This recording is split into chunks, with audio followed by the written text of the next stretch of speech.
It's season 2 of the Gathering of Tweakers series here on RaceSpotTV. I'm Paul Smith. Alongside me is Alvin Nieves and Dan Blake with Hugo Luis on the cameras. And it's the 4 hours of Sebring here on RaceSpotTV and also on iRacingLive as well. So we're just about finishing the qualifying session, so what we'll do is we'll just quickly go through each of the classes. We'll just go the first 4 of each class. So, on the pole position for the Daytona prototypes is NKH Racing with a time of 1 minute 54.027. Second place on the front row is Friction Racing, the 199 car. In third place it's Team Hoisig Belt Engineering, and in fourth place is Sim Racing. We'll just go through the rest of those Daytona prototypes there on screen for you. And then we'll move on to the GT3 class, the BMW Z4s, and on the front row for them is Sim Racing with their 211 car with a time of 2 minutes 1 second .171, with High Octane Motorsports number 122 in second place, NAB Racing in third, and Blue Flag Racing GT in fourth place. And again, we'll go through the rest of those GT3 field for you on screen.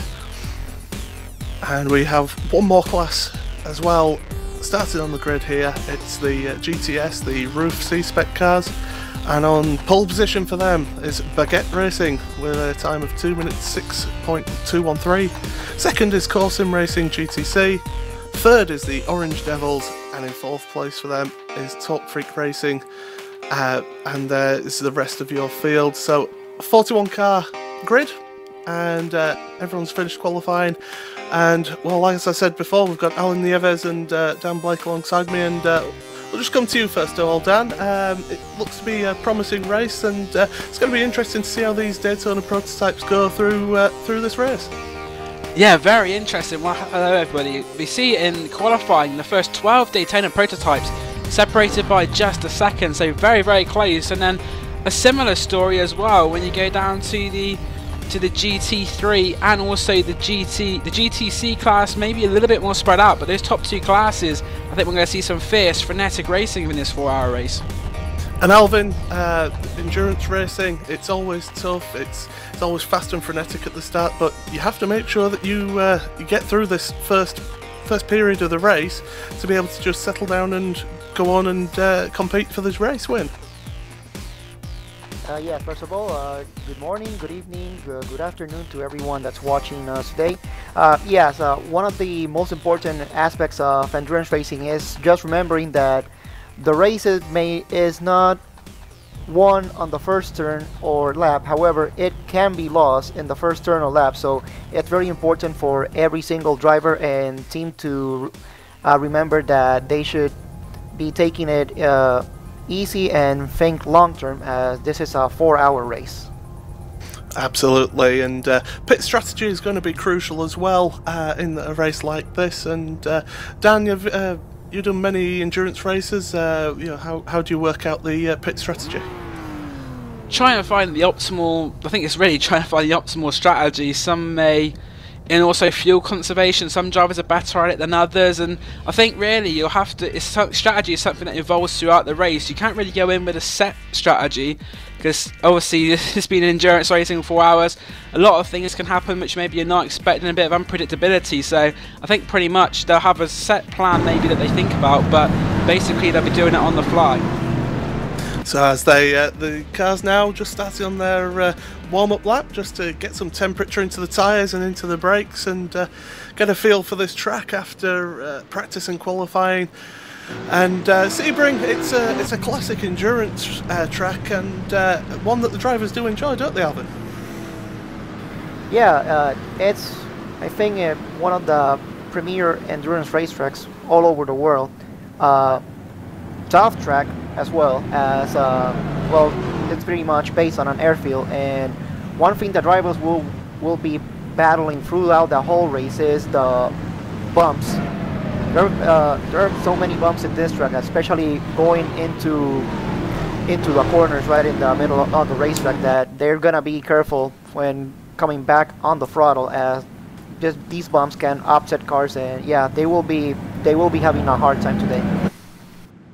Okay, so so there we are, the 191 car of the NKH racing car, in pole position, leading the field around behind that gold and blue safety car, and hopefully we won't see too many safety cars today, because as you say, it's so easy to make a mistake here, and it's going to be tough, and you could see a few safety cars. Yeah, safety cars are something which could factor into the race, of course, with the four-course cautions. And I know they were saying earlier about the bumps. That Sunset Bend, that last corner, very tricky, and a lot of bumps there as well. And especially when we come to the multi-class situations later, where the faster cars try and overtake the slower cars, definitely some potential for a safety car, but hopefully not. Absolutely, it's the last thing that we want is a safety car, but it does make it a bit exciting every now and again, doesn't it? Oh yes, yes. I'm going to speak from experience on that one. A few races I've had recently, safety cars have spiced things up a little bit, shall we say. Absolutely. So we're about 2/3 of the way around the lap now, so all the cars just preparing, getting ready for the start. And what's going to be the key thing for this race then Alvin? Is there any sort of, other than sort of trying to conserve your tyres and your fuel, is there anything that you want to be doing throughout this race to help you have the best chance for the win? Well, one of the main things that all drivers, all teams for that matter, will try to do is try to spend as less time in the pits as possible. So it'll be interesting to see how each team goes with fuel conservation, especially as tires. It'll be pretty much a sure thing that they will have to change tires on each stop. But also, if you can conserve your tires at any point during the race, it will also help, especially at the end of each stint, as you will have more rubber to attack the racetrack and perhaps gain a couple more positions. So as we're coming into the final turn now, that safety car is going to dart off to the right hand side into the pit lane, and it's Niklas Hjelm at the front of the field here. He's pacing the cars now.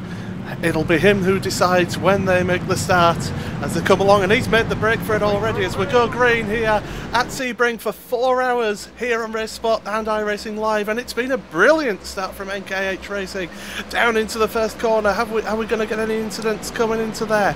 So far everybody keeping out of each other's way as yep, through the first corner they go. So the GT3s, they're underway now as well, and they going into the first corner with Claudio Klima in the Corsim racing car in the lead. And again, everybody behaving. They're all heeded the advice of the race control to take it easy. And finally the rough V-spec cars, the GTS cars, are making their start, and they're all going to make it through into the first turn. Not a problem there. So everybody behaving through the first couple of corners, but it's NKH Racing who lead this one down. NKH is the lead in the prototype class. There was a little bit of a change in GT3. The NAB racing car Fabian de Jong has gone up to second place at the expense of the high octane motorsport car, so early position gain there for NAB Racing and GT3. Yeah, absolutely. So NAB Racing Fabian de Jong we'll be hoping to try and get that place back as soon as possible, but as we've been saying, you don't need to do that. You can take things easy. It's a long old race, it's 4 hours. As further back we've got to change for position as well. The 281, it looked like the 225 just making a place up in the GT3s, so they've made it through. And Baguette Racing still leading in the Roof C-Spec class, as up at the front NKH Racing as well. They are coming through now to complete the first lap, just coming into the final corner, and a row of 4 cars just making a break for it already. Corsim Racing, Team Heusinkveld and Friction Racing along with NKH all trying to make a break early on, Alvin. Yeah, those 4, they got a really good start, and nowadays it seems like they are trying to get in a rhythm. Very important, especially on a 4-hour race, so I can see them trying to get a gap. Those 4 getting a gap to the rest of the prototype class, and then perhaps they will start racing each other. But for now, it looks like they will just get in a rhythm and just run their lap times and try to figure out their strategy for the rest of the race. And we have the 113 car in the pits already. What's happened there for them? It looks like they're changing driver as well, so something has happened to them. It looks like they've been having issues with their connection there, so unfortunate for them to have such an early problem to affect the race, because they're going to be pretty much down to last place. The last thing you need going into this race is something like that happening at the early stages, but another car making the moves is the 4X racing car. Johan van der Belde started 13th, now up to 11th place and on the tail of the top 10 now, so that 4X racing car didn't qualify so well, but Johan van der Belde starting to build the pace up a little bit in that car. Yeah, there they are, the 117 car in the, would you say that's a black car with a blue roof? It's, I'm not the best on my colours, I'm afraid. Yeah, it's looking well, going well in, as you say, in 10th place. And, well, let's have a look through this field. Those front four still going, and we've got a battle for second place. Friction and Team RaceSpotTV side by side down towards the final corner, and it does it. Oh, they're nearly making contact there. Coming into the final corner, can RaceSpotTV do it? And looks like RaceSpotTV have made it through. So in second place, we've got Team RaceSpotTV Engineering in the 178 car, Alvin. Yeah, great move, and them good side-by-side racing, and heads up for trying to leave as much room as possible, even though they were almost made contact. But it was a great pass, and also a good example of how turn 17 it has so many lines that you just have to pick one and kind of stick to it. But really great pass by Christian Kiwi for Team Helsinki. Also the 230, the BT Motorsports car, was running a bit slow down the back straight there in the GT3, so they've lost a bunch of positions, but they're back up to speed now. Whether they had had to slow down for having a little issues with the corners, as still Team RaceSpotTV and Friction are going at it through the hairpin and onto the back section, Dan.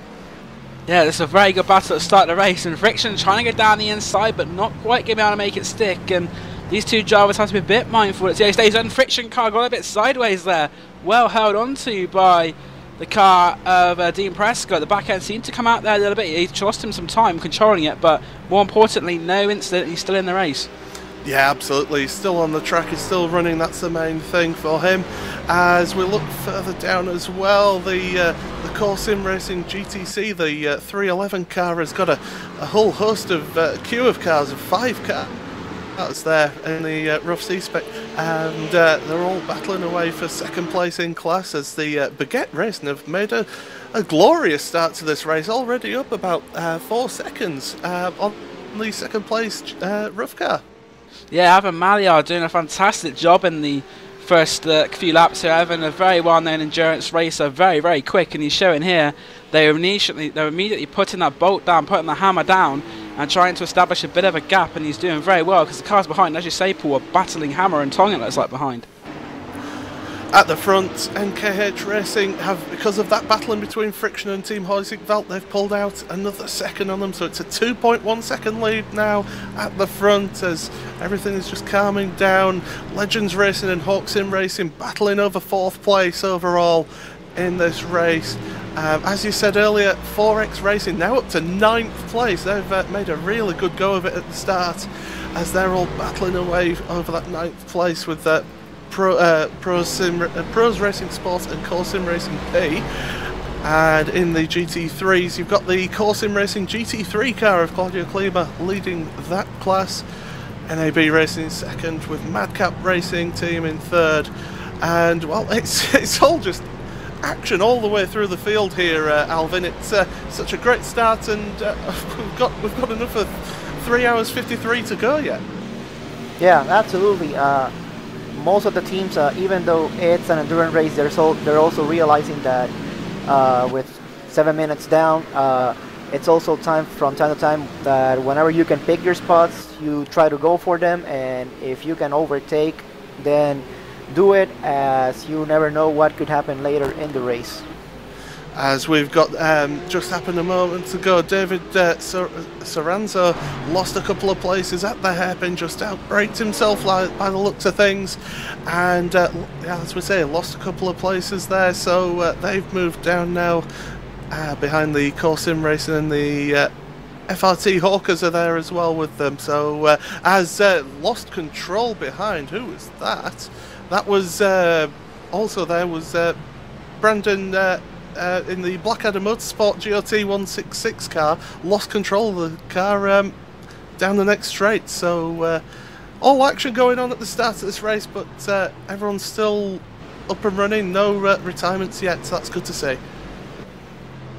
Yeah, it's good to see that we've had no early incidents. That's what I think some people feared. And in the GT3, they feel very still compact together. The top three, though, starting to make a bit of a break there with the car. Claudio Klima leading from Fabian de Jong and Timo Toika, but behind them it seems like a bit of a battle royal led by Bendigas Parfakas.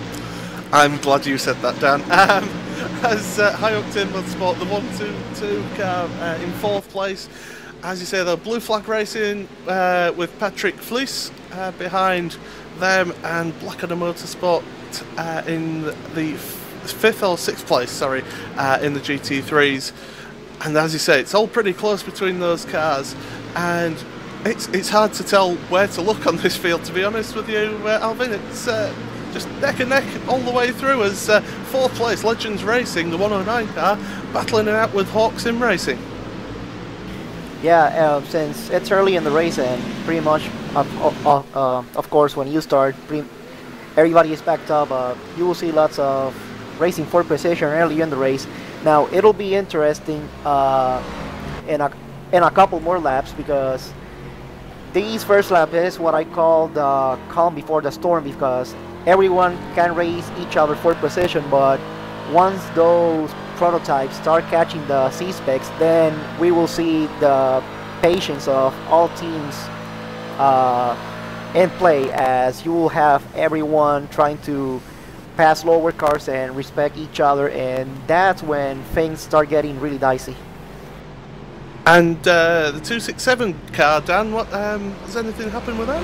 Yeah, they're the first ones to fall victims of the stewards. They've had a warning for misuse of the communication, and there was a second breach as well, I noticed as well, so there could be a further penalty for that 267 Blackadder car. As you know, the communication in this series is being kept very strict. They don't want anything going across the airways when the drivers are trying to race, and I think Blackadder Motorsport have now had 2 breaches of that so far. Okay, at the front, the gap between the leaders overall has closed right up.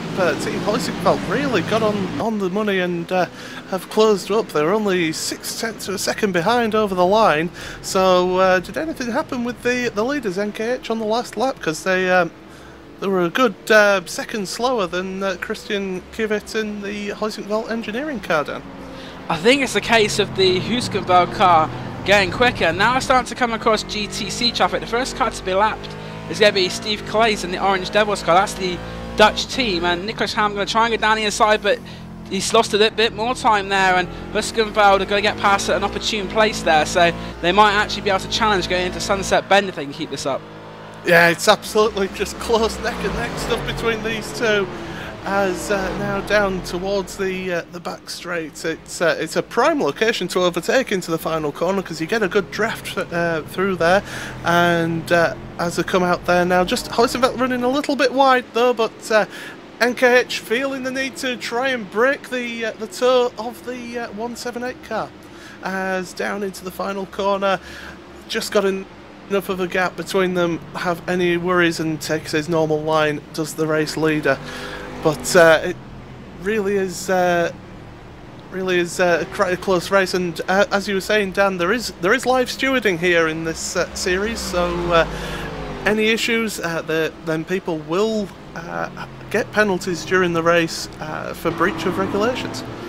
Good battle for 6th, 7th and 8th. It was between Adam Kerr and the V-Apex car, and also there was the car of Francisco Gonzalez. Gonzalez had a wheel on the grass though coming onto the straight, and has now fallen into the clutches of the car behind him, which is the 111 of Frederick Van Newsom for Core Sim Racing P. Yeah, absolutely. Those cars, as well, it looks like the 142 is having a few issues staying on the staying in a straight line. They seem to be twitching around there. So the Core Sim Racing car, the 111 car, looking to the outside, going towards the hairpin. Not quite the room there though, as they come up to the GTC traffic as well. And can they make it through? Well, let's have a look now. No, he's still... Oh, they're getting caught up behind that GTC traffic. Is the FRT Hawker car. So this is a chance now for Core Sim Racing. Will they look down the inside? No, they decide to stay behind and just keep piling that pressure on. And we, I do believe we've got a warning as well for the 166 car for an unsafe rejoin. So stewards really having not a busy time, but certainly getting some early work there, Alvin. Yeah, usually at the start of the race, generally speaking, usually there's not that much action in race control, as for the most part most of the racing is pretty much in class. But now that we have the leaders pretty much going around the slower cars, now we will have a lot more action, and maybe well, hopefully not, we don't have that much contact in between cars, because now it's when probably misunderstandings in between classes can happen as well, and overtaking in corners. But so far the racing looks clean, so I don't expect that much action from race control regarding handling penalties for contact, dive bombing, or things like that. Huskenvad also lost 1.5 seconds on the last lap pool. NKH have extended the gap to 2.1, and they're getting through the traffic very nicely as well, although they're going to get caught up a little bit here in the hairpin. But it seems that last lap, lap 7, saw a big change in the lead there in the favour of NKH Racing. Yeah, absolutely, and well, traffic is going to play a huge part in this race, as these and the Governor Tweakers were just GT3 cars, so this season having a multi-class event, it's going to be a little bit different for these drivers, but they're all very good drivers in this series, so they shouldn't have a problem getting through traffic, as the Hoisingveld car just getting held up a little bit there. Looks like by the Core Sim Racing GTC car, but made it through. So traffic playing a big part early on, and it's going to be a big part of this race throughout the 4 hours, Alice. Oh. Yeah, like I said before, the first laps was when everyone can enjoy some side-by-side racing in between classes, but now pretty much that should be over, as pretty much now for the rest of the race it's gonna be watching your mirrors for cars for your class competition, but also looking in front for any slow traffic. So it'll be interesting to see how everyone now manage traffic for the rest of the race. The 111 car, sorry there, Alvin. The 111 car having a look down the inside and loses control of the car. Oh, this car's buried down in them. Can they keep out the way? Yes, they do. Everybody avoids them. Oh, that was a bit of a scary moment there for them. That's lost them quite a few places. Sorry to interrupt you, Paul, but the Adam Kell car is slanted across the track, the 132. I wonder if you can have a quick look at that one. Something's happened with that car. It's slanted across the front straight. I think he's trying to get to the pits or something, but a major drama there for that one too. Yeah, absolutely. The Apex Racing car, Adam Kell, the 132. What's happened going into that final corner? Well, they've lost control and hit the barrier very heavily going into that final corner. That might partly be the reason why the Core car lost control going into that final corner. Yeah, possibly saw the yellow flag and panicked a little bit there, and unfortunately, as we see there, that's 2 cars been involved in an early race incident, and that's going to shake the DP foot up a little bit in the midway point of the class. Absolutely. So the Apex Racing Team 132, Adam Kell, in the pits now for some repairs, because that was a heavy hit at the front of that car going into that final corner. Up front, still, it's the 191, the NKH Racing car. They are in the lead 3 seconds now over the Team Hoisingveld 178 car, with Friction Racing, the 199 car, in 3rd place overall.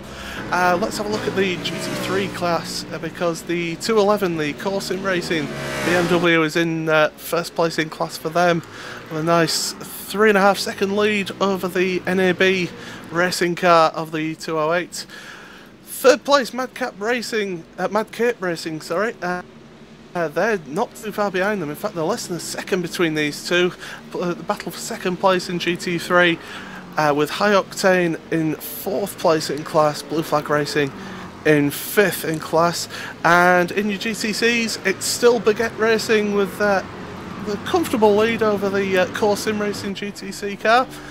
And in 3rd place, it's the Spirit of Le Mans car, the 333 car, in 3rd place in class as well, with Talk Freak Racing in 4th and the 381. So everybody managing to deal with traffic on the most part, and not too many incidents involving traffic. But as I say, that big battle in the prototypes with the core car is just shaking things up a little bit now up in front there, Dan. Yeah, core racing car now into 12th place. And talking about the GTC, that Baguette racing car, and then he has the whole of the Ullman Straight gap over 2nd place car of core racing GTC. So that Baguette racing car really putting away. And as we said before, we're having a look now at the GT3. In second, there's quite a close battle for second. Got Fabian de Jong for NAB Racing and the Mad Cape team, but it's starting to, we say that it's an endurance racing, they have the initial flurry, and then it starts to get a little bit smoother, calm down a little bit. I think we're just about starting to enter that phase now where the field is starting to spread out a little. Yeah, and it's really affects battles. It's tough to go through traffic, especially if you get behind a slower class car through a twisty section. And well, as the BMWs, they're all nicely in a line there for 4th place in class. High Octane Motorsports in that 4th place, but you've got the Blue Flag Racing, Blackadder Motorsport, you've got Racing Lions, you've got BT Motorsports, Hawksim Racing, Euphoria Racing, White. There's a whole queue of cars behind that High Octane Motorsports car, and Alvin, it's a lot of pressure to be put under for that High Octane Motorsports car. Yeah, absolutely. One of the best things of endurance racing is when you have this train of cars, you are really kinda, in a way, you are pressured to try to keep pace, but then at the same time you don't want to be the first one to make a move to overtake a car, and then risk you don't complete the move, because then the cars that are right behind you will just pounce on that mistake, and then you may be risking from being maybe in the middle of that queue, going all the way to the back of the line. As it's what? How many cars is that? But it's 1, 2, 3, 4, 5, 6, 7. You've got about 8 cars in that queue there. That is a lot of pressure coming down that back straight. That is a lot to see in your rear view mirror. I don't think I would be able to cope with that, and that's why I'm sat in this commentary booth. But coming around the final corner, the 220 car there, still holding that 4th place, doing a good job there in the GT3s, down. Yeah, exception to the rule. These guys still definitely battling hard, and in the next lap or two, I think this could get even more interesting, because NKH not too far behind them, and he's going to have to get through this massive train of cars. So some of the GT3 guys will maybe try and see that as an advantage point. And also, you've got the, I think that's the 113 coming through, Chronic Racing. They've actually had a warning for blinking in this race as well. And what that means is there's been a connection problem which causes the car to blink, and that could be extremely distracting and unnerving if you're racing and seeing the car where you don't know where it's going to be. But that car at the moment is still driven by Gino van der Broek. He's going through the GT3 field, but also you'll see the leaders coming across that, probably coming across that packet on this lap too. As down the inside into the hairpin, it is the, was that the Blackadder Motorsport or Blue Flag Racing? Well, they're side by side anyway, going through there, and they've got to negotiate with that the prototype as well coming through. So really close action. There's still the odd sort of blink there from them, but now down the inside. So who's that making the move through there? on the Blue Flag Racing car. The Blue Flag Racing car has actually lost a lot of speed through there and a lot of places, so maybe they've got a little issue themselves. BT Motorsports and Hawk Sim Racing have gone past as well, so that's another 2 positions that Patrick Fields has lost. And we said about the lead car, and that is not very far away at all from these drivers. He's probably going to catch them on the next lap, I imagine. Absolutely, and that little bit of a battle there has allowed the High Octane Motorsports 122 car to just make a little bit of a break of it in that 4th place in GT3. And he's trying to make use of the draft from that Daytona prototype, and I personally haven't been able to use that Daytona prototype yet, but apparently it's a very good car, and only just onto the iRacing service in the last month or so, so drivers still getting used to it, still learning exactly what it can do, as well. There is also a warning for the 274 car from Race Control. So first warning for them, so they didn't back off after an initial contact, so a warning there for them. And also 225, which one's that? That's the helps out now. Hawk Sim Racing GT33, and they're also quite a bit off of that pack as well, so they've maybe been involved in an incident or something, because they've lost a lot of time to those cars that are battling. Yeah, you would have thought, just with the fact that those two have dropped back a bit, that maybe it was those two involved in that. See if we can find out about that. But yeah, as you say, NKH Racing catching up to that GT3 gaggle of cars, and well, it's a 3.2 second lead now over Team Huizinga Engineering, the 178 car in 2nd place overall, with Friction Racing in 3rd.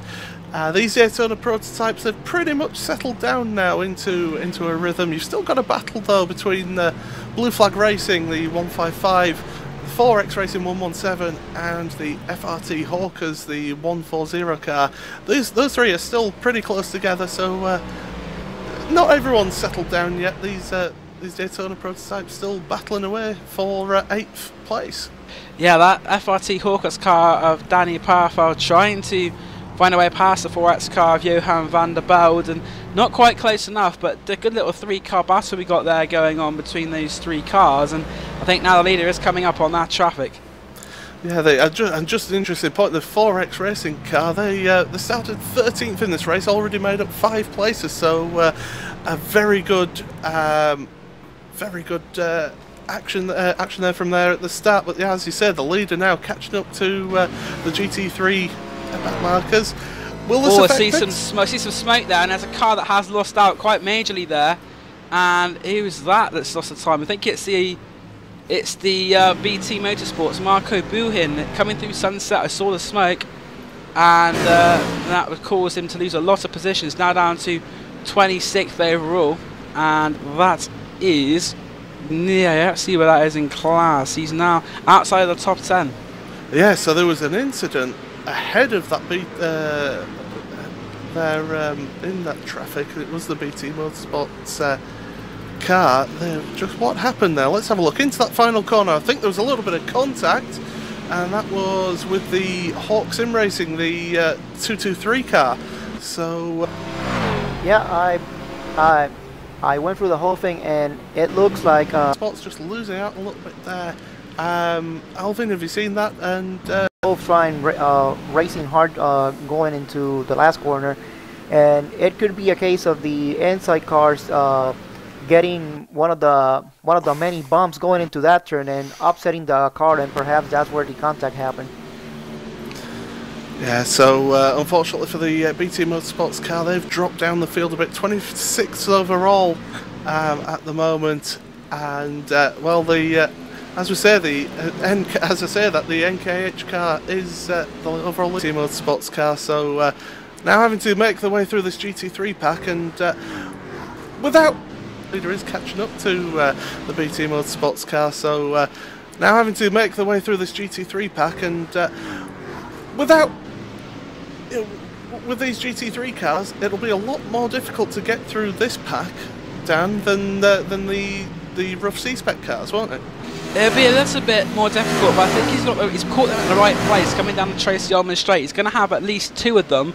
Got the Husqvarna car, seems to have closed up a little bit on this lap, but good racing here from NKH. Goes past 2 of them. That's the 2 dispatch now as he comes round Sunset, and he's got the second straight, the main straight, where he'll possibly get 2 more of them. So he's catching them at all the right places at the moment, and Husqvarna is going to catch them on the infield. Yeah, and that's going to just kill their chances of making up some time as they go down the inside, does the NKH racing car, and so far being able to make their way through back markers relatively unscathed. Just a little bit at the start of the rough C-spec cars, just having a little bit of issues, but it's managing to negotiate these cars, but he is being held up a little bit here now, and that's the Hawk car, but now going down around the outside, around Big Bend, down towards the hairpin, and he's made it through. So now got a little bit of a gap, so hopefully these 4 that are battling ahead of him won't hold him up too much, because these guys will be concentrating on trying to get to position. Yeah, the Husqvarna car's got past 2 of them, and also the 3rd place car it seems to caught up a little bit there. Team Prescott in the Friction Racing 199 seems a bit closer to Husqvarna than he was before. And I have to say about the positioning of traffic, he's found them at just the right place, and not much of a gap now between the 2nd and 3rd, probably about a 1.5 there. So the Dean Prescott making a good chance, and it's here down the inside of the NKH car, and the NKH car back end twitching there for Nicholas Young. I think there might not have been there. I think he might have been twitching in other places seeing that happening, but Nicholas Helm gets to it very nicely, and he's now on his way again, passing another one on the inside. There will have been a sharp intake of breath there, I can tell you, in that NKH car as they came across. And this is the thing with multi-class racing. Not only have you got him trying to get past the GT3 cars, the GT3 cars trying to get past the GTC cars as well at the same time, and you can get little close calls like that, but they seem to be able to get through so far. Oh, that's close there. One of the DP car of Prescott and Carl Williams, they ever came together there on the straight. That's a GT3 car.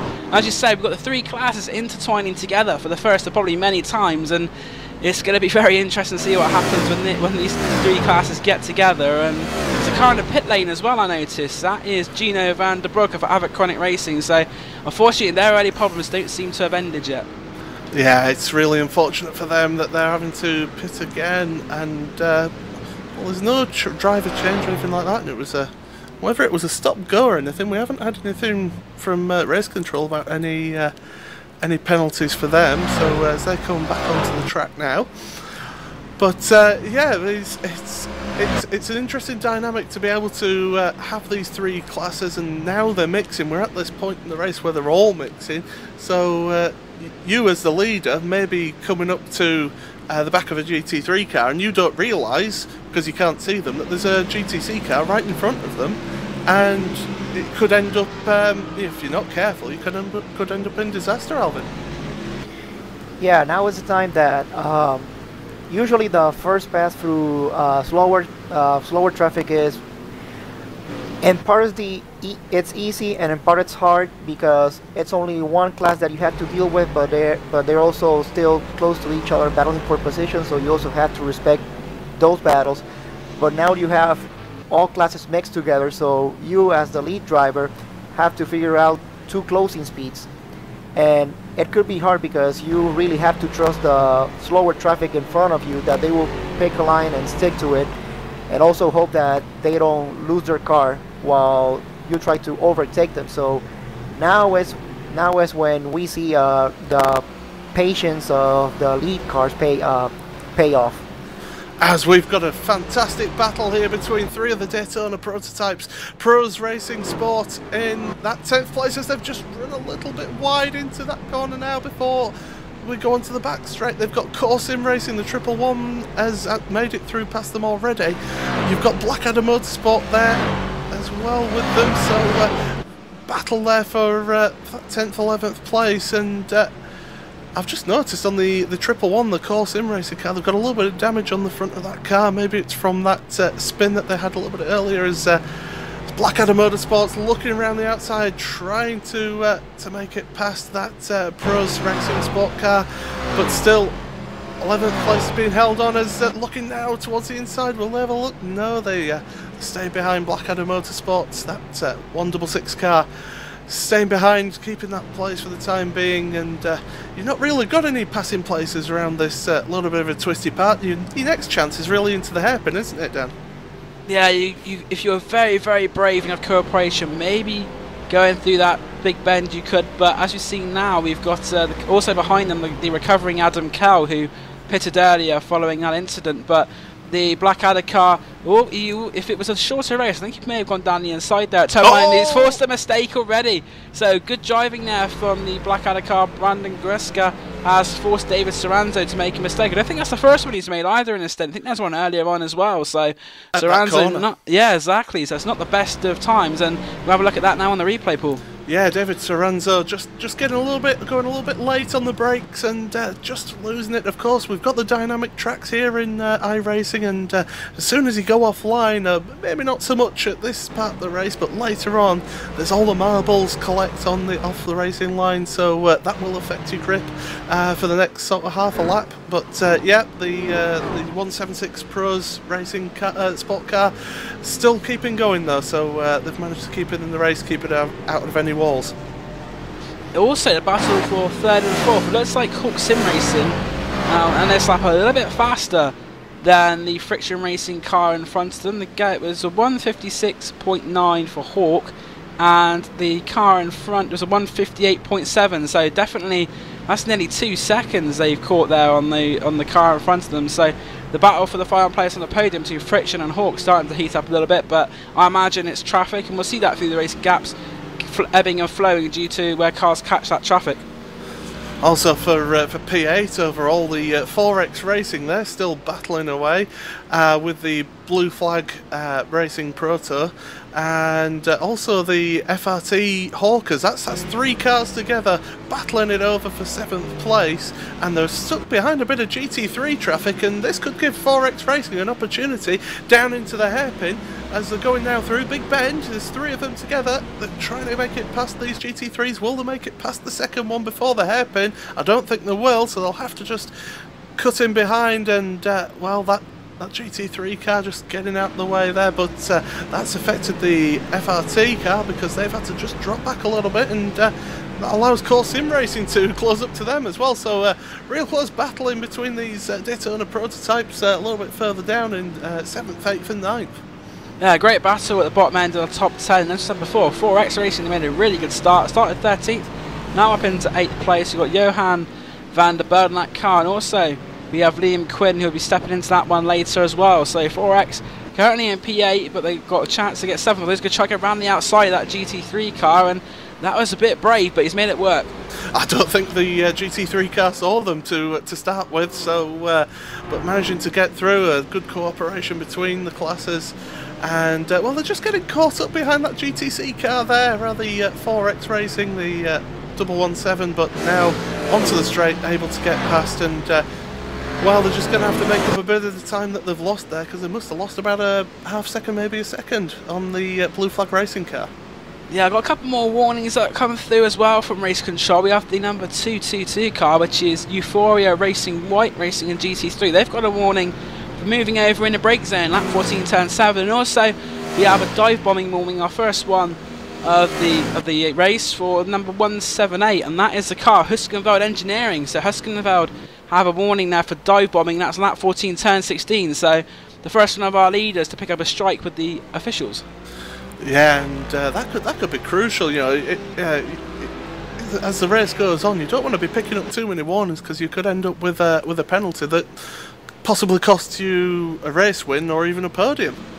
Yeah, exactly. Especially the race so long, 4 hours. We've only now just over half an hour, and that Huskenveld car a little bit of a wheel on the grass there. So definitely pushing, and the gap between himself and Friction Racing has pulled out a little bit there as well. So as you said, that gap is sort of ebbing and flowing. Then behind, there's a battle for 5th place. We did have a battle between Darren Seal in the Legends Racing car and Francisco Gonzalez, but Seal seems to have pulled away a little bit on that lap now, so that gap has gone down. And also we got that P7 P8 battle still quite close, although there's a GT car between them at the moment, and that's the Blue Flag Proto 4X Racing that we saw earlier. Yeah, those cars just getting caught up in traffic as Core Sim Racing have actually are pretty close to the FRT Hawkers car as well, so they're coming back into it after that earlier spin. They're trying to make progress through the field, but as we say, it's pretty tough here with so much traffic to negotiate it. Even though it is quite a long track as this, it's 3.7 miles, but it's quite a tight track through the majority of it. It's only, say, where the runways are that you get a bit of width to be able to work, but yeah, still having to fight their way through these back markers, and Core Sim Racing not giving up in that 111 car.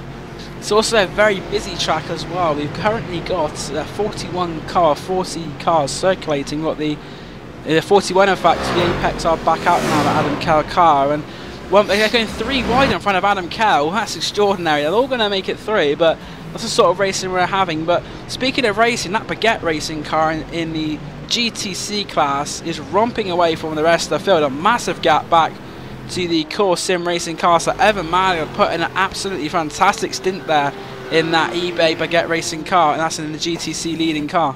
Yeah, they've almost got a 20-second gap over the Core Sim Racing GTC car, and we've only had what, just under 40 minutes. So that's a really impressive. That's half a second a minute. Is that they're pulling out there? My rubbish math tells me. Just having a look through the GT3s as the GTC's cars, I'm just having a look for any battles in there. We've got the Talk Freak Racing car and the DRS car. They're pretty close together. There's only half a second between those two. That's the 381 and the 389 cars. So they're battling away for position in GTC class. That's for 5th place in class, as they've got one of the GT3 BMWs coming up behind them. That's the Mad Cape Racing team. But yeah, these two battling away, well, like I say, over that 5th place in class for the GTCs.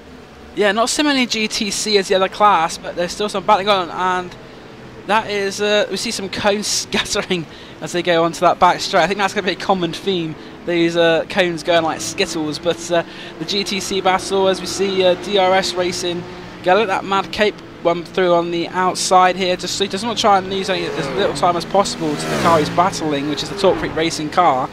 And the Talk Freak Racing car is going to go at the BMW is going to go down on the inside, but as a result he's going to take a wider line, which is going to go back into the hands of DRS Racing. Yeah, it's you can take a varied amount of lines through that first turn because it is so wide. So you know, you can either take it tight or you can run out wide and get the better exit. So it's quite a good corner as that first one for encouraging overtaking, but they're able to keep going through, and it's now only 0.3 of a second between DRS Racing and Talk Freak Racing as well for this 4th place in class, I should say. It's not 5th place, it's 4th place, and into the hairpin they still keep it together. And look at the gaggle of cars that are closing up on these two as well. These are the prototypes and GT3 cars catching up to them, so they've got a bit of traffic that's heading their way, and they're in a hurry. Yeah, there's almost a little bit of an incident there between the Blackadder Motorsport 267 and the FRT Hawkers car, Danny Parfo, in the hairpin, but luckily they managed to escape any contact there, going side by side into the hairpin. And that was that battle we were looking at earlier between we got the blue, it's like the blue, is it the blue, we got the we got the 4X Racing, we got Blue Flag, 4X Racing, and then we got the FRT Hawkers and the Core Sim Racing all in a pretty close proximity to each other. So that's another battle which we were looking at earlier, which is still raging on. Absolutely, it's we've got a spinner. Yes, that's a spinner, and that's like the Hawkers car there. He's in the middle of the track as well. That is the what car? That was the three. That is the car of Danny Parafo, 140. So we just said a minute ago that he was close to a contact with a GT3, and it seems as though he's had a little bit of a moment there. Let's have a look and see. I don't think there was contact with another car. He was behind one of the GT3 BMWs, and it just seems he lost it under the brakes. Yeah, so Danny Parafo was lucky not to be collected there as he rolled back across the track initially. Everyone did well to avoid him, but that's going to cost him a lot of time in that DP class. Yeah, absolutely. That's dropped them back quite a bit now. I'm just waiting for our timing screen just to cycle through. So they're now, they're down to 12th overall. So they've lost ground on the Pros Racing Sport Car, the Blackadder Motorsport, the Core Sim Racing, and 4X. As 4X are still battling away, Core Sim Racing have closed up to that 4X racing car, and we saw that Core were trying to pull away earlier on in that race, and now having to battle their way through it. They do have the pace in that car to be able to challenge cars in front of them. Yeah, it's a good little battle when Johan van der Belde would definitely start to feel the pressure from Fredrik Rasmussen, but 4X aren't a million miles away from that 7th place blue flag racing car being currently driven by Jukka Savati. So even though we've lost one car from that battle, there's still a lot more than raging on in that one. As the 117, the 4X Racing now, they have Core Sim Racing right behind them. They're getting held up by the GT3 class car there, trying to make their way through. They're going to have to go around the outside of these two. Will Core follow them through? I think no, they're giving them the space. So that back marker just gives 4X Racing a little bit of a break there, Alvin. Yes, now it's one of those times that we are pretty deep into the first stint, and now we start seeing how the cars behave after a couple more laps, and we also have to take into consideration that how the cars have been behaving throughout the whole stint, and also think about the different driving aids that each car has, as it also helps with how you manage your whole stint. As we all know that the prototype class, they do have traction control, but they don't have ABS. So now we're starting to see the tire wear play a factor into this, while the GT3 class, they pretty much have all types of driving aids that they can push the car to the limit and not have any problems with tire wear. As we've got a battle for 5th place overall as well. Legends Racing and FRT Hawker, the 109 and the 142 car, they're pretty close together as they've come out of the hairpin now, and well, they've got a pretty clear track ahead of them, Dan, and that's going to help them just be able to concentrate on each other and be able to battle away. That gap's closed up a lot, because I mentioned it a few laps ago, and they're still 2-3 seconds apart, and the driver Francisco Gonzalez and the FRT Hawker car is definitely closing up to Darren Seal in the Legends Racing car, and that's what to say for 5th overall. So they're still fighting for quite a high position, and as you say, the clear track will help them both, because they won't have to worry about things which are going on in front of them going through traffic, and it also means they're able to pull a gap out to the cars behind them as well, although the cars behind are quite a way back. But that's that big battle we got for P7, P8 and all 4X Racing there. Nearly went down the inside of the BMW of Fabian de Jong for NAB, but thought better of it. I think that's probably the best decision there, but that's going to cost them, because we've got the car behind them, and that is the Core Sim Racing car. car. Core Sim Racing. Fredrik Rasmussen, he's right in he's going to be getting the slipstream massively coming down the straight. And as they come down into Sunset, I think we could see a change for that 8th position. Rasmussen, as you say, has that little bit of damage, but doesn't seem to be affecting him too badly. There's also he's going down the inside. He's got it. The 4X Racing, have they just allowed them to go past, given them the space to be able to just be able to carry on as the which one's that? That's the Avid car, just getting a bit close there, but everyone avoiding each other. So yes, Core Sim Racing, the 111 car now up into 8th place, and they've not got that far to go to the 7th place Blue Flag Racing car, and as we said, they've certainly got the pace in that car.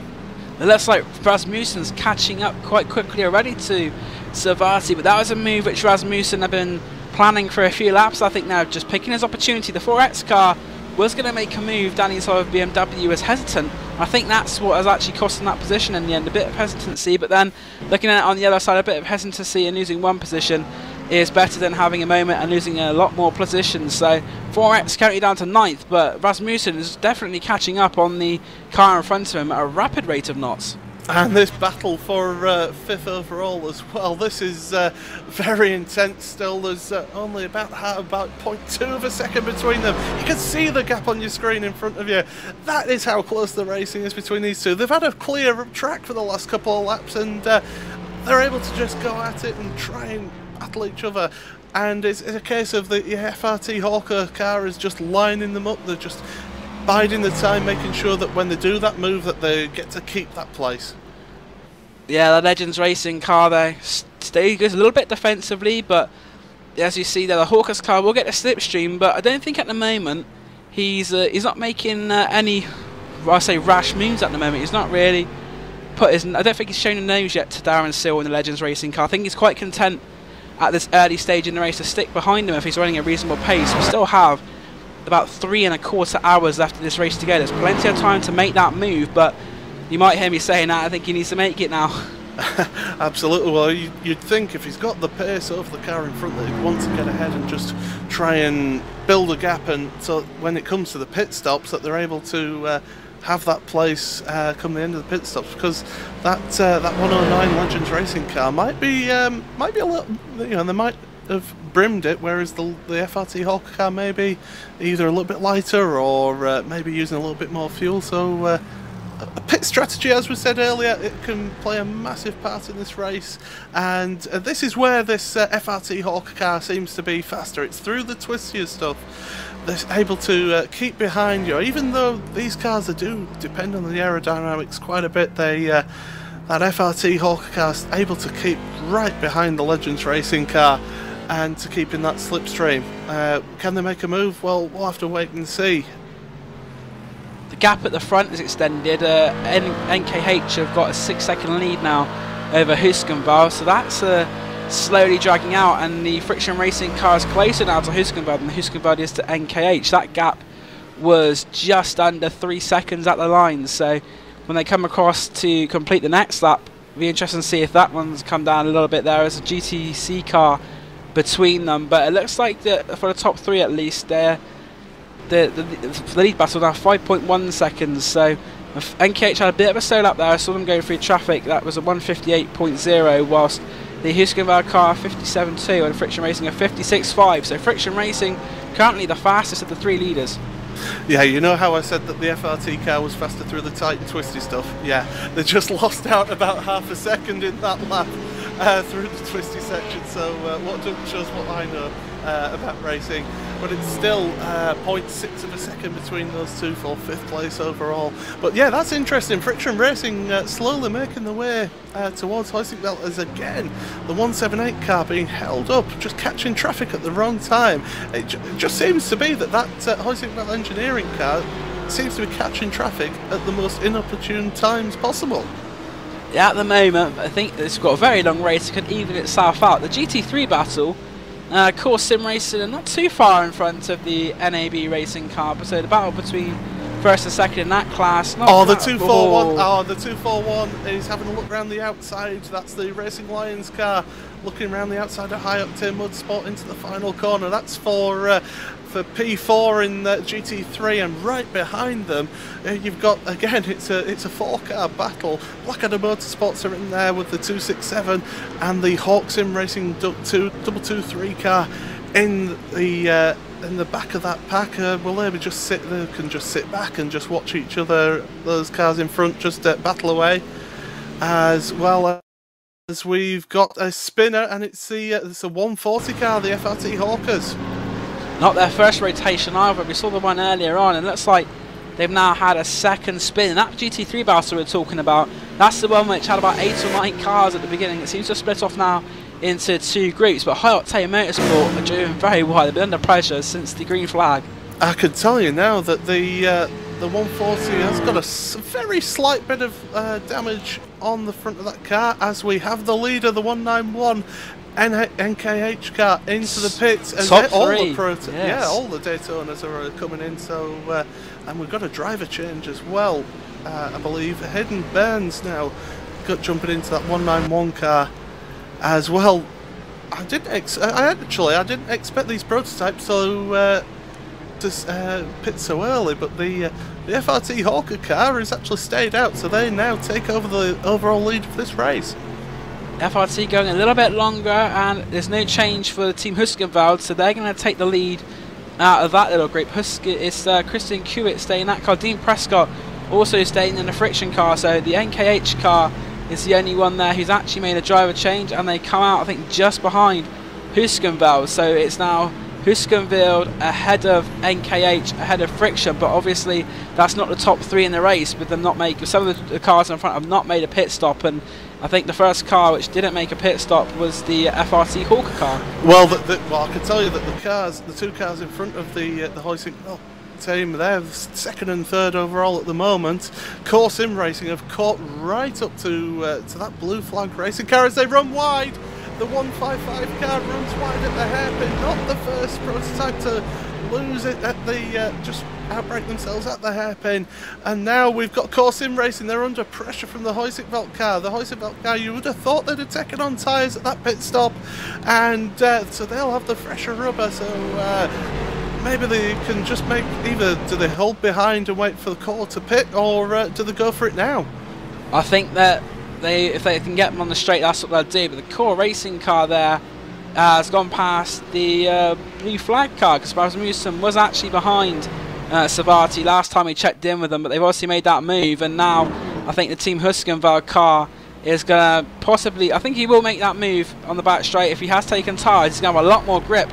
Yeah, he seems to have a lot more grip there coming out of the corner, and I think this will be the opportunity he takes. So do Huskenveld make the move on the inside of Core Sim Racing?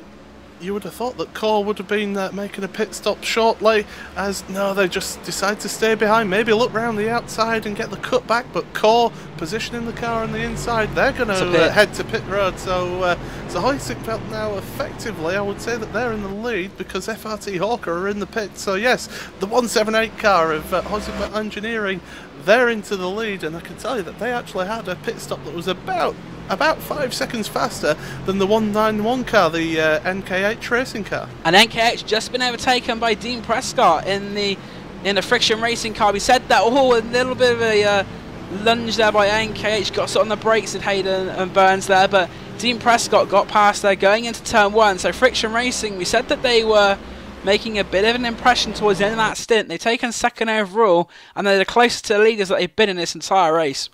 Absolutely, just 2.6 seconds between Heusingfeld and the Friction Racing Dean Prescott. And well, he runs over the grass a little bit on the exit of that hairpin.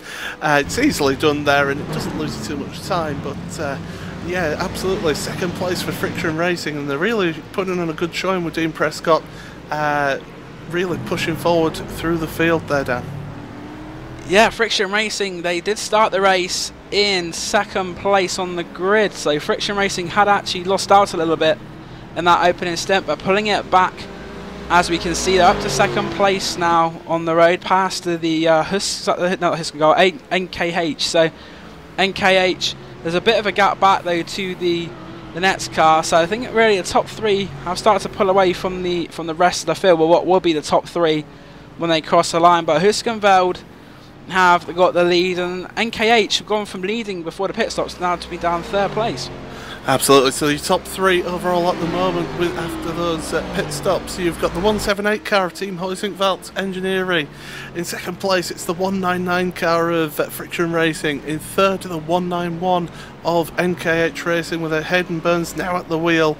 And in 4th place, you've got the 124 car, the Hawk Sim Racing car. We haven't really talked much about the Hawk car, but they're doing well in 4th place. They've changed driver by the looks of things. Torsten Kuiper's in that car, and steady away. They're on their own at the moment and keeping out of trouble there, Alvin.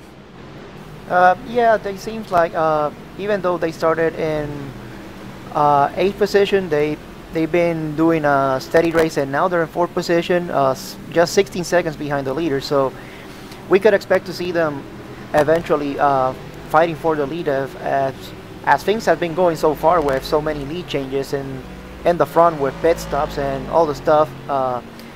Yeah, we expect to see them battling for the overall win at the end of the race. As just having a look here, and something happened with Neil Middleton. He's dropped down the order a little bit in the 116, but we've also got a battle in the GT3 cars, the 220 car. It's high octane again, still at it with Hawk Sim Racing and Blackadder Motorsport. They're all together. There's just what, about a second between those cars now as they go across the line, and it's again, they're still going at it. These cars, the GT3 cars, as they're going down the inside there, that's the it'd be good if I was on the live screen, but down the inside into the hairpin, just running in close with that core sim racing car. And, well, the Blackadder Motorsports car still keeping in that position.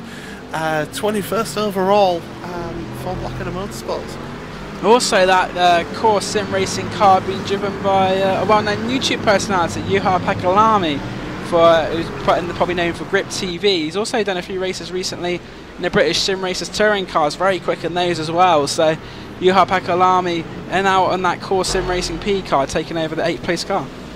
Absolutely, as we've got the first of the GTC cars pitting as well. We've got, let's see who we've got on the, we've got the 3111 car just coming out, that's the core sim racing, as well as Torque Freak and ABL have just come into the pits. And who was that hitting the pit wall in the pits? It was the Orange Devils, just as they came into the pit box. The 387 car, they just seemed to clip the pit wall as well, so maybe just a little bit of a buff it out job for the pit crew there. But GoT Racing really just showing their class so far. I can tell you that actually the 333 car, the Spirit of Le Mans car in the GTCs, they're actually in the lead of that class, but they have yet to pit. So there's a couple of the cars, Scott McGarvey and the SRM Motorsports GTC car, they haven't pitted either, the 364, and neither has Richard Simpson as well in the 357, they haven't pitted yet. So that's currently up in 4th place in class, is that 357 car. But GoT Racing, the fact that they are so close to the 333 car is just a testament to how far ahead they got in the class. As we say, the 333 Spirit of Le Mans car comes into the pits for their first pit stop. Yeah, Jonathan Buttel coming into the pits. He was well known on iRacing. He's one of the guys that helped secure the Le Mans license. Jonathan Buttel, a very keen Le Mans fanatic. So he's going to get out of the car, and then it's going to come Jan-Paul Nihui. He's another driver who you've seen usually in GT3 machinery, but it's undergoing the GTC. And there's also a change of driver for GoT Racing when they came in. Yassine Baber taking over from Evan Maillard. So as the cars are coming into the pits, the first pit cycle, SRM Motorsports, Scott McGarvey still staying out though, so they have yet to pit, so they've moved into 2nd place in class, and we've yet to have the GT3s come into the pits yet. They can run a little bit longer on their fuel. Yeah, Core Sim Racing currently leading that class. We've got NAB in 2nd, not far behind them, so that's still a battle which is pretty close. And then you've got Mad Cape Racing in 3rd, and that Racing Lions car we spoke about earlier is in 4th place. High Octane Motorsport, and he's got a bit of a gap there between himself and the Blackadder car. There's a prototype between them, and that High Octane car has been the leader of the train, shall we say, for the majority of the stint. And the race now just coming up to the hour mark. As soon as the Huskenveld car crosses the line, we'll see it. We'll go over the 1 hour mark, and we'll be at the quarter distance in this Sebring 4 hours. Absolutely, we've still got a quarter of this race. Quarter of the race to go. We've got 3/4 of the race to go. If I'm saying that now, what am I going to be like at the end of this race? I don't know. But yeah, absolutely. So the 111 car. Oh, I think there was a little bit of contact there with the 111 car down at the hairpin. I'll just have a look at that again. Just on they went down the inside. It was very light going down the inside of one of the 381 C-Spec car, the GTC car of, who's that? The 381. That is the Torque Freak racing car. So just a tiny little bit of contact there into the hairpin, but Core managing to get ahead now. And what class is that we were looking at, Paul? That was the 211, the GT3 car. 211, so yeah. Yeah, the Core Sim Racing car just made a little rub with the 381 Torque Freak racing car down at the hairpin after Big Bend, but Both cars still running, so that's okay. As let's have a look at what else is there. What battles have we got on track at the moment? Well, at the moment, the leader of the race, the RaceSpot engineering car, they've got a 4.4 second lead over Friction Racing in second place with Dean Prescott at the wheel. Dean doing a fantastic job, but just not quite at the pace of RaceSpot in that last lap. NKH have just fallen back a little bit this stint in third place overall. They dropped about 2 seconds that last lap, so maybe traffic getting involved with them. In fourth place overall, the 124 car of Hawk Sim Racing. They are still going around just keeping steady away, and we've got a battle. That's the Torque Freak Racing car, the 381, and the Spirit Le Mans car, the 333 car, both battling away into that second corner, and it's a bit tight and twisty through there. You can't really make a move, but the Spirit Le Mans car maybe can make a move through Big Bend into the hairpin. Yeah, Jan-Paul Nihui not long into the car, going to try and make his presence very well known to Sasha Lamp in that Torque Freak Racing car. Is going to look down the inside is Jean-Paul Nihui, and he makes some mistake. I think we've got some pit activity going on in GT3. Yeah, absolutely. So Claudio Klima in the Core Sim Racing car, in the GT3 cars, they are in the pits now. We do still have some of them still staying out, so able to stay out longer is Racing Lions. They're able to go longer on their stint, along with the Blackadder Motorsports car, and also the, which car is that? The 223 car as well, the Hawk Sim Racing car. Them two are actually battling for position, Hawk Sim Racing and Blackadder Motorsports, so close battle currently for second in class, but of course they'll have to pit. The front three in that class having to pit yet, but Core Sim Racing now back out of the pits, just getting out of the way of that Daytona prototype of the Adam Kell in the Apex Racing team. But yeah, Claudio Klima currently fourth in class, but with those three at the front, the 241 car, Racing Lions of Frank van Brandvik, that's what I'm going with. I do apologise, Frank. They are currently in the lead, but you would have thought they'd have to hit this lap. We have a look to see what's happening there with the Racing Lions car. Frank van Brandvik just coming down the Ullman Straight now. We're going into Sunset Bend, and if they can get an extra lap on each of their stints, that means that at the end of the race it could be rather interesting if it's a difference between pitting and not pitting. But it's coming down to the pit lane now, so Racing Lions into the pits, and there's those two cars behind going to come in as well, yet the Blackadder car and Hawk Sim Racing, so three cars now from GT3 in the pits. Absolutely. So the Core Sim Racing, you would have thought, would take that lead back, although they've still got quite a bit of the track to go. Of Core Sim Racing with Claudio Klima. He stayed at the wheel at the moment in that 211 car, as he comes now down towards that back straight section, and he should take the lead back in that GT3 class, as Racing Lions just there in the pits. They've kept the same driver in. Blackadder though, John M. King getting into that car, and Hawk with Mario Reich at the wheel now, so they're choosing to change drivers.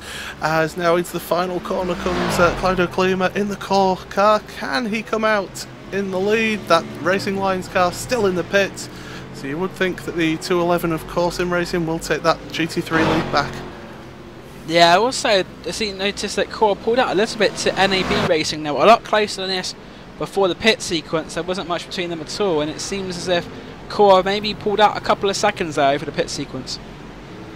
Yeah, absolutely. Just looking at those timings now as our timings just update. Remember, you can check out the timings. That's timing.RaceSpot.TV. You can check out live timings for this event throughout this race. You can keep an eye on pit stop times and things like that. The Core Sim Racing car, I can tell you, did a pit stop about 0.6 of a second faster than the second place NAB Racing car, so a faster pit stop, and also just pulling out the gap, it's now 6.1 seconds between them and NAB Racing for the lead of the GT3 class, Alvin.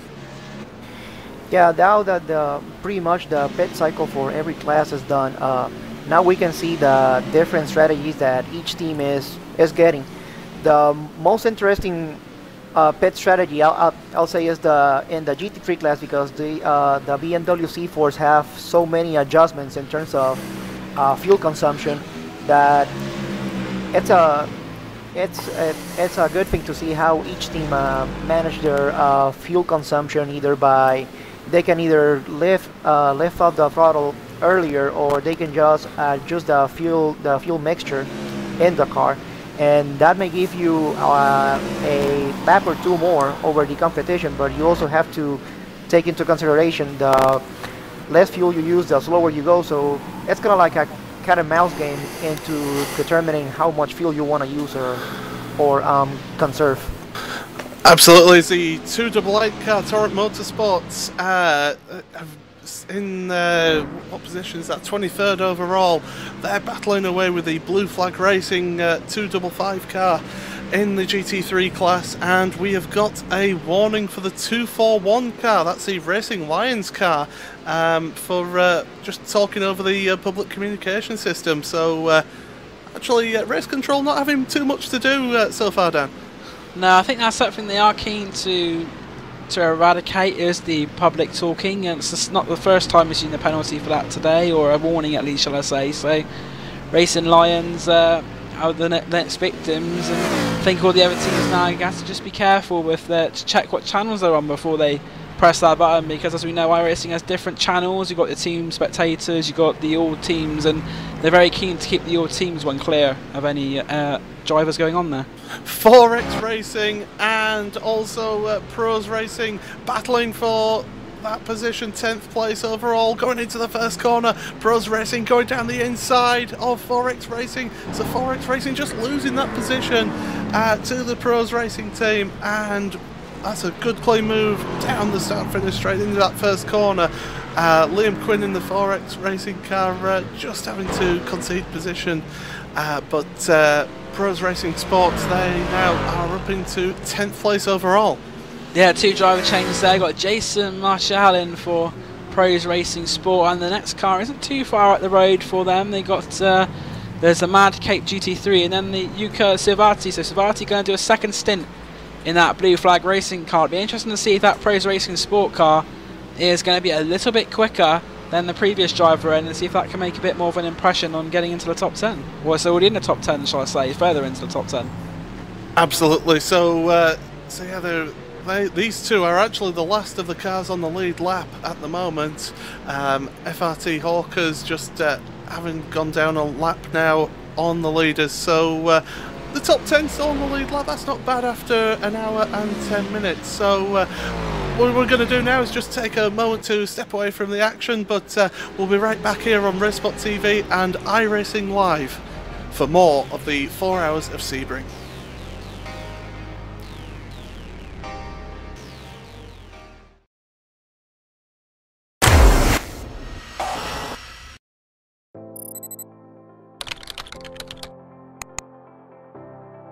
iRacing.com is a sim racing game that combines a true-to-life racing experience with an online community of virtual racers from all over the globe.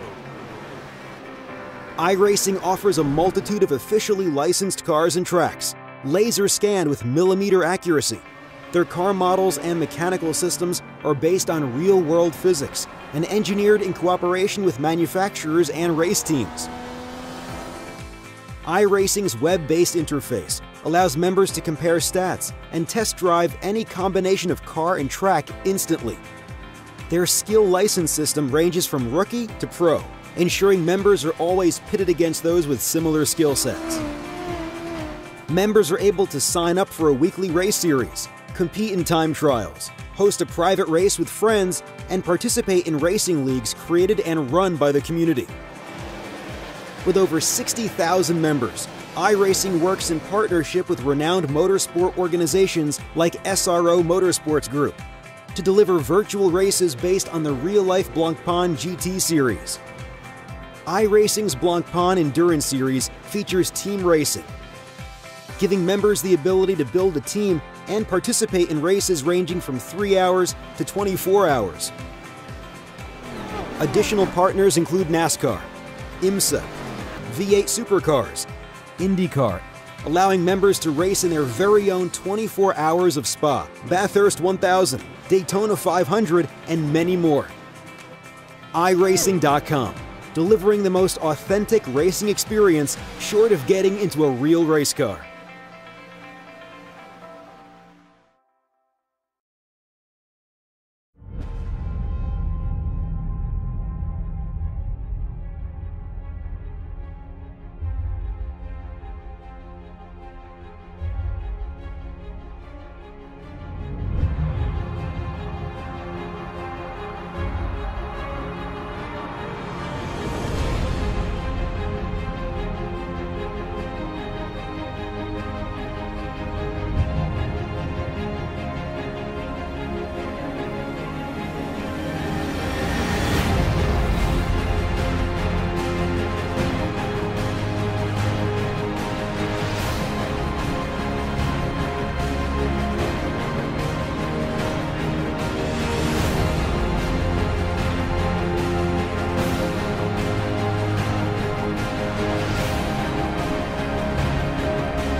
And welcome back to the Gathering of Tweakers Season 2 first round race here, the 4 hours of Sebring, and we've had an incident for the Torrent Motorsports 288 car, and Dan, just explain what happened there.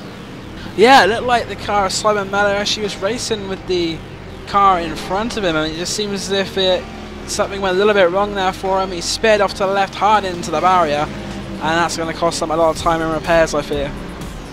Yeah, absolutely. So they're in the pits at the moment, are the Torrent Motorsports car, and unfortunate luck for them, because as you say, they were battling away for position and just losing control through that long left-hander, and well, it's going to cost them quite a bit of time in pit repairs, isn't it? Yeah, it was Ralph Cullinan in the Blue Flag Racing GT that they were fighting with, and it just seemed as if the that car, Simon Mellerish, a 288, the Torrent Motorsports car, just seemed to, I don't know if it was too close, panicked or something, but that car just, it panicked, it twitched, and it went straight left into the wall very hard, and Simon Mellerish, I think he's going to be out of this race, and that's not very, that's not good for them. Absolutely, so it does look like that they've actually retired from this race by the looks of things, so that's an unfortunate end to their race, just an hour and a quarter into this 4-hour race. As I say, it's the Gathering of Tweakers Endurance Series. It's 4 hours of Sebring here live on RaceSpot and on iRacingLive, and we currently have a battle in GTC class. It's the 311 Core Sim Racing car, and that is Dominic Enkel, and the Spirit of Le Mans car, the Jean-Paul Neilhouse car, the 333 car, battling over second place in GTC, Alvin. Yeah, that's has been a good battle so far in between those two. However, the leading GTC car has been pretty much running away from this race since the beginning of since the drop of the green flag, with Evan Mallarda and Yacine Bever, two great rough C-spec drivers, and that 356 car, and David just showing the rest of the field how it's done. Absolutely, it's the NKH racing car, the third place overall car, just lapping those two drivers, so just splitting up that battle a little bit. I can tell you in the GTC class that the Baguette Racing 356 car has a 49.6 second lead at the moment, so that's a heck of a lead so far, as Legends Racing now are up into 4th place ahead of the Hawk Sim Racing car. So Hawk just losing the place while we were just on commercial. So yes, we've got one of the prototypes into the pits actually. Who's that? That's Adam Kell from Apex Racing. So having to pit for them, of course, they had an incident, didn't they, earlier on, Dan? Yeah, that was sequence, so maybe that is their mandatory pit stop. But as we can see, the Legends Racing car up to P4, and also NKH, they've dropped off a little bit in the second stint, and there's only actually a 5-second gap between NKH in 3rd and Legends Racing in 4th. So in the next couple of laps, I think we could see Darren Seal and the battle between himself and Hayden Burns, maybe, because Burns, no disrespect, seems a little bit slower than the opening driver in that car. Absolutely, his last lap was a 1:59.289, whereas Legends Racing last lap was a 1:56.852. So Legends Racing getting the boot down, only let's have a look, 6.4 seconds between them. So that gap is closing up a little bit during this race, as once again in the battle for second place in GTC, we've got the Core Sim Racing 311 car in second place, but having to withstand immense pressure from the 333 Spirit of Le Mans car. Dan. Yeah, Jan Portniki, we saw him go past the Talk Freak Racing car. He's obviously got some pace in this rough C-Spec to now challenge Dominic Engel for second place. If he can get past Engel, it will be quite interesting to see if he's able to pull out a little bit back on those Baguette Racing boys, who at the moment will think everything's all nice and rosy. A 50-second lead, but should the car of Nihui get past Engel, it might give them a little bit of a reason to not drop off their pace. But as we see, they're coming now onto the Tracy Yarman straight. Engel in second place, and John Huniwi not quite close enough, I think, to make a move. Yeah, just keeping that slipstream. Just has a look to the right there, just to remind Core Sim Racing that, yep, I'm still here. I'm having a look, but into this final corner. It is a tricky corner because you are braking around the start of that corner, so it's so easy to lose the back end of that, Alvin.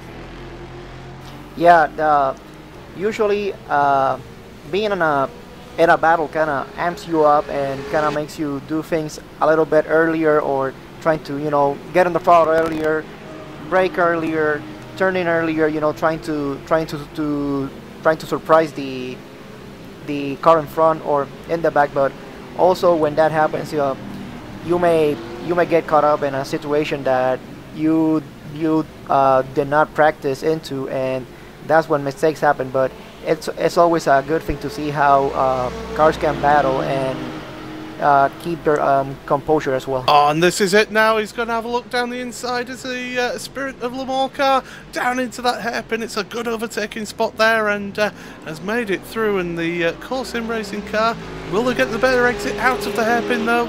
No, not quite really. They've just dropped back a little bit. So good move there into second place in the GTC class for the Spirit of Le Mans car. And now, as you say, Dan, it'll be interesting to see if they're able to catch up that gap now to the Baguette Racing a little bit. Also in GT3, better change to second place. Mad Cape Racing have gone ahead of NAB Racing. So the car of the number 272, Frederick Alstorm, past Simon Sinstra, and Joachim Svensson not too far behind NAB as well. So we're having some changes in all the classes at the moment. Mad Cape Racing now up to second place, and Claudio Klima putting out a little bit of a gap now in our GT3 class. But now we've seen Almstrom go past into second place. Will he be able to catch up to the leader? So in our two GT classes, we could see gaps maybe closing up for the lead, but it'll be interesting to see those two gaps and if they come down at all. As there's a battle for fourth place in GT3 as well. High Octane Motorsports, the 220 car, they're up behind the GTC car of SRM Motorsports, having to go around the outside, getting on the marbles a little bit. but able to make it stick. But Racing Lions are they were pretty close to them. In fact, they still are. They're half a second between these two. So this is a battle for 4th place in GT3 as they come down towards the back straight, the Almond Straight, and well, the Racing Lions car just not quite close enough to be able to make a move, but that'll be one to keep an eye on because they are pretty close together, as it's just 0.4 of a second, and well, High Octane feeling the need to try and break that toe, but Racing Lions able to close right up there. Under braking, they're not going to make a move, but will they line themselves up for a move into the first corner there? Yeah, we'll have a look and see what happens at Racing Lions car. That is Frank Van Brandrick and Jochen Svensson moving over to the pit wall side on the right hand side. Racing Lions, a little bit of a stick in the nose on the left hand side, as you say before, just to let him know he's there, although I think you'll see him in that rear view mirror looming ever closer. And the Mad Cape, as we say, the High Octane Racing are 4th, NAB Racing were 2nd, and they could, like we saw earlier with the NKH car, they could lose a couple of positions in a short space of time. And I can tell you that overall in the race for the lead, there's now only 1.9 seconds between Christian Kvyat and Dean Prescott. So Dean Prescott making progress on the lead as the Team Huizinga engineering car in the lead, as we say, with the 178 with the Friction Racing 199 in 2nd place.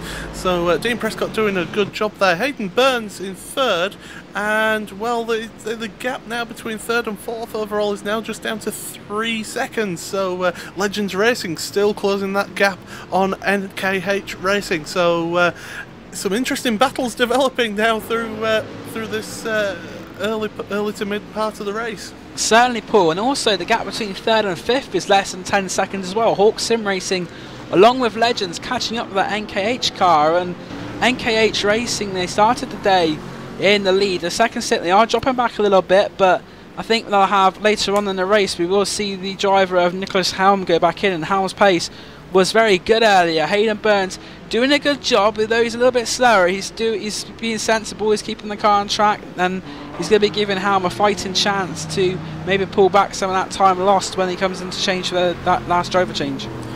And we've still got the battle for 4th in GT3 going on. Speaking of Burns, he spun. He's had a little half moment, and that's going to probably cost him the position to Darren Seal. Darren Seal, though, not quite able to take it, but Hayden Burns there, losing it under braking, and he's gone a little bit wide, lost, he didn't have a full spin, but it's definitely cost him a lot of time to that Legends car and also the Hawk Sim Racing car just behind it. So I think we'll be seeing that on replay pretty shortly. Yeah, absolutely. As well, it's getting a bit close between those two now. 0.4 of a second as they're behind GT3 traffic, and now Legends Racing having a look down the inside here, going onto the back straight, but not going to make it through. So NKH Racing now onto that back straight. Can Legends Racing, Darren Seal, get the better run out of there? They've both got the tow from the GT3 car. They're going to have to make their way through traffic because there's also a GTC car in front of them as well. Can they make it into the final corner without any dramas? The answer is yes, as the 357 gets out of the way of all those cars. So good work from the Blue Line Motorsports car, and the leader also has had a moment. Yeah, Huizinga have had a big moment because they're now in 2nd place. Dean Prescott has taken the lead. It's all happening. Yeah, what happened was he's gone a little bit wide. He's clipped with this, just coming into just put the Corvette bridge and Big Bend. Seems that Christian Kvyat's gone a little bit wide on the exit of the corner. The car's run out there, he's clipped the dirt. Not lost too much time, but when the Friction Racing car is just 7 tenths behind you, that little moment is enough to drop you from 1st to 2nd place. And Dean Prescott having a fantastic drive in that Friction Racing car, one of the standout drivers for me so far in this stint, and he's put that Friction Racing car into the lead. And absolutely, so it's now just a 1.5 second lead for Dean Prescott, but he'll be hoping to make that pressure count and be able to get onto it and put in fast lap times. Meanwhile, NKH are still battling away for that 3rd place ahead of Legends Racing. We've also got a battle in the GT3s. It's all happening now, Dan, and that's the High Octane Motorsports, the Racing Lions. They're still battling along with the 208 NAB Racing. They're all battling for position, and it looks like the Racing Lions car has got ahead of NAB. Not quite. He's got ahead of NAB, but almost made it past the High Octane car as well. So Racing Lions Got to make NAB have lost 2 positions, I think, on that lap. So, in fact, they've lost 2 positions there. So, High Octane and Racing Lions have gone past. And that Racing Lions car, Frank Van Bujic, putting a lot of pressure onto Joachim Svensson in that 122 High Octane car. And they're battling for the final place on the podium, the 3rd place in GT3. And the leaders are coming through this battle as well, so they're getting held up, so Friction Racing not able to pull away quite as much as they want as well. But the whole team Hoisingmap just had a little bit of a moment just coming out of that left-hander there before Big Bend. But yeah, these guys are having to they're battling for position, but these GT3 cars are battling for position as well.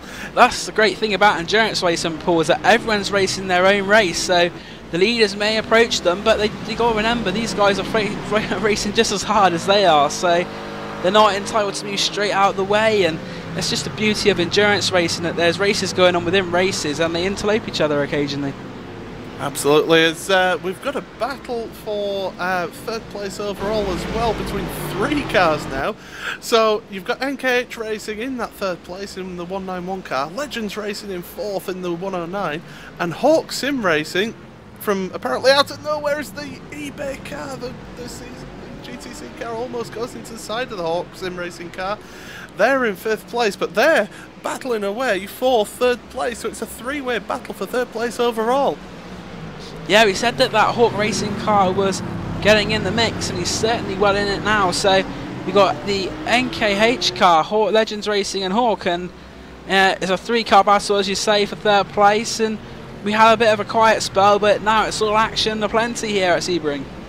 Absolutely, as strategies and the first pit stops have done, that everyone's into the swing of things now. Any drivers that have jumped into the car, they should be comfortable in the car now, able to go at it now at their full pace, as Legends Racing still behind, 0.4 of a second behind that NKH Racing car. They've just pulled out a little bit of a gap over the 124 car, that's the Hawk Sim Racing car. They got held up with a bit of traffic through the twisty stuff.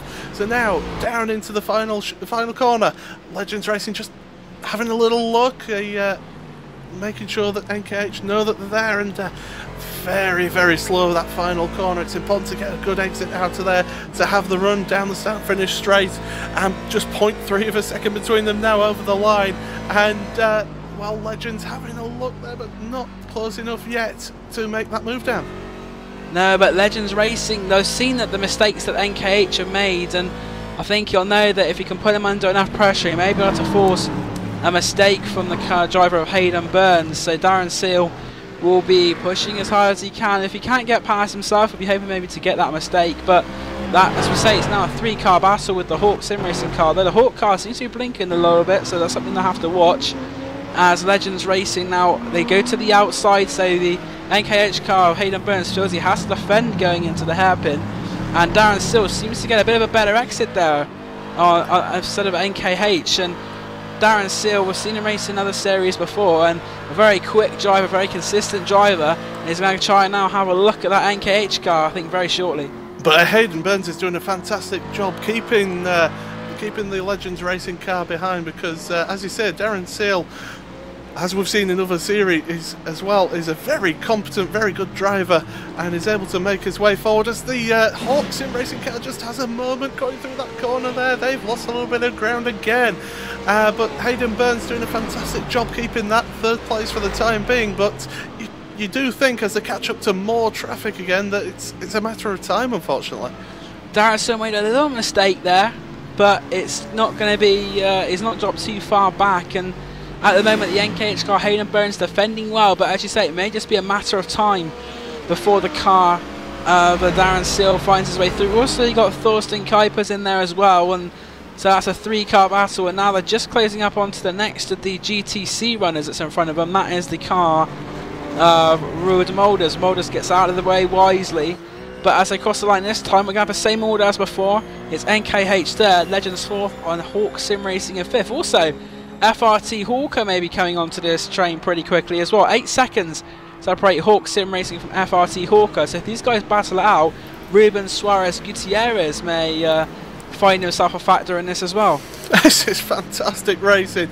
We're an hour and a half into this race now, and we had a little bit of a lull, but it's come back now, and it's close racing for that third place overall. I can tell you that for first place is only 1.1 seconds between Friction Racing and Team Heusingfeld, so they're still pretty close together. They're not Friction Racing not able to pull away as much as we maybe thought they could have done.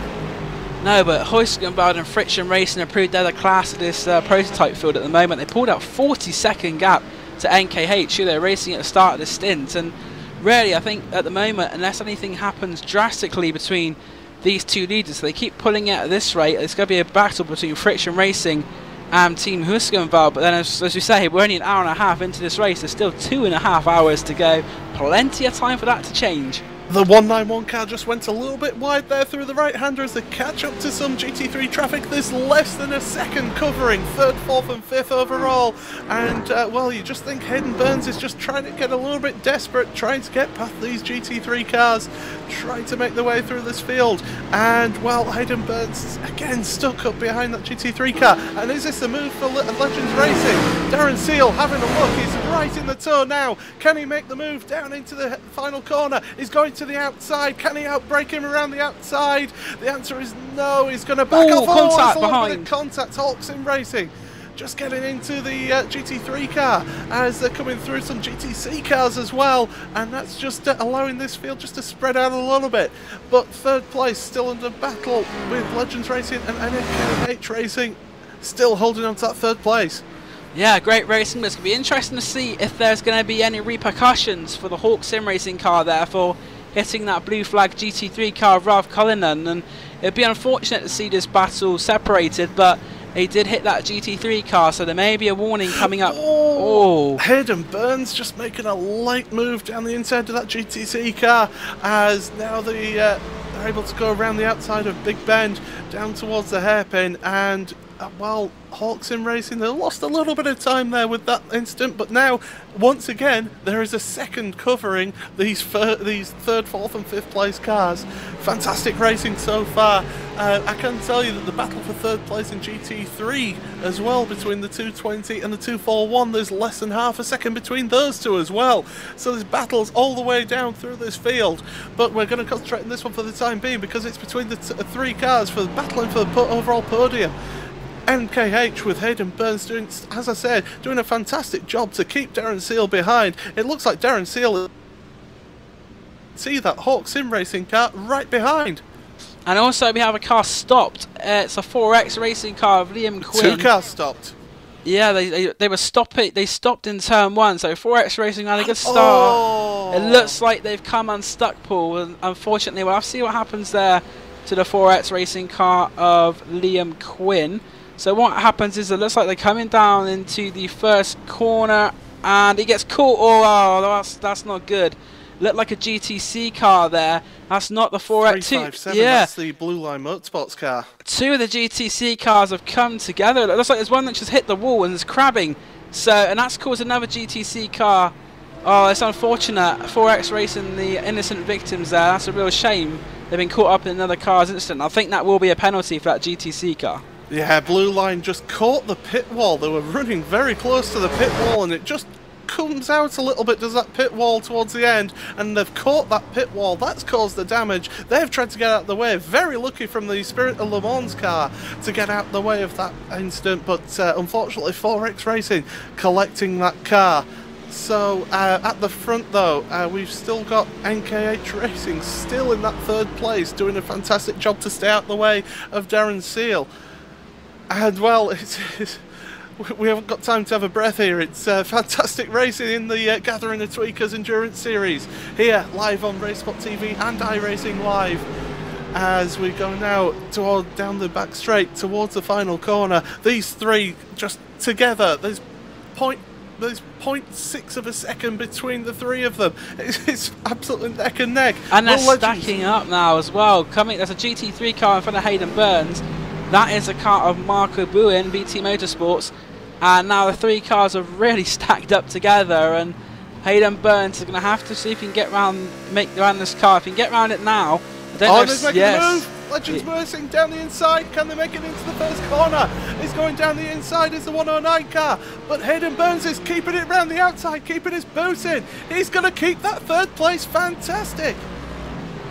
I think you're a bit behind the action there, Paul. I'm getting a bit excited there. I'm loving this race. It's too exciting. They're coming down the Ullman Straight now, and it seems that Burns has pulled out a bit of a gap there to Legends Racing and the Hawk car behind as well, Hawk Sim Racing. So Paul getting excited. It's good to see him getting excited here, but not quite up to the onto the live footage. But Hayden Burns pulled away a little bit. You're with me now. That's always good to know. I wondered what you was getting excited about there for a second, and then I realised what was going on. But everyone's now with us. Hayden Burns has pulled out a small gap to Darren Seal. Thorsten Kuipers. And also is that the FRT Hawker car is getting closer. It's down. The gap is now down to 5 seconds between Hawker and Hawk Racing. So we could have a fourth car to enter this little party. This is just fantastic. I mean, the fact that Hayden Burns is keeping that third place as well, and as you say, pulled out a little bit of a gap now over the Legends Racing, who are battling away with Hawk Sim Racing now. They're coming round the GT3 cars through the big bend, and well, it's Blackadder Motorsport that has just gone past, and it's down into the hairpin. Hawk Sim Racing just not quite close enough to make that move yet, but they'll be certainly lining them up as Legends now that they're past that GT3 traffic, trying to make it back forward. Yeah, they'll be trying to get onto the back of that NKH car. It looks like Darren Seal has a bit more pace than Hayden Burns, but Hayden doing a very good job in keeping the car behind. And I also noticed that the track is starting to rubber in a little bit. We see the dynamic surfaces, and there's definitely a racing line developing now around the Sebring circuit. Absolutely, and it's going to be interesting how that takes effect over these 4 hours, because the rubber and dirt accumulates off the racing line, and it'll make it more difficult to make those moves past, not only for position but also for getting past lap traffic, as there's just a few more issues just for that 124 car, just with a bit of a connection problem there. But now Legends Racing have caught right back up again with NKH Racing. Darren Seal certainly has the pace over Hayden Burns, but Hayden Burns wily enough to be able to keep ahead of him. Yeah, coming down to Sunset Bend now to end lap number 50, and exactly as we were a lap a minute ago, we got another battle, and it looks like Darren Seal's coming into the pits. So Darren Seal from 4th place makes a pit stop. Now, is that tactical? Is that to give him space to be able to then put in a few fast laps to be able to get ahead of the NKH Racing when they're coming for the pit stop? I think so. I think they realise that Darren Seal probably is a little bit quicker than Hayden Burns. If they get at the undercut, we see it in Formula 1 many times where the driver with the undercut, and I think that's what Darren Seal's going to go for now. As we look further back in the Daytona prototypes, we've got the Avid Chronic Racing car of the 113 Benjamin Gregory at the wheel of that one, and the 49 Motorsports Dexter Castro. They're battling away. There's 0.1 of a second is going down towards the final corner. Darting around is Dexter, trying to look round the outside of Ben Gregory, and they've got the SRM Motorsport GTC car there. Can they go either side? No, they can't, so Ben Gregory keeps that place, but the 49 car of Dexter Castro right there with Ben Gregory. Great racing at Dexter Castro, and then we see a lot more in Mazda MX-5 racing, so a lot of different machinery here for Dexter Castro, but doing a good job. And Ben Gregory, another driver who's raced in other series that I've raced in before, he's also a very, very quick driver. And Dexter Castro, though, Ben Gregory's a little bit wide there, so Dexter Castro will maybe have an opportunity in the next couple of corners, maybe trying to line up something for the hairpin. And look who's come out behind them as well, out the pits. Adam Powell has taken the wheel of the Legends Racing car over from Darren Seal, as these two battling it out for position. That isn't the clean air that the Legends Racing would have wanted, because these two, they're in similar cars, so they're going to have a pretty quick pace, and they're not going to be that easy to overtake, because this will be for position. Yeah, exactly. It's sort of the same races within races, and Adam Powell, another driver he's raced with Darren Seal on teams before, so they know each other and the racing style very well. So I think this Legends Racing team will be one to look out for, definitely for a podium place. Adam Powell, I think the first time I came across Adam Powell was in the Talk Freak Racing touring cars about 3 years ago. Very quick driver in that, and now he's proving he's gone a bit wide there though, Adam Powell. I think Dexter Castro and Ben Gregory in front of him, maybe putting him off a little bit there, but Adam Parr, I think we should see him try and make a move on these drivers pretty quickly. I think he will have the advantage with terms of grip with the new tyres. And I can tell you now, Hayden Burns in third place in the 191 car has pulled out a bit of a gap. It's about 3.5 seconds over the FTR Hawker car. So that means there's been a change of position now, Paul, because FRT Hawker were behind Hawk Sim Racing. So yeah, Hawk Sim Racing in the pits. Hawk Sim Racing in the pits, so maybe they're going to try and do a similar undercut, and let's see where they come out in relation to Legends Racing. Oh, is Castro running wide? So that's going to let the Legends car through down the inside of the final corner. And, well, Dexter Castro just running out wide through the final corner, taking out those innocent cones. And now down the start finish straight. So the question is, who is that coming out the pits? That is Hawk Racing coming out just behind this battle. So the Legends car has gained a little bit on Hawk Racing. Darren Seal and Adam Parr, they've done that despite being caught up in the Gregory Castro battle. They still managed to come out in front of that Hawk Racing car. So that means that the NKH car of Hayden Burns will be coming into pits very shortly. And Friction Racing are in the pits now. Friction Racing are in the pits now. Our race leader Dean Prescott comes in. But will NKH change drivers, I wonder? Friction Racing, and they are now in the pits, Friction Racing and LJ Garnett. So driver change to Friction Racing now as well. Yeah, and Team Hoisingveld Engineering are changing driver as well. Henry Gross has jumped into their car, the 178 car, in second place. NKH, we're in this pit stop window now for the Daytona prototypes. Are not able to go as long as the GTC cars or the GT3 cars, as into the pits comes the 191 car. So third place, this will be crucial. You've got to brake as late as possible to lose as little time coming into the pits. And will NKH Racing be able to keep that third place, or will the undercut work as FRT Hawker, the 142 car, stay out for another lap? FRT Hawker doing well there, fuel mileage. They've been able to go an extra 2 laps than the leaders. So Ruben Suarez Gutierrez were 2 laps longer than the Legends Racing car, shall I say. And will Adam Parr be able to get past that NKH car? And Nicholas Helms back behind the wheel of that NKH Racing car. So I think we might see that one going a little bit quicker now, because Helms, he saw earlier in the race, had a lot of good pace in him. But where will he come out in relation to that Legends Racing car? They're just coming through Sunset Bend now is Adam Parr. Friction Racing are still in the pits. That's interesting. Friction Racing have lost a lot of time. That is a long pit stop, and they're still in the pits now. It looks like Al Garnett has been replaced by Dean Prescott again. They've done a second driver change. That's extremely interesting. It looks like they're having some real problems in the pit stop. We said that if there wasn't any problems that the race may be between those 2 cars, but Friction Racing seem to have a problem with their pit stops. It looked like that one of their drivers, LJ Garnett, went into the car, and then they're taking him out and put Dean Prescott back in, but it's going to cost them a lot of time. And as far as the NKH battle goes with Legends Racing, Nicholas Helm has come out in front of Adam Parr, so that undercut did not work for Legends Racing, and it's now Nicholas Helm up into third place. So great driving there from the NKH driver Hayden Burns has meant that they were able to keep that third place. And that's it. There's a lot of Daytona prototypes in close proximity. You've got Adam Parr, Benjamin Gregory, who is a lap down, is let past Christian Bug, but then just behind him as well is the car he was fighting, Dexter Castro. So it's this race is definitely spicing up, but I think Nicholas Helm may pull away from these 2 cars now in this stint. I can tell you now that Friction Racing is still in the pits as well. Dean Prescott, they're down to 11th place overall, so absolute disaster for Friction Racing. But NKH Racing will be liking this. They'll be moving up now as the 109 car. They've moved up position, the Legends Racing. So it's all action. They've lost the place, Paul. Christian Bug, Hawk Sim Racing, they've gone past. So I don't know what's happened there. I'll have to go back and have a little look. But Christian Bug has found his way past Adam Parr. I'm going to have a look now and see where that move happened, because last time, here we go, it looked like let's have a look. Oh, the 109 got put on the grass there a little bit by one of the GTC cars. So he tried to go round the outside, it didn't quite work, and the GTC car involved was the car of Sasha Lamp, Talk Freak Racing. I don't think he necessarily went over on Adam Parr. I just don't think that it knew Adam Parr was there. So unfortunate there for Legends Racing, but they haven't lost too much time in any one position.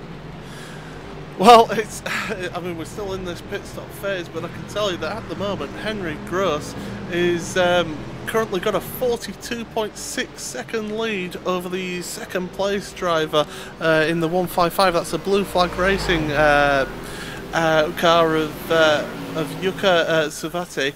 So that's but they've yet to pit stop yet. So actually, with the pit stops, it's the 142 car of FRT Hawker that will effectively be second place in overall. Friction Racing still in the pits as well, so I don't know what's happening there, but over to you, Alvin. Yeah, I've been looking at what happened to Friction Sim Racing, and they seem to have a brake failure on the driver of the 199 car coming out of the pits, and they weren't able to brake, and they just went straight on turn 3, so they just went back into the pits. It's really unfortunate what happened to them.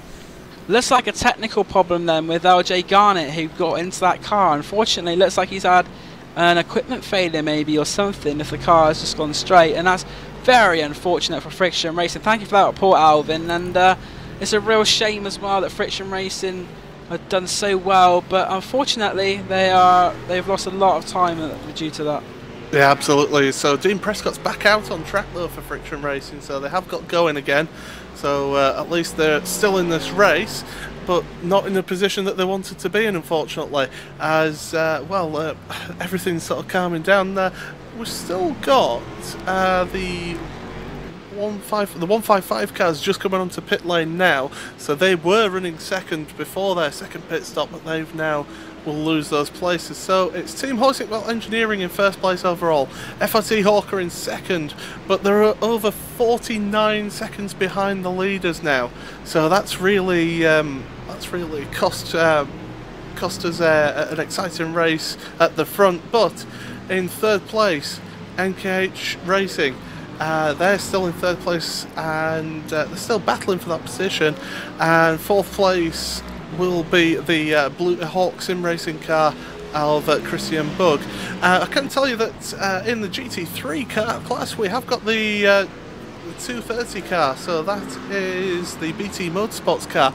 They're battling with Blackadder Motorsport over seventh place in class. Yeah, so those two are pretty close together, less than a second between those two. So that's a battle that we've got to keep an eye on absolutely through this race. And just out of interest, the Core Sim Racing are still in the lead of the GT3 class, with Mad Cape Racing Team in second, and they are 24.5 seconds behind Core, with Racing Lines in third place. But we've got to keep an eye on that BT Motorsport and Blackadder Motorsport battle, because they are pretty much the closest battle on track, although there is the 191 car half a second behind FRT Hawker for second place overall.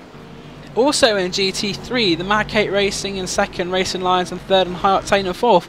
Not that much time separating those three cars either. They're both in the same straight. They come out of turn 1 and towards turn 2 and 3, but they're on the same straight, so that's something else to look for. And see what's happening. Is there anything close battles in GTC? I don't think there is too many close battles in GTC, but GoT Racing really stamping their authority on that class. Spirit of Le Mans in second place. They've managed to pull out quite a gap to Core Sim Racing as well since Jean-Paul Niki's been able to get past Dominic Engel. They seem to have got about a 10-15 second lead now, so Jean-Paul Niki putting a good stint in that car. But as we say in GT3, there's still... Oh, and they battled for second place. Sorry about that. They're just NKH having a look down the inside into the second corner, as FRT Hawker are having to just basically drive by their mirrors, because NKH Racing are right up there with them.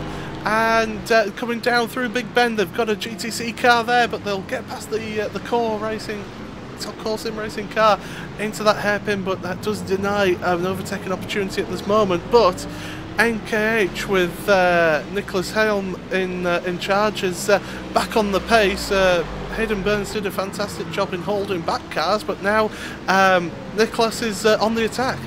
Yeah, Nicholas Helm seems to be the quicker driver of that NKH squad. Now he's really making an impression on the FRT Hawker car, which really seemed to come out of nowhere into second place. He got past the Legends car and the Hawk car, so very good driving from the FRT Hawker crew there to make those positions up. But Spirit of Le Mans have spun. I can tell you that they've just lost it through the right, left, right before the Almond Straight, but they've got back running again without anybody making any contact because there is a battle between for places between NAB Racing and Hawk Sim Racing as well. They're close together in the GT3 class. That's a 208 and 223 cars, so they're pretty close together. Yeah, it's Mario White for Hawk Sim Racing and NAB with Simon Stinisha behind the wheel, and they are fighting for what is 5th place, is that? Yeah, 5th place in class, and those two are battling in quite close proximity. BT Motorsport's about 10 seconds behind them as well, so NAB Racing were one of the ones who were right near the front at the start of the race, so dropped back a little bit and they're in a fight now. And NKH have made it into 2nd place on that lap. Nicholas Helm has made it past the FRT Hawker car. I'm just trying to find out where that was. It was going onto the Almond Straight by the looks of things, was it? Yeah, it was onto the Almond Straight. There was a few cars in front of them got caught up between themselves, and that allowed the NKH car to go through. And also, unfortunately, 49 Motorsports, Desca Castro has had a problem and he's going to drop down. He's had a connection failure, I believe, so unfortunately for Desca Castro in the 13th place car. They were racing, we saw earlier on, with that Avid Chronic car, but Desca Castro's race seems to be over for now. Hopefully he'll be able to get back in, but they're going to lose a lot of time through that.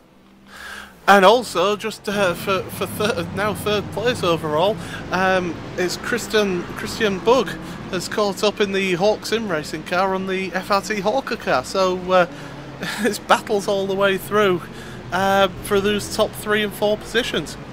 Yeah, some great racing through in the top 2, 3, 4 places after. And you've got to say that the big losers have been Legends Racing in the start of this stint. They were running in 3rd place, now down to 5th place. Hawk Sim Racing and Hawk are both going past them, and looks like there's a good battle going ahead of Adam Parr, you know, between it's a battle between Ben Kuipers and John King, and so the Blackadder 267 has just lost a position to Mad Cape Racing number 74 there in GT3. Yeah, absolutely. It's all going on at once now as Blackadder and Mad Cape still battling away for position there as BT Motorsports still ahead of them, but yeah, Blackadder Motorsports and Mad Cape Racing pretty close together. It's now 2nd between them as Mad Cape have made that position on Blackadder, as you say. Looks like some of the GTC cars in the pits as now. I've just seen the ABL 383 lead the pits. Team moves. I see contact. Something going on there. Oh, that's not good. That's GoT Racing as well. That's the leaders in GTC have made contact. They've just come out of the pits, and yeah, absolutely. They were just coming out, and seems like they were not paying attention to what was going on the track, and that could be a problem with race control as well. It's BT Motorsports that they've made contact with the 230 car, and that car is pretty beaten up, and they've gone back to the pits. So. Really bad luck for them, but yeah, GoT Racing, it'd be interesting to see if they've got any damage on that car, because that could bring the others in their class back into the battle for the lead of that class. I don't want to play devil's advocate here, but I think that GoT Racing car is completely innocent. It seems like he maintains a straight line, and that BMW just seems to go straight into the side of him as if he isn't there. So, unfortunately, I think the BMW driver may be at fault there. Well, it is difficult to see cars that are coming out of pit exit, you know, at this track. It is on the outside of the first corner, so it's not the cleanest of re-entries on this track, is it, Alvin? Yeah, it is kind of a difficult entry because of how the pit exit blends into the race lane in itself. But this is also when you see team racing play a big part, as since each driver should have someone not racing at all times, at least telling them when people are coming into pits and coming out of the pits. And it looks more like a problem of more like a common sense. As you see people coming out of the pits, you know, it's good to give some space. even though you may have the racing line at times, and especially in endurance racing, you gotta know when to give some space as well. And I don't know if you saw that, Dan, but we've had the 191 car, the NKH Racing, have to give the position back to the 142 car of FRT Racing. But of course, that meant that Hawk Sim Racing had to be let past as well, because they were ahead of that FRT Hawker car. Yeah, overtaking under yellow, and that's something which on iRacing you wouldn't usually get. So because we've got the live stewards, they've actually been able to spot that infringement, and they've, as a result, that told the 191 to get that position back. So just a testament that the live stewards on this series are actually working, because obviously iRacing don't police overtaking under yellow flags in road races usually. So unfortunately for 191, they have to do all that hard work again. I can tell you that Legends Racing and Core Sim Racing are battling for position. Core Sim Racing up to 5th place now, the 111, after their spin earlier in the race. And just as I say that, they lose control around the right-hander. The 111 Core Sim Racing and Legends are up there with them now, and Adam Powell as well, having to get out of the way as well, just to try and avoid any contact. But Core, having just that issue there, has allowed Blackadder to get ahead of Legends Racing, the 109. Christian China, I think Christmas has come early there. The mistake by the Juha Pekalami has also forced Adam Powell to get off the loud pedal, which has in turn let Christian Chandler come through. And it'd be interesting, we were just talking about overtaking under yellow flags, and I don't think that would be an issue there, because the car was actually back under control when they went past. I did think for a second it may be a similar incident there, but I just looked at it again and there's no danger of that. It was just a pure momentum for where they had to lose speed. There was no overtaking under yellow, so up to 6th place to get Blackadder. And look at this traffic that they're having to deal with around the first corner. That's letting Blackadder get right on the back of Core Sim Racing. As you say, Juha Pekalami having to battle his way through. He just lost control. Contact! Oh! And more contact. Oh, that's really bad. That's spun Blackadder around. Christian Challoner maybe not wishing that Christmas had come early. Legends Racing, Adam Powell also having to get out the way. So that's mixed things up. And Dan, just talk us through that. Yeah, that was the Hawk Sim Racing GT3 car there of Micah Wright. Juha Pekalami was alongside him, and then there's contact made between the BMW and Pekalami. He's trying to control it, but unfortunately he's clipped Chandler. Also Adam Powell's had to go on the grass to avoid it, and what was shaping up to be a good battle there has been unfortunately diluted there by the BMW hitting Pekalami. So the stewards will have a look at that, and we'll be interested to see what the outcome from that incident is. Absolutely, as Pekalami is still struggling. He's on the grass and the dirt at the moment, trying to get around the GT3 cars of the back markers that he was trying to get past. Legends Racing, Adam Powell is moving again, as is Christian Challoner, so at least they're still running and they're still racing, so it'll be interesting, as you said, to see what the stewards make of that, as now it's just everything's just calming down a little bit. We've got a battle still for 3rd place overall between the 142 and the 191. That's FRT Hawker and NKH Racing. They are battling away going into the first corner, and NKH just taking that wider line, seems to get a better exit through that first corner, and FRT getting caught up behind the GTC traffic. And are they able to make a move? No, they just keep behind and maybe look to make a move down into the hairpin. Yeah, Nicholas Ham on the fight back, and let's have a look and see what's going on in GT3. A lot of action in the prototype class, but in GT3, Claudio Klima Core Sim Racing had the lead in that class. 2nd in the BMW class is Frederick Armstrong. He's got the Frank van der Bregik Racing Lions car in 3rd, and the battle between himself and Joachim Svensson pretty close there for the final podium position in GT3. That is the high octane 122 car and the 241 Racing Lions car. I could tell you also in the GTC class it's close between the ABL endurance team, that's the 383 car, and Talk Freak Racing and the 381 car. They're less than a second between those two. They're battling it out for 5th place in class, so they're having a real ding-dong battle between those two. But yeah, it's close racing all the way through. It's a fantastic series to be involved in this. as now P3 in overall in the race, going down the inside, looking down the inside. Will they make the move? No, they won't. FRT Hawker able to keep third place. NKH now just busy looking all over the back of them. Will they get the better run out that corner down the Almond Straight? It certainly looks like it going into the final corner. He's lining him up. He's going to the outside, but he's got GTC and GT3 traffic ahead. Will he make it round the outside? Oh. That's very close as they're going side by either side of the GTC car in this contact. Oh no! NKH. Oh, there's more contact. That's the 4X. Yeah, it's 4X. Yeah, they've made contact with NKH. Oh, and NKH, you look at the back end of that car, it's got some heavy damage now as well as on the front. Yeah, they were 3 wide going into Sunset. I said about the bumps and that. I think that definitely proved to be the case there. When it goes round the outside, I think the GTC car, you saw you had one on the inside. I'm not particularly sure you knew NKH were on the outside.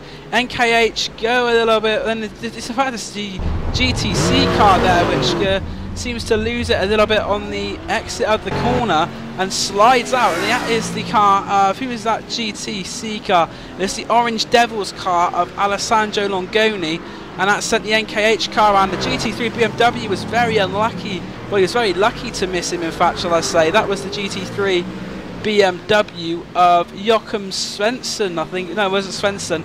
It was the Racing Lions car. So the Racing Lions car have lost out as a result of that, but I think the battle was on back between those two cars.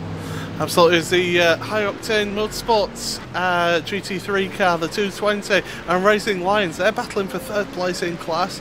There's less than half a second between those two coming through this twisty section, this infield section, as the recovering NKH car has caught up to these two to lap them. And, well, showing I mean, you've got to show a bit of patience as well when you're going through traffic, because you may be battling for position, but it's important to finish the race, isn't it? Yeah, exactly. I don't think they had to go 3 wide. It was shades of Spa all those years ago with Schumacher and Hakkinen, but yeah, you've got to think though that maybe 3 wide into Sunset Bend isn't the best tactic in an endurance race, so unfortunate, but I don't think they really had to go 3 wide. It seemed that Helm had the pace on the 2 cars he was racing with. So Racing Lions down the inside of High Octane Motorsport. This is for positions for P3 in class as the NKH car comes into the pits. Down the pit straight, they're side by side. They're getting closer and closer. Please don't make contact, guys. As down into turn 1 they go. And, well, High Octane Motorsport keep that place, that third place in GT3 class. But this battle isn't over yet, because Racing Lions get the better exit out the first corner. Look to the inside of the second corner, but have to stay behind. Frank Van Broijik will be very fired up at the moment, I can tell you that now from personal experience. If you get involved in an incident that isn't your fault, you lose positions, I think there may be a little bit of red mist there. I think he's going to be even more determined to get past that car, because the only reason he got past in the first place was due to that incident, and it was a really good battle. So it looks like we are going to have round 2 of that battle, and I think that Van Broijik may have a little bit of a etched. I think the blue torch papers were well and truly lit with this one. Absolutely, and Alvin, we've got another warning as well, haven't we? Yeah, it looks like the car number 356, what's the 356? The Baguette Racing, the Baguette Racing. They got a warning for crossing the double line on pit exit, and that's clearly stated on the driver's briefing that they shall not cross the double white line. It looks like they just did. And is that in relation to that incident we saw, I wonder, with that and the BMW? Possibly so, because they were exiting the pits when that BMW made contact with them. But we've got a battle for 4th place in GTC. That's between the 383, the ABL Endurance car, and the 381 Talk Freak Racing. So these two still at it. They've been battling away the last few laps between these two, and less than half a second between them. And, well,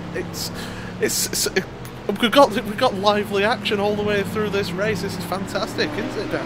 Yeah, and we've just gone past the halfway mark as well. 2 hours and 4 minutes were on the clock last time Huskenveld came across the line, and they've got a 52-second lead now over Hawk Sim Racing, with FRT Hawker in 3rd place. So all the action we've had is sort of is let Huskenberg pull away, especially with the loss of Friction Racing, who are back out and are currently in 9th place at the moment. And they're not too far behind Mark Warmington and P8 either. Well, I can tell you that the 211, the Corsim racing car, they're into the pits for their second pit stop. So we're in the pit stop cycle now for the GT3 cars. The GTC cars and the Daytona prototypes have already made their pit stops, their second pit stop. So they're well into their third stint, should I say? But yeah, they're at the moment able to go longer is the 220 car, the high octane motorsports car, and also the 241 Racing Lions. They're able to go longer than Corsim Racing in the GT3 class. Yeah, a lot long. It looks like a lot longer, so it's good if they're able to go longer, because it means that later in the race they'll be able to maybe amend their strategy a little bit. But with the small differences, it may not be the case it works that way, but it's good they've been able to go a little bit longer. And Alvin, we've got even more warnings, haven't we? Yep. Car number 230 just got a warning for not giving enough room, and car number 230 looks like it's the BT Motorsports. And looks from that incident going into turn 1, like we were discussing earlier, it wasn't the Baggett Racing's fault. It was the BT Motorsports for not being aware of cars coming into track again. It's a sort of weird one, that, because you would have thought that, on iRacing they got the spotter. You would have thought that maybe the spotter would have told him that there was a car on his right, but maybe because it was coming out of the pits that didn't quite work. But it was in this series. I think they've also got people on the crew as well who aren't driving, so it looks like there's been a breakdown in communication, something now, unfortunately, and it's led to that incident. But I can see both sides of it, but it looks like the BMW, I thought the BMW was more at fault than the roof, to be honest. It looked like the roof had stayed on a clear line and it's just been drifted into. So I can hear contact going on there. Who was that? That was Dexter Castro having issues trying to get past the GTC battle between who was that? That was the ABL endurance team that he made contact with. So Dexter Castro just getting into the back of that 383 rough, and also we've got the 220 high octane motorsports car. They're into the pits now, but Racing Lions, they've stayed out for yet another lap. So Alvin, this is looking good for Racing Lions' strategy. Yeah, definitely. It seems like they are the one of the few GT3 teams that are able to really stretch their fuel mileage, and looks like they're really gonna be they could be contending for the win if they keep this strategy going up as well. As Blackadder Motorsports as well have stayed out in the GT3 car, so they're going for another lap. But let's have a look. The Corsim Racing, Mike Pollock is at the helm of that car now, taking over from Claudio Clima. No, not Claudio, sorry. Who was it that was driving that car? It's been that much action that it's hard to keep an eye on that. Oh no, it was Claudio. Yeah, so Mike Pollock just getting into the swing of things. He's not driven that car yet this race, so he'll have to get into the rhythm of the track again after the last time. It was, what, 2 hours ago you last drove the car, maybe in practice. Also, the track surface may have changed as well. Obviously, we said it before, iRacing with the new dynamic weather, which they've brought in for season 4 this season, and it's definitely made. I think it definitely makes a difference to the racing. And in series like this, the endurance series, I think you'll definitely see the full potential of dynamic tracks. Absolutely, as we've got a battle now between Blue Flag Racing and Friction Racing. So Friction able to get back onto the back of Blue Flag Racing, and this is a battle for 7th overall, I do believe. Yes, it is. It's for 7th overall, as down the inside goes Friction Racing over the Blue Flag Daytona prototype. So a position gain there for Dean Prescott, who's having to try and make time back from that technical hitch with the brakes. Yeah, Dean Prescott was definitely one of the faster drivers, if not the fastest driver at one point on the circuit, and they're only one lap down on our race leaders. So, as we said before, there's a lot of time for things to go wrong in this race, and I wouldn't rule the Friction Racing car out of maybe of getting into the top 5, if not higher on later on. But I think the top 5 will possibly be about as high as it can go, but we'll see. We know there's a lot of pace in that friction racing car. But another thing we got to wonder is if it was a technical problem for Mr. Garnett, what will be the? Obviously, we got a driving time rule in this as well, so they'll need to know a teammate to step in now so Dean Prescott doesn't exceed the rules and get disqualified. Absolutely, as Racing Lions have just been in for their pit stop in the GT3 class, so they've come back out with Arnaud Jabin in charge, and Black Arrow Motorsport also, they're making it through their pit stop change, so they're going through their pit stop cycle now, so it means that Core Sim Racing is back into the lead of the GT3 class. Got a bit of news as well. We just talked about friction racing. RJ Garnett said his load cell broke as soon as he left the pits. Next stint, he'll be braking with his clutch pedal. Right, okay, so that's going to be a bit different. It's going to have a bit different feel, so they'll have to get used to that. And well, tomorrow, of course, it's the Neo Championship, which will be tomorrow at 1 PM GMT, and that will be on RaceSpotTV, so you make sure you get to check that out. And what we'll do now, as we've just come to the end of the pit stop cycle for the GT3s, is that we'll just take a quick short commercial break, but stay right here on RaceSpotTV and iRacingLive.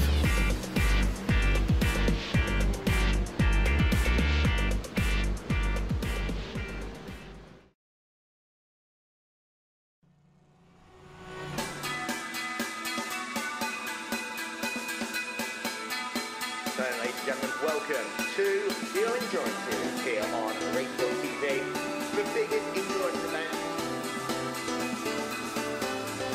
Rewind past there, behind the Simsport between Virtual Racing and the Racing Lions 4 GT.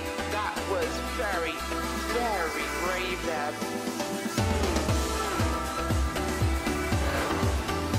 That's it, very well could be the turning point.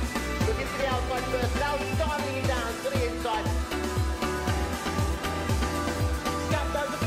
Per second, got a 6 in traffic. They are ready.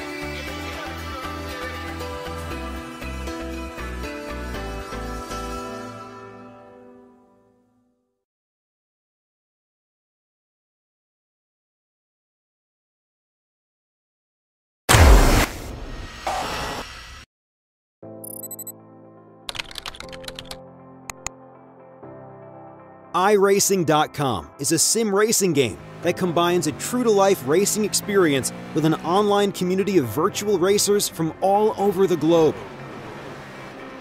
iRacing offers a multitude of officially licensed cars and tracks, laser scanned with millimeter accuracy. Their car models and mechanical systems are based on real-world physics and engineered in cooperation with manufacturers and race teams. iRacing's web-based interface allows members to compare stats and test drive any combination of car and track instantly. Their skill license system ranges from rookie to pro, ensuring members are always pitted against those with similar skill sets. Members are able to sign up for a weekly race series, compete in time trials, host a private race with friends, and participate in racing leagues created and run by the community. With over 60,000 members, iRacing works in partnership with renowned motorsport organizations like SRO Motorsports Group to deliver virtual races based on the real-life Blancpain GT series. iRacing's Blancpain Endurance Series features team racing, giving members the ability to build a team and participate in races ranging from 3 hours to 24 hours.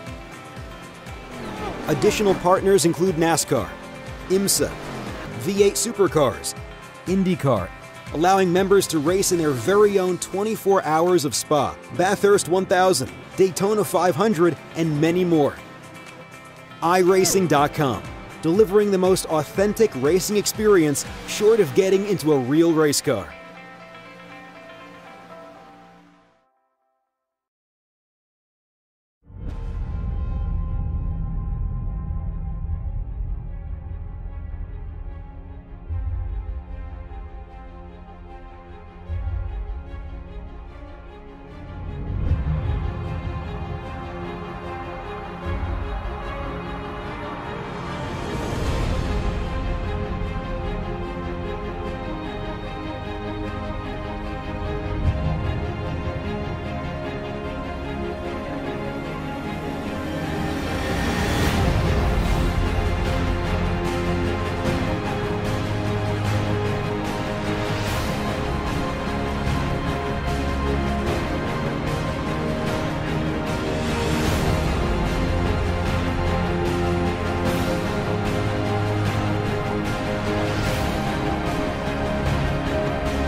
Welcome back to the Gathering of Tweakers Endurance Series, the 4 hours of Sebring, here live on RaceSpotTV and iRacingLive.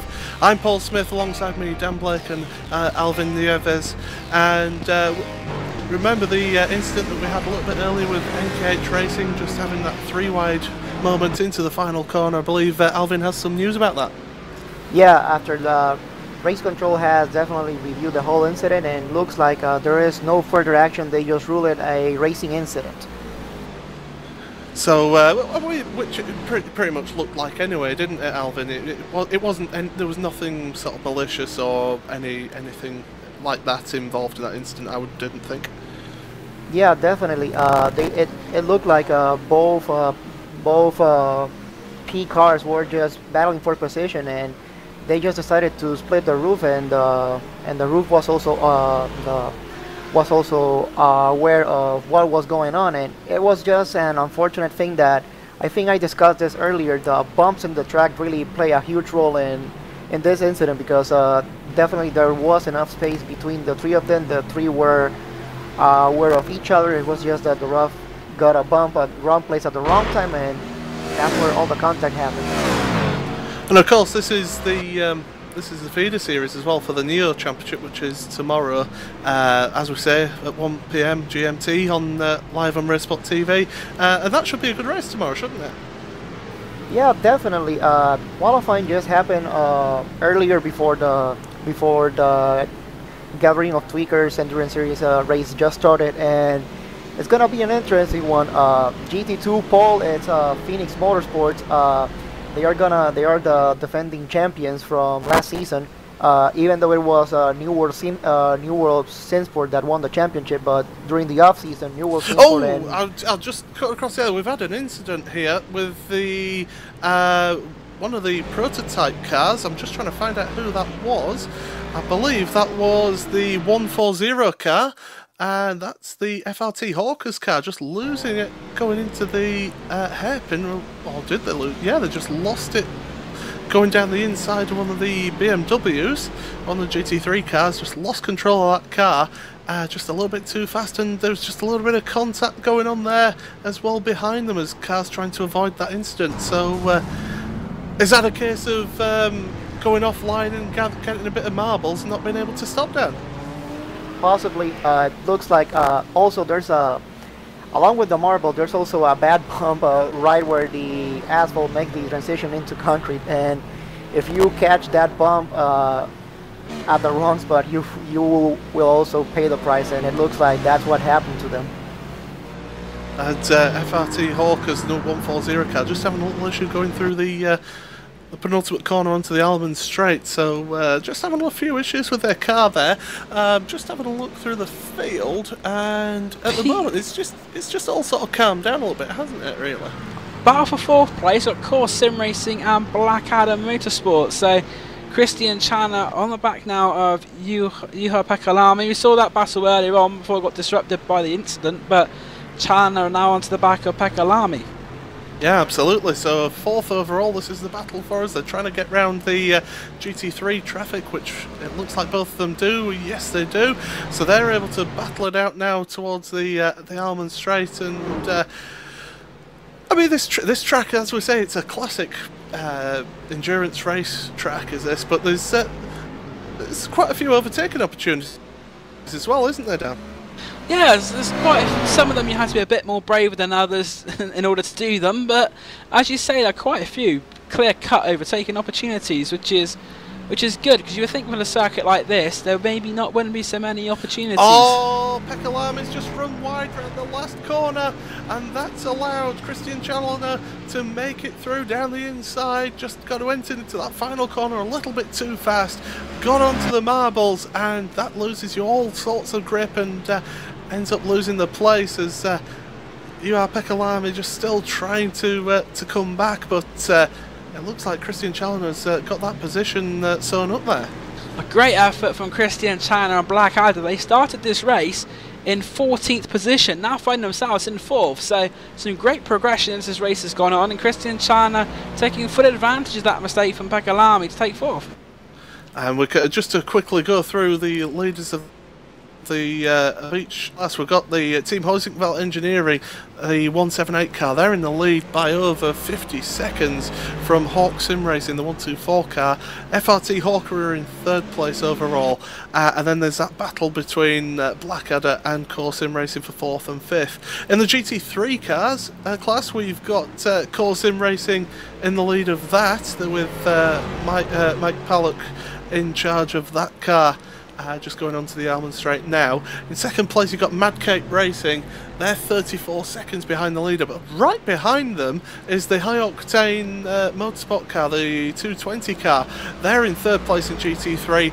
They're still battling away, only 0.8 of a second behind, with Racing Lions in 4th, Oxim Racing in 5th in GT3. And then in the GTC class, you've still got the Baguette Racing team. They're still in the lead, but it's 41 seconds that they've got a lead by the looks of things. So, oh no, more than that actually, because in 2nd place is Spirit Le Mans. They're actually 1 minute 15. I was looking at the wrong time screen there. And then in 3rd place in class is Core Sim Racing GTC. They're 16.5 seconds behind the Spirit Le Mans car, with Talk Freak Racing in 4th in class and ABL Endurance in 5th place in that GTC class. But the battle at the moment, that's for 4th place overall between Blackadder and Core Sim Racing. Yeah, Blackadder and Core Sim Racing fighting hard. We've got that GT3 battle as well for 2nd place between Mad Cape and High Octane, very close together. Jochen Svensson right on the back now of Mark Mackie, and it seems that the GTC field are the only ones that are really spreading out. It seems to be battles in all of the other classes, and Jochen Svensson now right on the back of that Mad Cape Racing car. Absolutely, Jochen Svensson is all over the back of that like a cheap suit, and Mad Cape Racing holding on to that 2nd place at the moment with Matt McKay in that Mad Cape Racing car. But down into the hairpin, this is one of the overtaking spots that we were talking about, but as we say, offline there is that bump. There's also the marbles and the dirt offline, so there's not going to be as much grip. So if you want to make a move down there, you want to be cleaning that line a couple of laps before finally making that move. As we've got the 116 car, the 4X Racing Fatties, they're called, running a little bit slow there. What's happened here? Just have a look and see what's happened there, and it looks like the few problems. I can't actually see what's happened to them, but they are looking. They're behind the Avid Chronic Racing team with Ben Gregory in at the wheel, and yeah, the Avid Chronic Racing team making it through in the final corner. They were up with GTC class cars as well, so just getting caught out by the traffic. Yeah, unfortunately the 4X Racing Fatties losing position there to Avid Chronic Racing and Benjamin Gregory. That's a car which had the problems earlier with the connection, but Ben Gregory, a very fast driver, and I believe at one point he was even using an Xbox controller and being extremely quick, and now he's actually got a proper setup. He's even quicker. But the 4X Racing Fatties behind a little bit of a moment there, a switch there. That's Mark Figueroas at the moment behind the wheel of that one.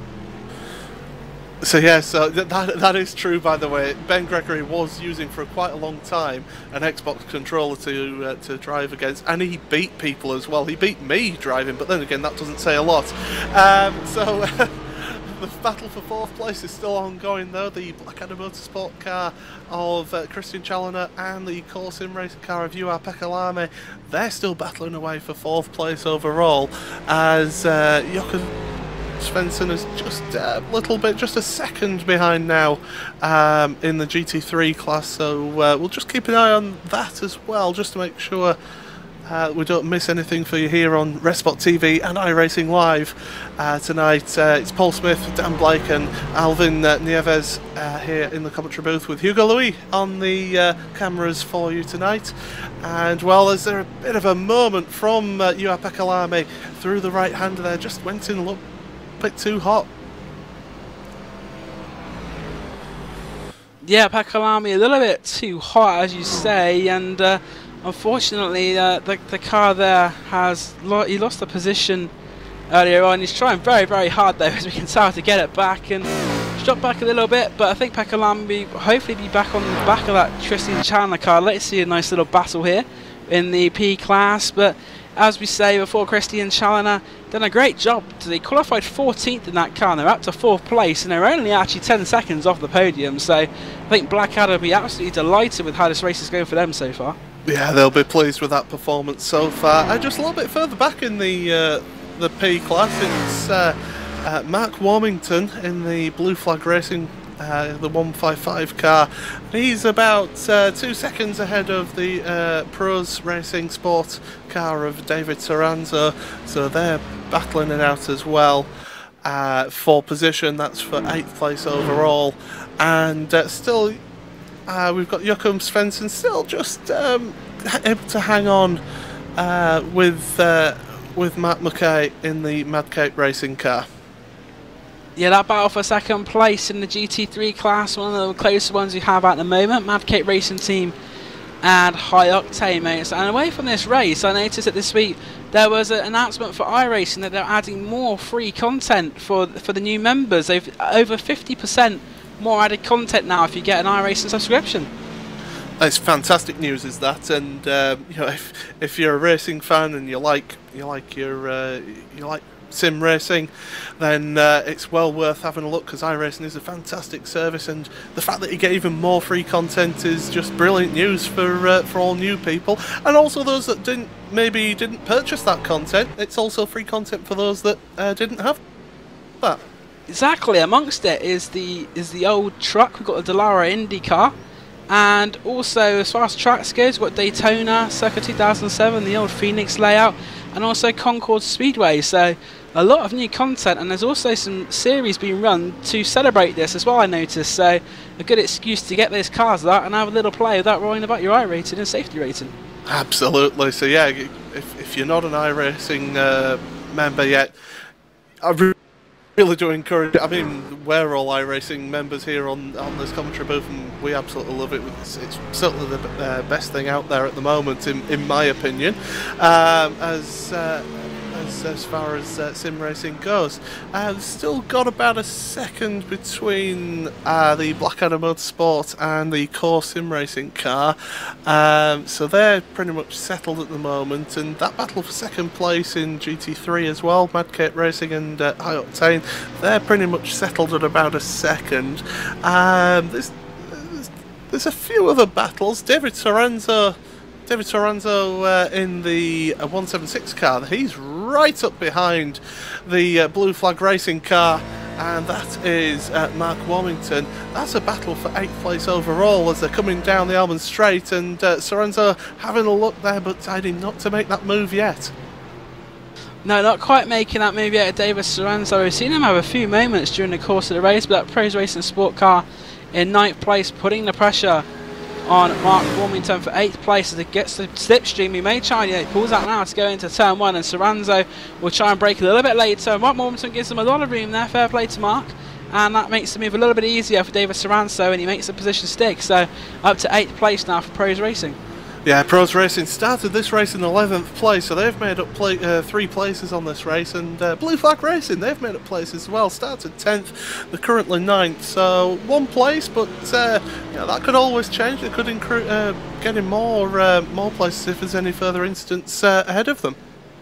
Yeah, exactly, it's an endurance race, so anything can happen. We saw with Friction Racing, NKH Racing, that there's a lot of things that can happen in these races, and speaking of NKH Racing, they're actually catching Legends Racing up for 6th place. Their last up at 155.721, Legend Racing at 57.9. So NKH, if they had any damage before, it seems that it's been fixed, or at least it's at a level where it's not affecting their competitiveness, because they are starting to close in now on that 6th place Legends Racing car. Yeah, it looks like the mechanics got the old Birmingham screwdriver out on that one and gave it a good hammering at the back there, because it does look a lot straighter than it was before after that incident. So they're fighting it back. Of course, started on pole position and led the race to start with, but unfortunately, incident and maybe not as fast lap times, meaning that they've just fallen back a bit, but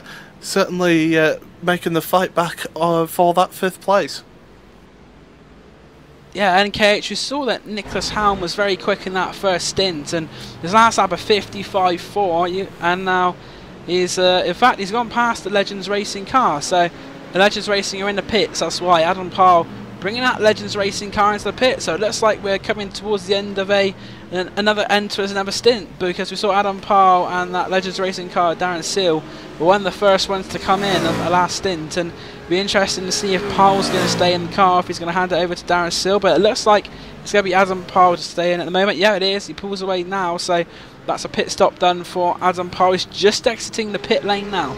And I can tell you that the battle for second place in GT3 between the 272 Mad Cape Racing team and the 220 High Octane Motorsports car, they're still battling away. There's about 0.3 of a second between these two. They're absolutely neck and neck with each other, and Joachim Svensson trying to make his way past Matt McKay, but Matt McKay doing a fantastic job of keeping that second place in class at the moment, and really doing a good job so far.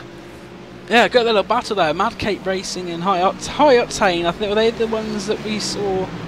Yeah, they're the ones earlier that we saw defending that train, if I remember rightly, earlier in the race. So the High Octane Motorsport car now putting the pressure on for second place, and the race leaders core quite a way a bit up the road. Malik Pulish just going out to turn 1 now as the second and third place battle go down the Oldman Straight, so it's quite a gap. But High Octane Motorsport just behind, and they're 3 wide now. They've got the GTC car and the prototype car has just gone past, and we've also had a pit stop for the Hawk car 124, so Christian Bugg has pitted.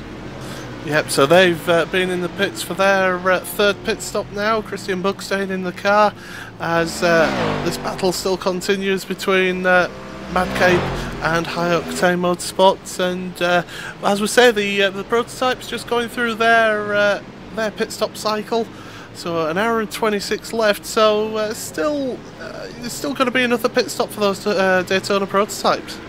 The luckless 4X Racing 117 into the pits as well. Johan Van der Belde in the pits. We saw earlier that it received some damage, so I don't know if this is them calling it a day after they've seen what the damage is like after it's been fixed, but their car into the pits. But as we say, the Daytona prototype on now, they're coming to the end of their third stint. As the third place car of High Octane Motorsports in the GT3 makes the move down into the hairpin, down the inside, out brakes Mark McKay, but McKay is fighting back for Mad Cape Racing, down towards the right-hander now. Can he have a look down the inside? No, he's just going to stay behind, and High Octane have made that move stick for the time being, but Mad Cape Racing still with them now, round this long left-hander. Quite a tricky corner, as we saw earlier with one of the cars losing it and crashing. But now through this this section now, it's quite a high-speed section coming up. The left-hander coming up, trying to get a good position on the High Octane Motorsports car. But can he line them up? Can he get a better exit out of this corner onto the Almond Straight? Yeah, we're having a look now at this battle, and Svensson seems to have the advantage for the moment. He pulls alongside that GTC car, and we've got pit stops coming for the 142 and the 166. That's the FRT Hawker and Blackadder cars. Yeah, so more pit stops going on with the Daytona prototypes as they're in the pits. Team Hoisingveld also coming onto pit road as well. So Henry Gross bringing his car onto pit road, and Core Sim Racing still out there at the moment for them, and so it's all action going on at the moment between these two GT3 cars, as well as down into the left-hander after the second corner.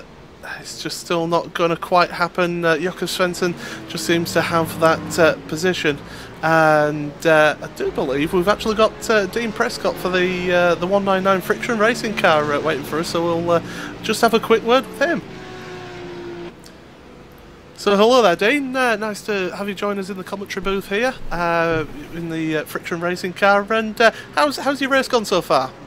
Start of the race was pretty good. Thanks for having me as well, by the way, Paul. Sorry. Yeah, start of the race. Got onto second from the qualifying. Wasn't expecting much from the start.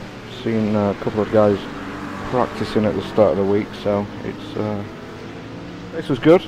Obviously few mistakes from myself, but kept with the front two, and then kind of had a bit of an advantage knowing that the pit stops, the driver swap takes an actual 7 seconds extra, so I planned it that way to get a jump really.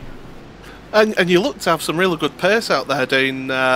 Able to pressure the leading cars in your stint there.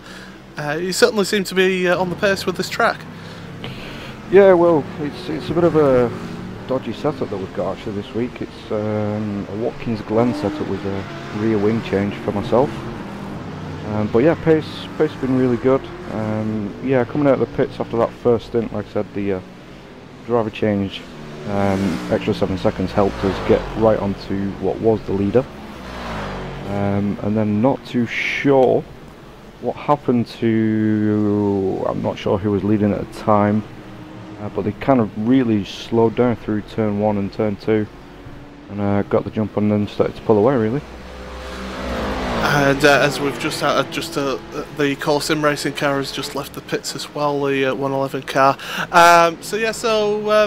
Now with your race, I mean, you're a lap down on the leaders. It's just a case of trying to fight back and trying to catch up Adam Parlin ahead of you in the Legends car. Yeah, it's about a bit of fun now, really. Obviously, I don't know if you know exactly what happened to LJ, but he come out of the pitch just after my stint, went to put the brakes on and just went straight on. Had no brake at all. Luckily, he missed all the walls and there's a little hole at the end of turn 2, so I dove straight into that. I got a 2-minute tow and a 30-second driver swap again. So. But at least you were there ready just to take over just while your teammate were able to try and fix that problem, so that you're able to carry on in this race. Well, I was just about to get out my rig and go for a stretch as my lower back is absolutely killing me. But yeah, just luckily I didn't get out, so yeah, not too bad. He rebooted and his pedals come back to life, so he's still on the brake pedal, not on the foot pedal like he posted I think before. Well, hopefully you'll be able to get up with Adam Powell in that Legends Racing car and give us a bit of a show towards the end of this race. Is there anyone you want to give a quick shout out to? No, just sponsors really, teammates as well. Sponsors, Contact, Puma, V-Box from, the name's just going to my head, Race Logic, and obviously teammates LJ, Darren Kirk and Rins Jacobson. Alright, no worries. Well, Dean Prescott, thank you very much for joining us, and hopefully speak to you again soon. Yeah, no worries. Cheers, thanks. Thanks, bye now. So yes, that was Dean Prescott there from Friction Racing, as we say, just having those little issues, and it's unfortunate for them because, as we say, they do appear to have the speed because LJ Garnett is closing up to that Legends Racing car. Yeah, it's a real shame, but they got very lucky as well. They were able to pull in without hitting a wall or anything, because they'd hit the wall. I think that pretty much should have been their race over. So great driver from LJ to avert a very big crisis there, and instead of it being a crisis, it's more of a setback at the moment. We're 1 lap down, still a lot of time left in this race. We've got about an hour and 20 minutes to go. Anything can happen, and it looks like they are catching up on the cars in front a little bit, so let's see what happens with them towards the end of the race. It does appear that we're having a few of the pit stops for the GTC cars as well now, so they're starting to have their pit cycle. As the 241 car, that's the Racing Lions car, and Hawk Sim Racing in the GT3 class, they're having a bit of a battle. There's half a second between those two as they come down towards the hairpin, and normally with endurance racing you have a little bit of a lull in the action, and you're able to just sort of sit back, but not with this series. This series it's just action all the way, and it's produced some fantastic racing, Alvin. Yeah, absolutely. There's been no shortage of good racing, whether it's at the front of the pack or in the middle of the pack. There's been always racing throughout the whole race so far. And going back to the 199 Friction Racing, and with what happened with their brake pedal, we've seen so far a couple of things that this is something that sim racing, this is one of the most heartbreaking things that sim racing may have, that you may practice You may be practicing weeks in advance, getting setups ready, and then something out of your control like hardware failure, connection issues, may dampen your race out of nowhere. As we've just seen, going down the Alban Straight, this battle for 4th place in GT3 between Hawk and Racing Lions. Down the inside goes Hawk. They're looking towards the final corner, and they have made that stick. Have they? Oh, they're slow in the mid corner. Racing Lions able to carry the speed, but Hawk get the better exit. I think Racing Lions just had to get off the accelerator there, Alvin, and had to concede that place. Yeah, that definitely good heads-up racing by both of them, knowing that they are next to each other, and knowing that this last turn has been a absolute killer today, with so many cars being involved in incidents going into turn 17. Absolutely. I'm just looking through this. I think we've only actually got 4 teams have actually retired from this race so far. So Torrent Motorsports, the 288 car, they retired pretty early on. BT Motorsports, the 230 car, they've had to retire as well. And the 269 Blackadder Motorsports car, they've retired as well. And the 4X Racing, who were showing so much promise earlier on, they've had to retire from this race as well. But still plenty of action going on here on RaceSpotTV and iRacingLive. Don't forget you can check out live timing. That's timing.racespot.tv. If you want to check out the live timing, you can keep an eye on pit stop times and the gaps between the various cars that we're looking at, including this battle for 4th place in the GT3 class, because Hawk Sim Racing it's still a pretty close battle between them and Racing Lions down. Yeah, the Racing Lions are very closely in combat, as you said before, with the Hawk Sim Racing car. Stephen Hebert managed to get past, but he's not lost that Racing Lions car of Arnaud Gibin. He's still very much in contention, and he's not going to let that car out of his sight very quickly, I don't think. As there goes another poor innocent cone. But so many cones will get destroyed in this race. You know, don't they realise that they have a family, those cones? As down towards the final corner, and they go, and Hawk Sim Racing just pulling out a tiny little bit of a gap this lap, I think. They're up to about a 0.6 second of a lap gap now between them and Racing Lions. So that last lap, Hawk Sim Racing with a 2:03.7 and Racing Lions with a 2:04.024. So just able to pull out 0.3 of a second over Racing Lions with Hawk. And a battle for, we said about the battle before between High Octane and Mad Cape. That's still raging on. Jochen Svensson not been able to use the back of Maki as we see before, but that car just going down the inside of one of the GTC cars there. That's a GTC car of Stephen Notes and WR Racing. Although he's held up the car a little bit behind him. That is, of course, the Mark Mucky car. Lost a little bit of time there, but not too greatly, and they're going to have the car Benjamin Gregory coming up behind them as well very shortly in that prototype. Yeah, and well, it's... Well, I mean, we've touched on it a little bit. How much experience will these drivers have of doing endurance racing with the dynamic track that iRacing introduced about 5 weeks ago? You know, there's not been that many endurance series running with this track change. So is it still a learning experience now? I think there will be a learning experience. I mean, obviously on Thursday nights, it's with the series me and you racing. It's definitely, I think, made a difference. And oh, that was close there, but Ben Gregory and that GT3 car, Ben Gregory going very wide there, and but yeah, going back to the dynamic track, I do think it makes a difference. I do think it does take time to get used to as well.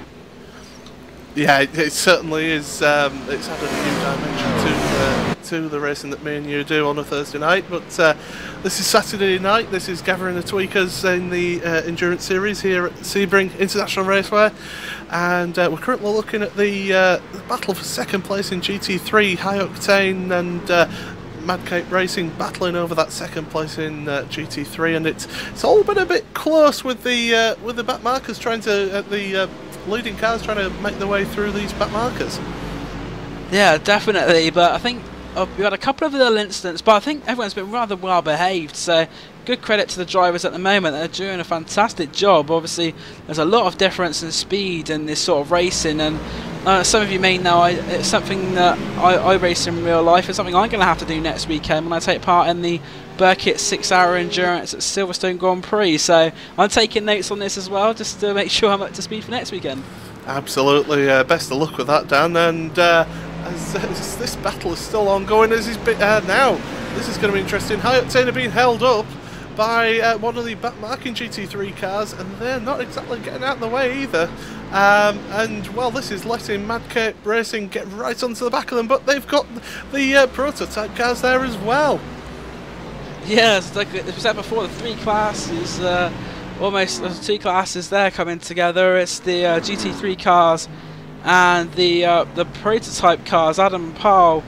And in fact, that's Henry Gross in the leading prototype. So that was very close there. I think the braking sort of Henry Gross very close there to potential disaster. And the car just in front of them is the Adam Paul car in the Legends Racing. It's quite extraordinary that we've done nearly 3 hours and we still got 7 cars on the lead lap. So very good effort. It just shows that there's quite a lot of speed. And there's a car going into the pits actually just behind us, Ben Gregory in the Avid Chronic Racing.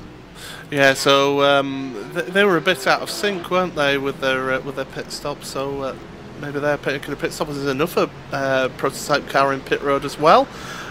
Who is that? That's LJ Garnett in the Friction Racing car, but of course they're a bit out of sequence as well with pit stops after the issues that they've had with their car. But just going back to that point, as we've got a spinner there, that's one of the prototype cars. Who was that? That was the FRT Hawker's car having a moment through the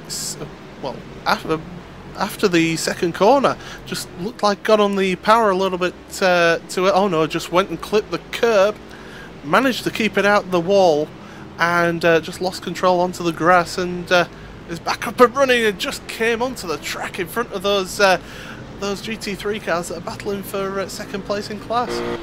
That's not good. We could have an unsafe rejoin there, but unfortunately for Friction Racing, it does look like that's an unscheduled pit stop. LJ Garnett had only done 12 laps, so there may be a recurrence of that technical problem. And as we said earlier, I think Alvin said it's part of sim racing, but it also has its parallels to real racing as well. Not with the obviously you can have problems when you're racing real cars, like car related, so it sort of gives that element of random disappointment. You also got a drive-through penalty for FRT Hawker 142, avoidable contact, so the car which is currently sitting in 6th place will have to do a drive-through penalty. Yeah, that's going to cost them what, about 25-30 seconds through pit road. So that's hardly ideal for them, because they were battling with Core Sim Racing, who are just in front of them, about 2 seconds in front. As we've also got the leading GTC car, the Baguette Racing. They've just come in for their pit stop, so they're just leaving pit road now, as they had a 37 seconds pit stop there, but they had a pretty large lead anyway, did Baguette Racing. And Spirit of Le Mans, the 333 car, they're just coming onto the Almond Straight, so they're pretty much still going to be staying in second place. But yeah, the 142 car drive-through penalty, that's going to cost them in that battle.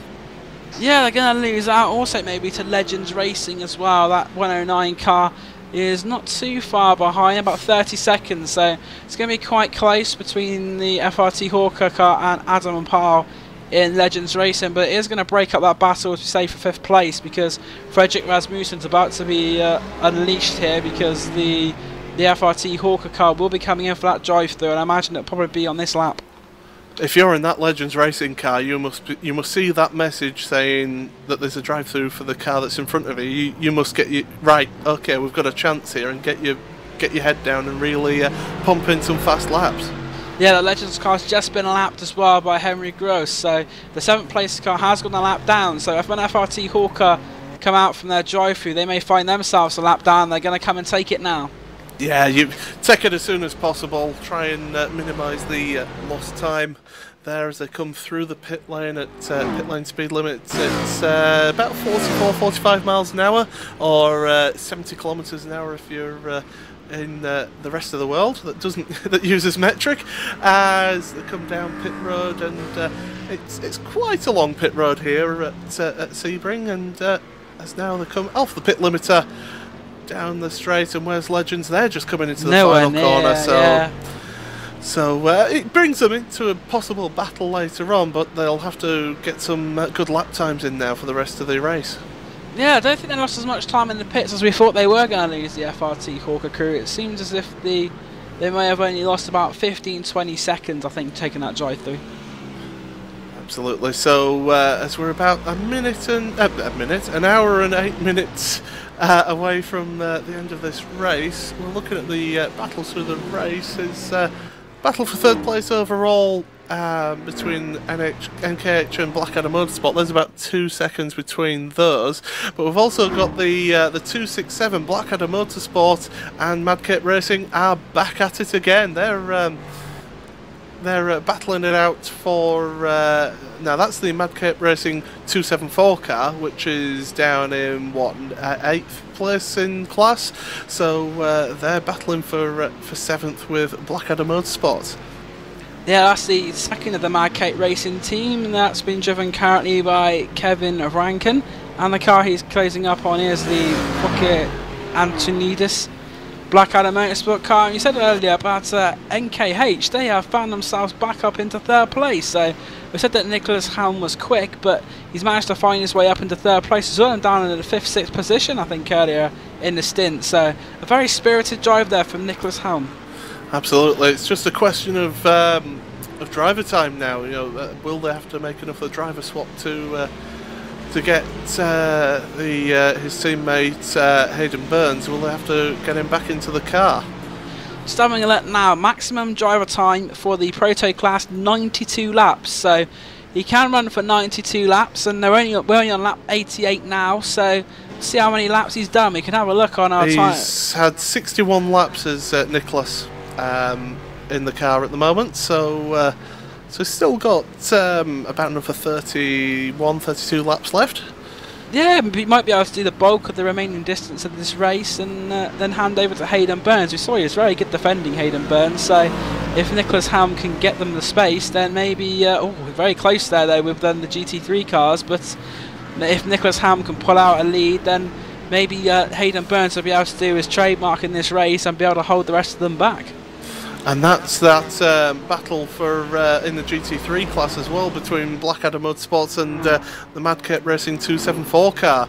So they're getting just split up with traffic a little bit again, as we say, traffic getting involved. But yeah, that battle for third place overall between NKH and Blackadder, there's half a second between those two, so still plenty to race for, and it's amazing in an endurance race that we've got cars still racing this close for position after almost 3 hours.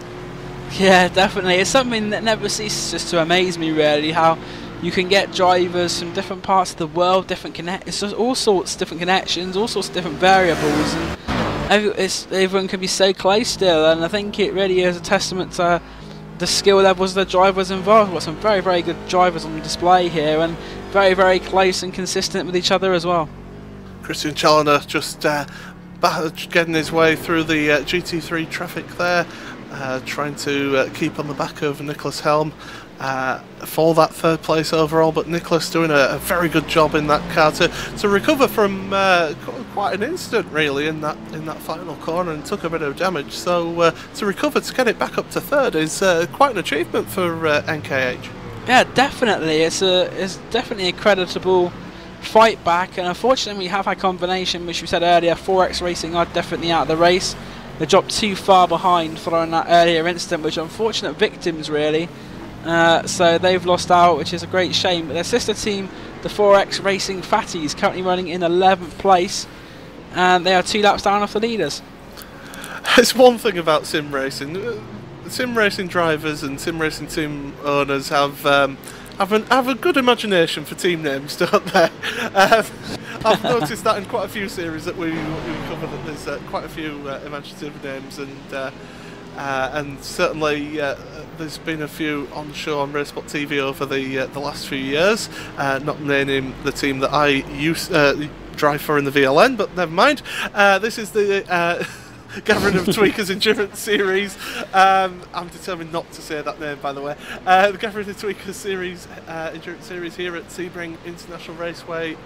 We're just coming up to the last hour. I think what we'll do is we'll wait for the GT3 cars to go through their pit stops just to see how that pans out as NKH come onto pit road for their pit stop. So are they going to try and get to the end on this stint, because from what we've seen, the Daytona prototypes don't quite go the full hour, so are they going to just break up this last stint into like 2.5 hours?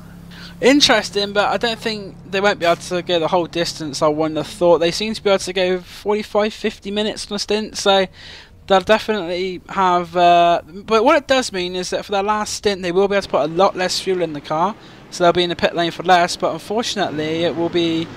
I wonder if what they'll do now is have Nicholas Helm do this stint, and then for the last stint, last half an hour, they'll bring back the other driver into that team, into the car, which is Hayden Burns, and I believe you've got a bit more action now in the GT3. Absolutely. Well, yeah, the GT3's once again showing us good action. The 208 car, NAB Racing and Blackadder Motorsports, and there's also behind Blackadder Motorsports still Mad Cape Racing, so NAB just falling, Martin Jeune falling into the grasps of the Blackadder Motorsport, the 267 car, and Mad Cape with their 274 car just falling back into their grasp. So this is an interesting battle. This is for what, 6th place in class NAB currently. So interesting battle going on here, and we'll look how this pans out.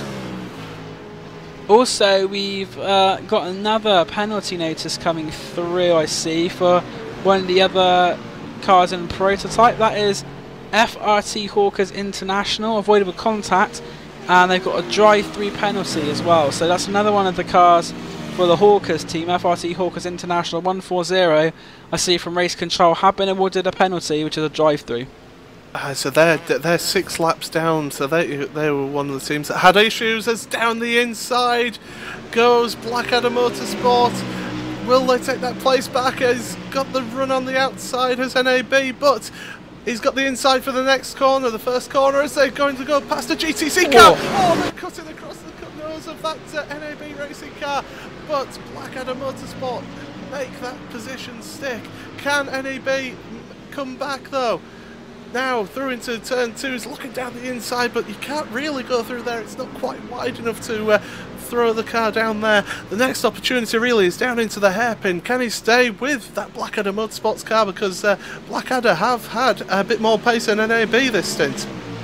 Yeah, Blackadder Motorsport and NAB fighting very hard there. I say that was very firm, but also very fair. There wasn't any contact made.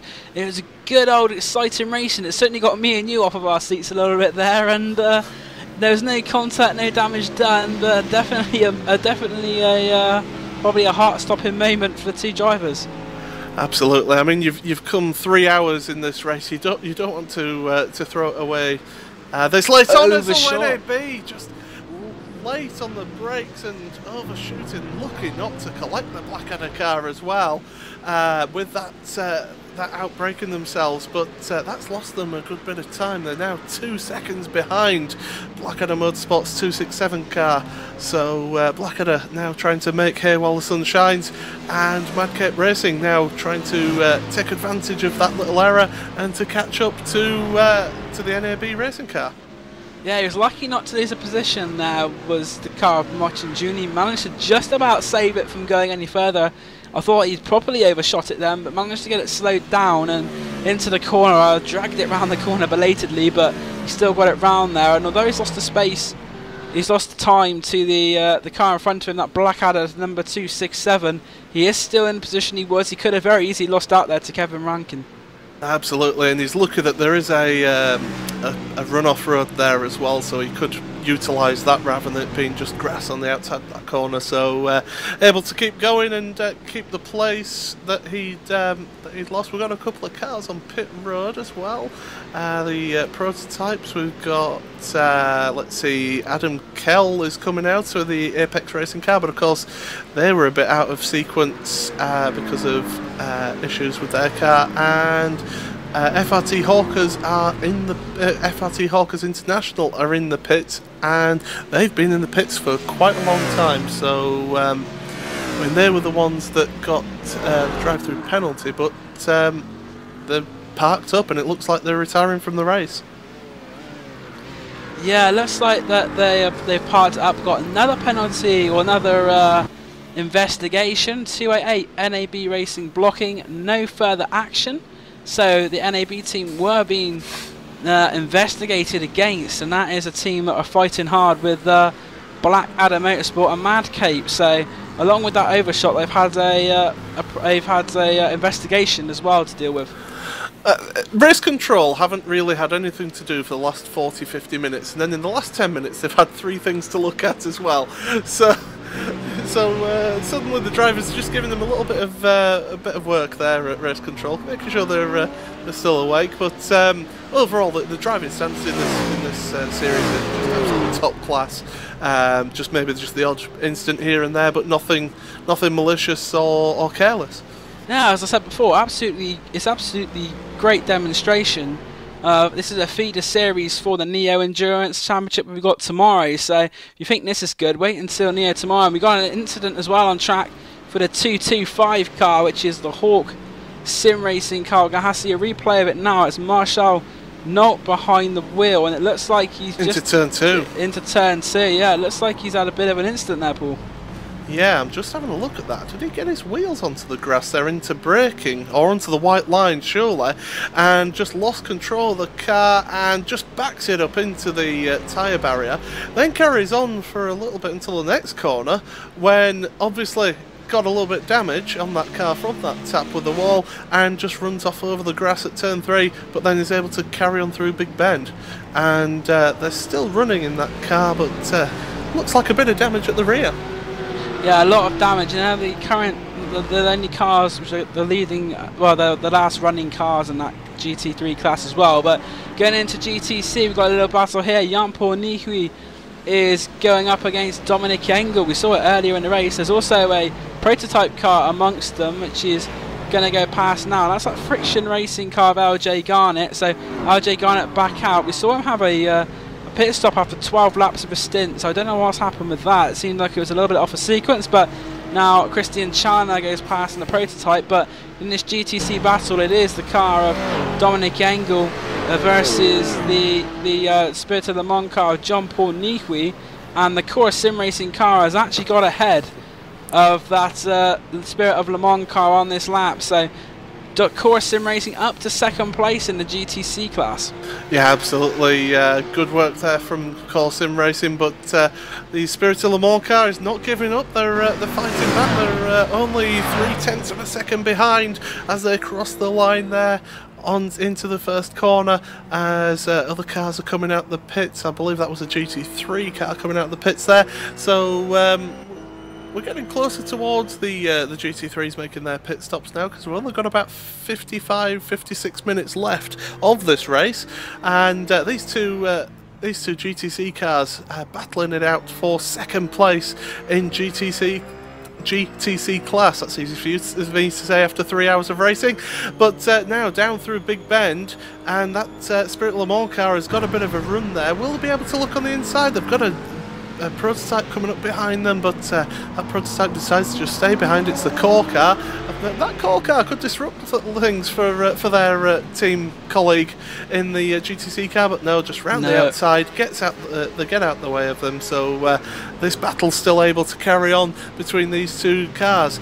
So down into this right-hander now, the Spirit of Le Mans car just seeming to just be patient. You know, like we said, we're into the final hour of the race, so the last thing you want to do is make contact, damage the car, or ruin your chances of a good finish in this race. Talking of GTC, that Baguette racing car has totally dominated this field. He's not far off lapping the second and third place cars, you know, is Yacine Berbet. He's not far at all behind our second and third place car, and that Baguette Racing, they've showed up, they've taken names, and it looks like they're going to go home winners. And the GT3s, it looks like the GT3s will be coming to a sequence of pit stops very shortly, but that car with Jean-Paul Nihui very close behind Dominic Engel as they come down the Ullman Straight in towards Sunset, but he's not going to make a move, sticks behind him for now. And just as they come out of turn 17, Yacine Berbet is coming down the straight. He's having a look down the inside though, he's getting the better run, but that Corsim racing car around the outside just able to carry that speed through the corner, as we do indeed have a few of the GT3 cars coming into pits, so that pit stop sequence going through for the GT3 cars, but this battle for GTC, second place in GTC class, is still raging on.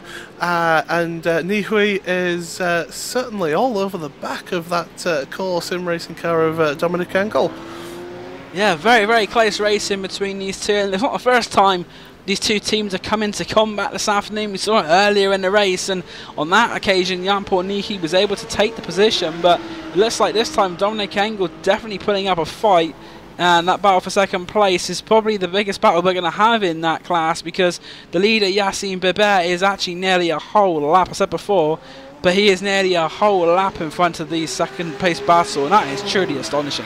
It's absolutely fantastic. It's just showing a level of dominance that that I didn't expect to see, to be honest, from this. I thought it would be a bit more even, but they've got the hang of that car a bit better, as the core car just runs a little bit wide through that right-hander, now through this long left-hander now, and well, the Spirit of Le Mans car just not quite catching the car in the right places. Again, the core car just running a little bit wide, missing the apex, and that's costing them time. They're under pressure, there's nobody around them, there's nobody coming to lap them, so it's just these two just battling away for position. They're able to concentrate on their battle, and well, through now.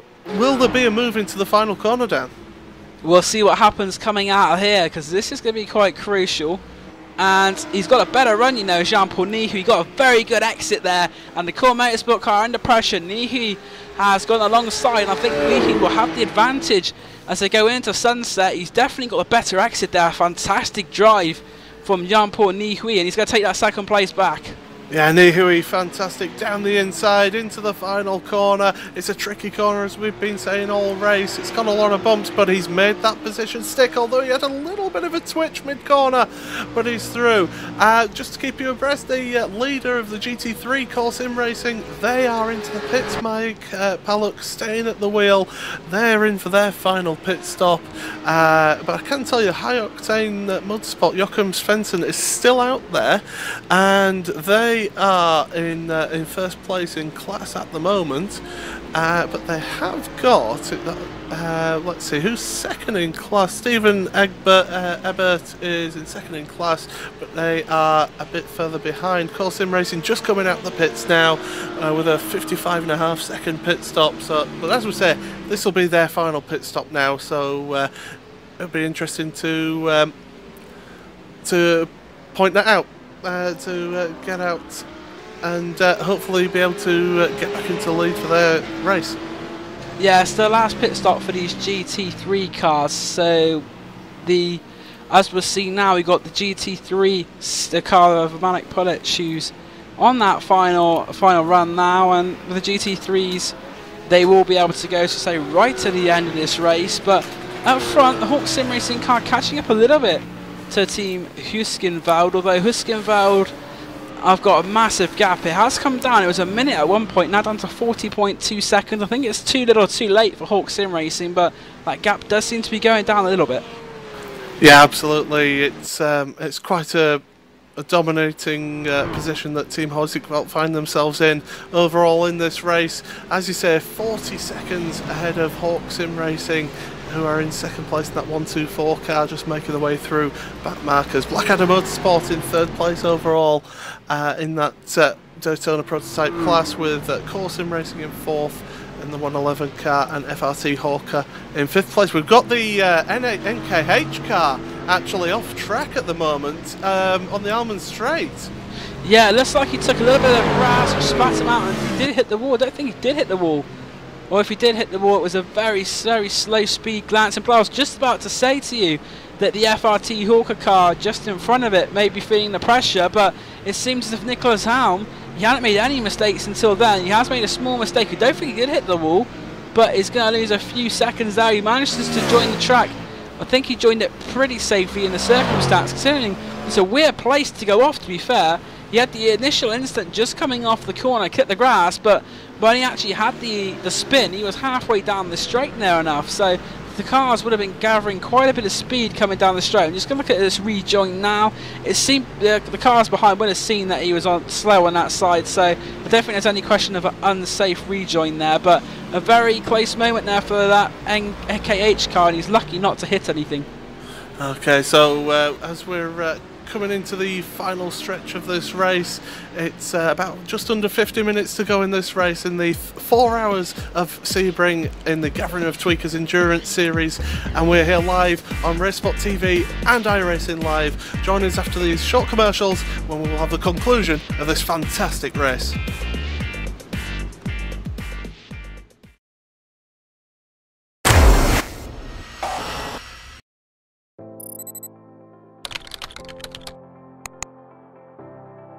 iRacing.com is a sim racing game that combines a true-to-life racing experience with an online community of virtual racers from all over the globe. iRacing offers a multitude of officially licensed cars and tracks, laser scanned with millimeter accuracy. Their car models and mechanical systems are based on real-world physics and engineered in cooperation with manufacturers and race teams. iRacing's web-based interface allows members to compare stats and test drive any combination of car and track instantly. Their skill license system ranges from rookie to pro, ensuring members are always pitted against those with similar skill sets.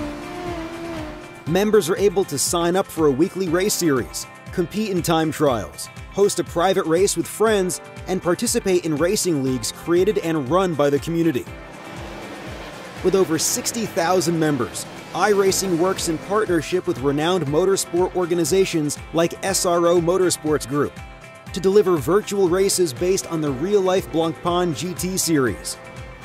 iRacing's Blancpain Endurance Series features team racing, giving members the ability to build a team and participate in races ranging from 3 hours to 24 hours.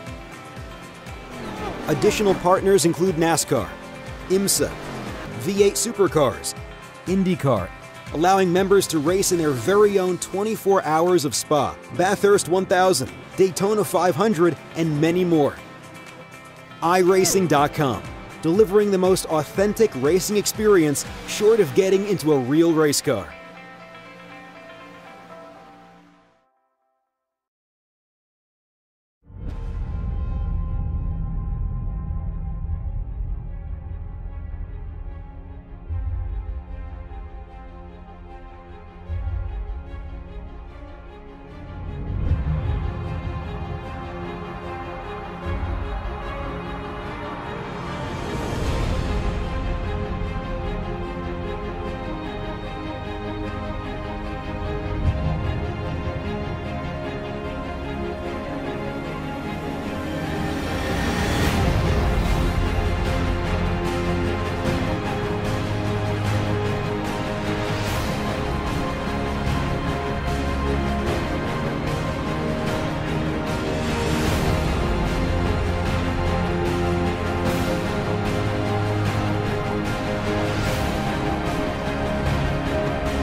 Welcome back to the Javelin of Tweakers Endurance Series here from Sebring International Raceway. It's the 4 hours of Sebring here live on iRacingLive and RaceSpotTV. Paul Smith, Dan Blake and Alvin Nieves here with you on commentary, and we're going to be here all the way through to the end of this race. And Dan, we've just seen a bit of an incident with the core sim racing car, if you want to talk us through that. Yeah, of course, sim racing, the car of Fredrik Rasmussen's had a bit of an off on the final turn. Hit the wall pretty hard, came into the pits, back out of the track now, but he's down to 8th place, a lap down. And that puts the Pros Racing Sport Car up to 7th and Legends Racing up to 6th. So yeah, so a bit of an incident there. They've been into pits twice actually in the last couple of laps, so really big issues there for them. We'll just quickly talk through the top 3 for each class, and in first place overall in the prototypes, Team Hoisingveld, and it's Henry Gross at the wheel of that car, as I believe we're just showing the incident there, well, Hawk Sim Racing in second place overall with the 124 car of Christian Bugg. And in third place, the 166 car, Blackadder Motorsport with Christian Challoner, who's done a good job starting 14th up to third place in that car. And then in the GT3s, Core Sim Racing, they are in the lead of the GT3s and the BMWs. Then we have the High Octane Motorsports 220 car in second place, with Mad Cape Racing not too far behind them in third place. And in the GTC class we have the 356 car of Baguette Racing in first place with an absolutely massive lead of 1 minute and 50 seconds over Spirit of Le Mans, the 333 car. And Core Sim Racing GTC, the 311 car, is in third place in class. And Dan, we've had other incidents as well. Yeah, number 357's had a trip into the wall at turn 17 as well. It seems like it's been a bit of a trouble spot in the last few minutes. That's the 357 machine, which was being driven at the time by Richard Simpson, driver from Texas. He's had an incident into the wall at turn 17. Unfortunately, that car in the pit lane now, and they are currently the last of the GTC cars currently running. They are 18 laps down, and this isn't going to help them.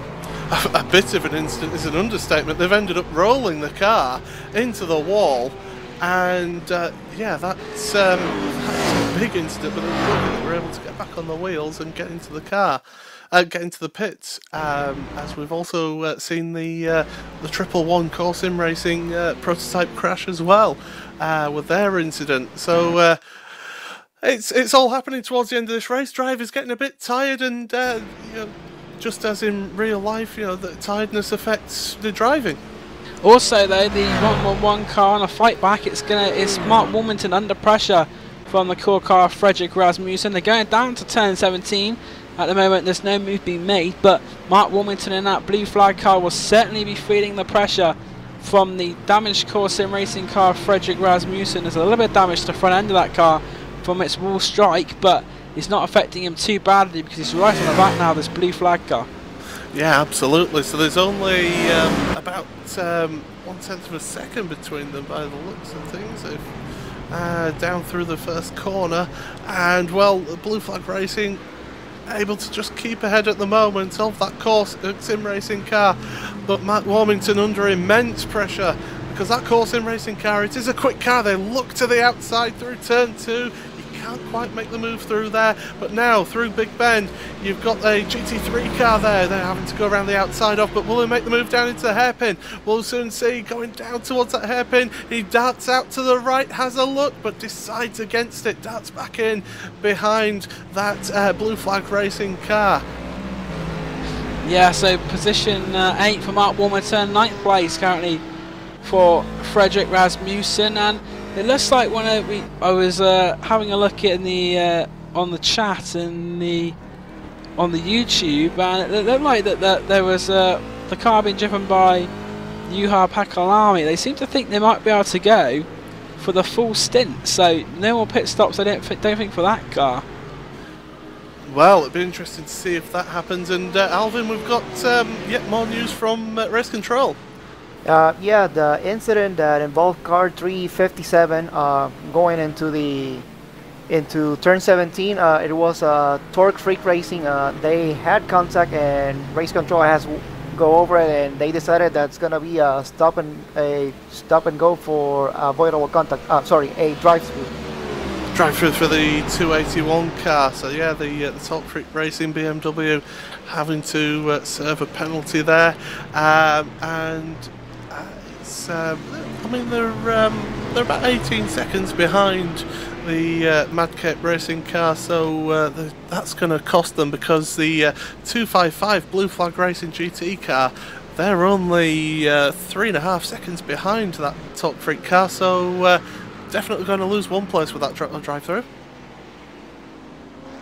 Yeah, it's going to lose a position to Blue Flag GT, and Juha Pekalami, of course, racing with that core sim racing team 111. So looks like that instant may have thwarted our plan a little bit, but Fredrik Rasmussen not letting off the gas. He's right on the back now of the car of Mark Warmington for Blue Flag. So as they come down now towards the hairpin, we see that change there goes from asphalt onto concrete.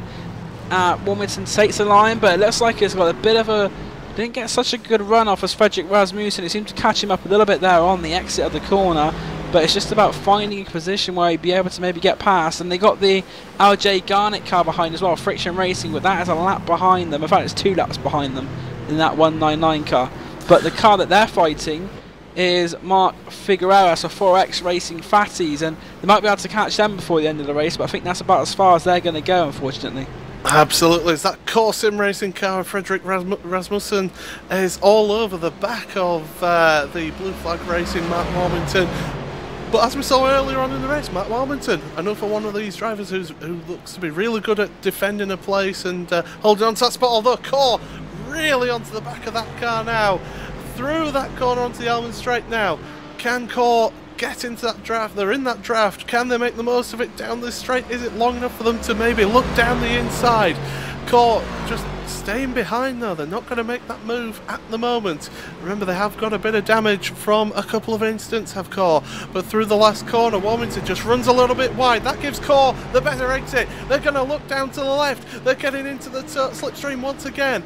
Down into turn 1. Can they make a move? Stick into turn 1. They're going to look to the inside. Later on the brakes. Through down the inside of Matt Warmington. And that's going to give them 7th place overall.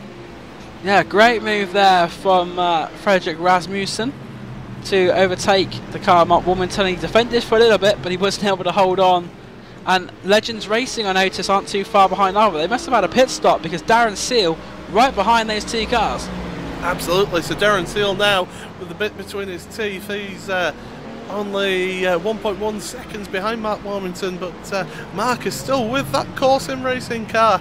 But just a little bit of a slow exit out of that corner for Matt Warmington, and well, Legends Racing just getting past the back marking car of Friction Racing, LJ Garnett at the wheel of that car, and now just going through that right-hander, and just a little bit of a gap there between Warmington and Seal.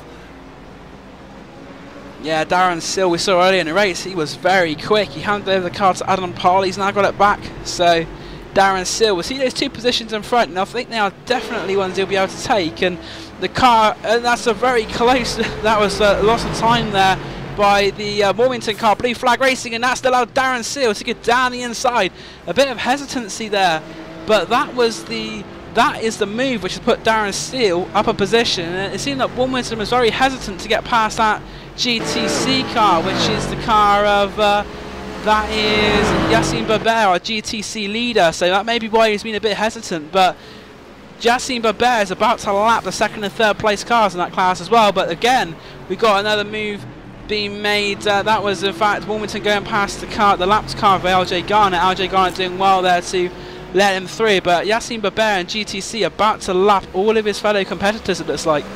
Absolutely fantastic effort from in the Baguette Racing car, as Matt Warmington was having a look on Darren Seal there, but just a little bit too far behind, as Darren Seal making his way through these GTC back markers and just getting held up a little bit there.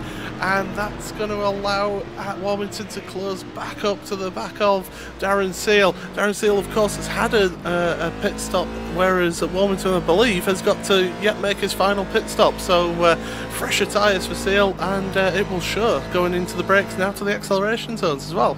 And Seal's next target will be Frederick Rasmussen for 7th position, so Darren Seal will have the bit between his teeth, and that will make for good racing. We saw before that GT, we were talking about GTC, seems like Spirit of Le Mans has pulled away a little bit here from Core Sim Racing, that car of Jan-Paul Nihui. We saw him go past Dominic Engel, and Dominic Engel has fallen back a little bit now on the back from John-Paul Nihui, so John-Paul Nihui has made sure that that second place is a bit more secure than it was before, and we're very soon going to be closing in on the final half an hour of this race. Yeah, absolutely, and there's still plenty of action going on with this race, and it's all going on through the field. I'm just having a look through the field. We've basically got Matt Warmington as the closest battle with Darren Seal, but Darren just pulling away a little bit now. As I say, fresher tyres, just able to make that breakaway from Mark, but good driving from Mark and Blue Flag Racing, as the 166 Blackadder Motorsports car is pitting now from second place in the Daytona prototype class. Yeah, so the Blackadder car, which was second place, Christian Challoner into the pit lane, and we're starting to see, I think this is the final, this definitely will be the final pit stop for these prototype drivers, and what that was interesting to see what happens further down. Forrest Kuipers is the next one past, but he's not going to go into the pits, he's going to go past again, so he'll gain a position from that Blackadder car. Although the Blackadder car just coming out of the pits now, so hasn't lost too much time, but let's have a look and see where, well, NKH is, that's Nicholas Holm, they made their final pit stop, they're still quite a way back from them actually, so I think in the next few laps all of our prototype cars will have made their pit stop, and then we can see a true reflection of what's going on as our leader comes into the pits now. Henry Gross gets down to that speed limit, and now he moves on the pit lane speed limiter as he comes to make his final stop of the day. And it's worth noting that they'll be taking less time on this pit stop because they don't have to go so far. They need to go about 30 minutes left of this race. There was 31 minutes and 43 seconds when they came down this time, so this means we got a bit more time, a bit less fuel to go in, but he's in the pits. And do you take tyres at this stage, or do you think you can make those tyres last to the end of the race just to help speed up the pit stop? I think when you're in Husqvarna's position, they got quite a lead. I think they'll be able to take that risk, well, not gamble as such, but they'll be able to maybe have the luxury of making that decision. If you're fighting with some other cars around you, maybe not, but Husqvarna coming out of the pits now, so that's their final pit stop done, and it's now a stretch towards home for them.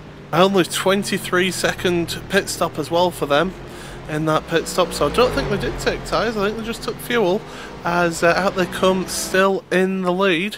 Blackadder Motorsport are in third place at the moment, but of course they've had their pit stop. Hawk Sim Racing, they're in second place at the moment overall. Are they due to make their final stop? I'm just having a look through their... No, they've had their final stop, so they're in second place. So they've managed to get ahead of Blackadder Motorsport in that pit stop. Yeah, Thorsten Kuiper is now back behind the wheel for the final stint of this race, so it was a good stint from the Hawk Racing 124 Christian Bug to get them into this position. So they are now second place on merit, so I don't think they'll quite be able to cut. I don't think Husqvarna will be caught unless they have a late race drama. I think we're pretty much locked in now for victory overall in the prototype class, but anything else going on will be quite interesting. We've got battle there, 241. That's the Racing Lions car, Arno Gibbon, and he's fighting with John King from Blackadder Motorsport, and also that's the BMW behind Francisco Cadenas Ruiz for Euphoria Racing White, but he is further lap down to these cars. So the battle is between John King and Arno Gibbon, and that is going to be for 5th place in the GT3 class. Absolutely, you have got Fabian de Jong about 5 seconds behind this battle as well, so the NAB car, it's still got a shout. It's about 29 minutes left in this race now, so you are definitely down into that final sprint at the end of this long 4-hour race, and we were saying about the dynamic track, you can really see the racing line now, really thick, dark, especially where they're braking into that heavy braking zones, like coming into the hairpin that the 241 Racing Lions car and the Blackadder Motorsports car are coming into now.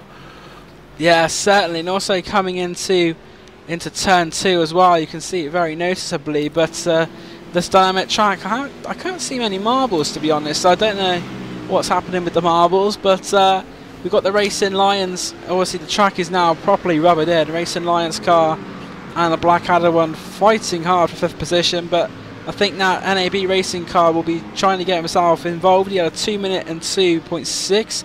He's actually currently running 2 seconds a lap quicker than the 2 cars in front of him. Absolutely. So that NAB car, it's that they'll be hunting them down, and well, Racing Lions just pulling out a little bit of a gap just this lap, but not much of one. They're still 0.9, 0.8 of a second ahead of the Blackadder Motorsports car, so we'll be certainly keeping an eye on this battle going on. And well, it's just to keep you abreast of the GTCs, the Baguette Racing, they are still 1 minute 43 ahead, so I think they're just taking it easy now. I don't think they're quite pushing as hard as before with the Spirit of Le Mans car in 2nd place in GTC, and Core Sim Racing in 3rd for them. And well, coming into this final half hour, we've got a half hour of the race left. Has there been any sort of like standout performances for either of yourself, Dan, or Alvin? I think that you've got to say that as far as Baguette Racing go, we've not spoken about them much, but that's just because they've gone and done their job and they've just been supremely fast. There was that little incident with them exiting the pit lane, but other than that, they haven't really been on our TV screen. It's been a bit like that Mercedes and Formula 1. You don't always see much of them during the race, but that's just because they're doing what they have to do, and there's more interesting things going on further back. Yeah, Alvin? Even though Baguette Racing were involved in a big scare coming out of the pits, another one that has stand out, and it's a Core Sim Racing GT3 which have been pretty much leading the whole race. They haven't really had any problems throughout the whole race, and they also seem to be really dominating the race in their class as well. I'm really going to give the kiss of death now, because the Blackadder Motorsports are actually catching right up for 2nd place, and they're going into the 1st corner, and Blackadder Motorsports with Christian Challoner is taking 2nd place overall, so able to get ahead of Hawk Sim Racing. Thorsten Kuipers not quite able to be on the pace of Christian. In fact, Christian was 3 seconds, almost 3 seconds faster that last lap, so traffic must have been involved there. But look at Christian Challoner now just able to start pulling away from Thorsten, and I was about to say that Blackadder Motorsports car was going to be my shout for Team of the Day, because they started 14th in this race, and they're now currently in 2nd place. They're in the middle step of the podium, so not middle step of the podium, 2nd step of the podium, and it's been a fantastic performance from them. Yeah, another team which I was going to say is standing out of those, because as you say, from 14th to 2nd is a tremendous effort from that 166 car. That's Christian Challoner and Brandon Gariska in that car, so they've done a very good job in that car. And also, I think another driver who's impressed me is the 199 friction driver we had in Dean Prescott. I think he drove a fantastic couple of stints, but unfortunately he's not had the success at the end of it. But he's definitely, as far as I can see, he's definitely had a very good stint when he was in the car. Absolutely. So, as we said, going into these final stages of the race, just 24 minutes left, roughly, in this race, and still there are battles going on throughout the field. I am impressed with this field. That normally in endurance racing, you end up with the field spreading out to such a degree that you've got minutes between positions, and yet here we've got various battles going on where there's less than 10 seconds between cars. yeah, just the gaps between drivers, as we said before. We're nearly 3 hours and 40 minutes into a 4-hour race, and some of these cars are just as close as they were at the beginning of the race. It's really riveting to watch, and just shows really that despite the fact the cars at some points the gaps may go out, they may go down, but they're still just very, very close for this stage of the race as Christian Chandler goes past the Talk Freak Racing GT3 there, puts a bit more space between himself and the third place car, Thorsten Kuipers, but Chandler is definitely putting in some impressive lap times. The last few lap times of Chandler, in fact Chandler's just done the fastest lap for that car. Oh, and just looking further back, the 116 car, as 4X Racing Fatties has just made a mistake, and that's allowed Friction Racing LJ Garnett to get past 4th position, so that's for 11th place overall, and just seemed to just get a little bit loose on him, did the Mark Figueres into the right-hander there, just late on the brakes. The car just back end wants to come round, he gets on the dirt, and that's the invitation that Friction Racing wanted, and LJ Garnett is through into that 11th place. Yeah, a good run from Friction Racing. I don't think they're going to be able to go any further now. It's about a lap between themselves and Average Chronic Racing, unfortunately, and I think for Friction Racing, it's not really, they don't deserve an 11th place finish. I think they've been a lot better than that, but as I was just about to say about Blackadder Motorsport, Christian Chandler's put in the fastest lap that car's done. He's just completed lap 110 now, and 107, a 154.828. That's a fantastic lap time there from Chandler, and it just shows that he's still pushing on. His last lap, a 55.5, and he's at a 55.0, 55.6, so Chandler really consistent and quick at this stage of the race. 154.8, that's faster than their qualifying lap. Yeah, that tells you the pace that Christian Chandler has got in that car, in that Blackadder Motorsports car. And just looking further down, there's still a battle going on between Darren Seal in the Legends car and the Pros Racing Sport car.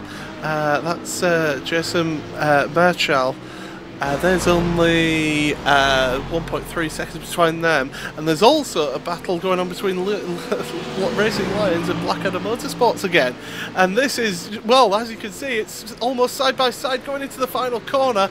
Racing Lions just able to stay ahead, but Blackadder Motorsports, can they get the run through that final corner into the start-finish straight? As they come across the line now, we're going to have a look at the split time. There's 0.4 of a second between them. So going into the first corner now, we've got about 20.5 minutes roughly left in this race, and these two, well, there's a blanket over them. It's that close, Dan. Yeah, some really, really close racing. At this point in the race, you say, what, 20 minutes to go. Depending where you are on the track and who you're racing with in your situation, it's either a balls-to-the-wall sprint race now, where you're just going to be pushing like anything and acting like a sprint race, or you're going to be taking it really carefully, like in the case of Baguette Racing. They got such a big lead, and I think that's the fascinating thing about these closing stages of the races. You'll have different cars with different agendas and different mentalities, and how they come together could be quite interesting. Obviously, you've got some cars who will be a lot more reluctant to let people pass, and you have other ones who will quite happily want to stay out of trouble. I don't know about you guys, but whenever I'm in an endurance race or a longer race, and I've got a bit of a gap between myself and the next car, I can't take it easy, because if I do take it easy, I make a mistake. Maybe that's because I'm not as talented as other people, but I don't know if you Dan or Alvin, find that when you're driving, that if you just back off a bit, you're more likely to make a mistake. I found when I also did my Hyundai Coupe Cup, I found at Thruxton, it was at Castle Combe, my second to last meeting. I was in the lead, and I was dropping back a little bit because the guy I was racing for lead was spun, and you drop back. But I actually did the complete opposite. I slowed down. My pace went such down to the extent that my tyres got cold again, and I really struggled with that. So I do think that some of these guys are going to have, it depends though really, but on the mentality. Some of them may be able to do that, drive conservatively, but we got another battle on field on the track between Legends Racing and Pros now right on the back. So that is Jason Marshall giving Darren Seal a bit of a tough time. Yeah, Jason Marshall doing a fantastic job catching up to Darren Seal in that Legends Racing car. This is for 7th place overall, and well, they're just having a little look out, just poking their nose out, letting Darren know that they're there. But down through the final corner, Darren Seal, will he get a better exit? Oh, a little bit of a switch there from Jason Marshall in the Pros Racing Sport car, and now towards first corner, and there's half a second between these two, and this, well, it's as you say, it's balls to the wall, because these two, they want to finish as high as possible, Dan. Yeah, for them it's definitely a sprint race mentality, because they've got about 20 minutes to go, and the battle for 7th and 8th place really hotting up now, and not too far up the road, of course, sim racing either, don't forget, in 6th place, Fredrik Rasmussen. So I don't think they want, I guess in they could technically catch him up for 6th place, but it's how they want to go about it. I think if they go battling amongst themselves, they're not going to be able to catch up to the core car, but they still got a little bit of a chance of catching up to that 6th place car. He's not too far up the road. Yeah, absolutely. I mean, do you work with each other, or do you make sure that you can just battle away? As we see the Friction Racing have just come out of the pits for one final time, just for a splash and dash by the looks of things. But you know, do you work with each other? Do you not bother battling with the car in front of you if you feel that you're both catching up to that car ahead? It's a hard one, really. Some drivers will, some drivers won't, but I think if the last lap for core is a 57 and Legends doing a 50, they both were about a second quicker.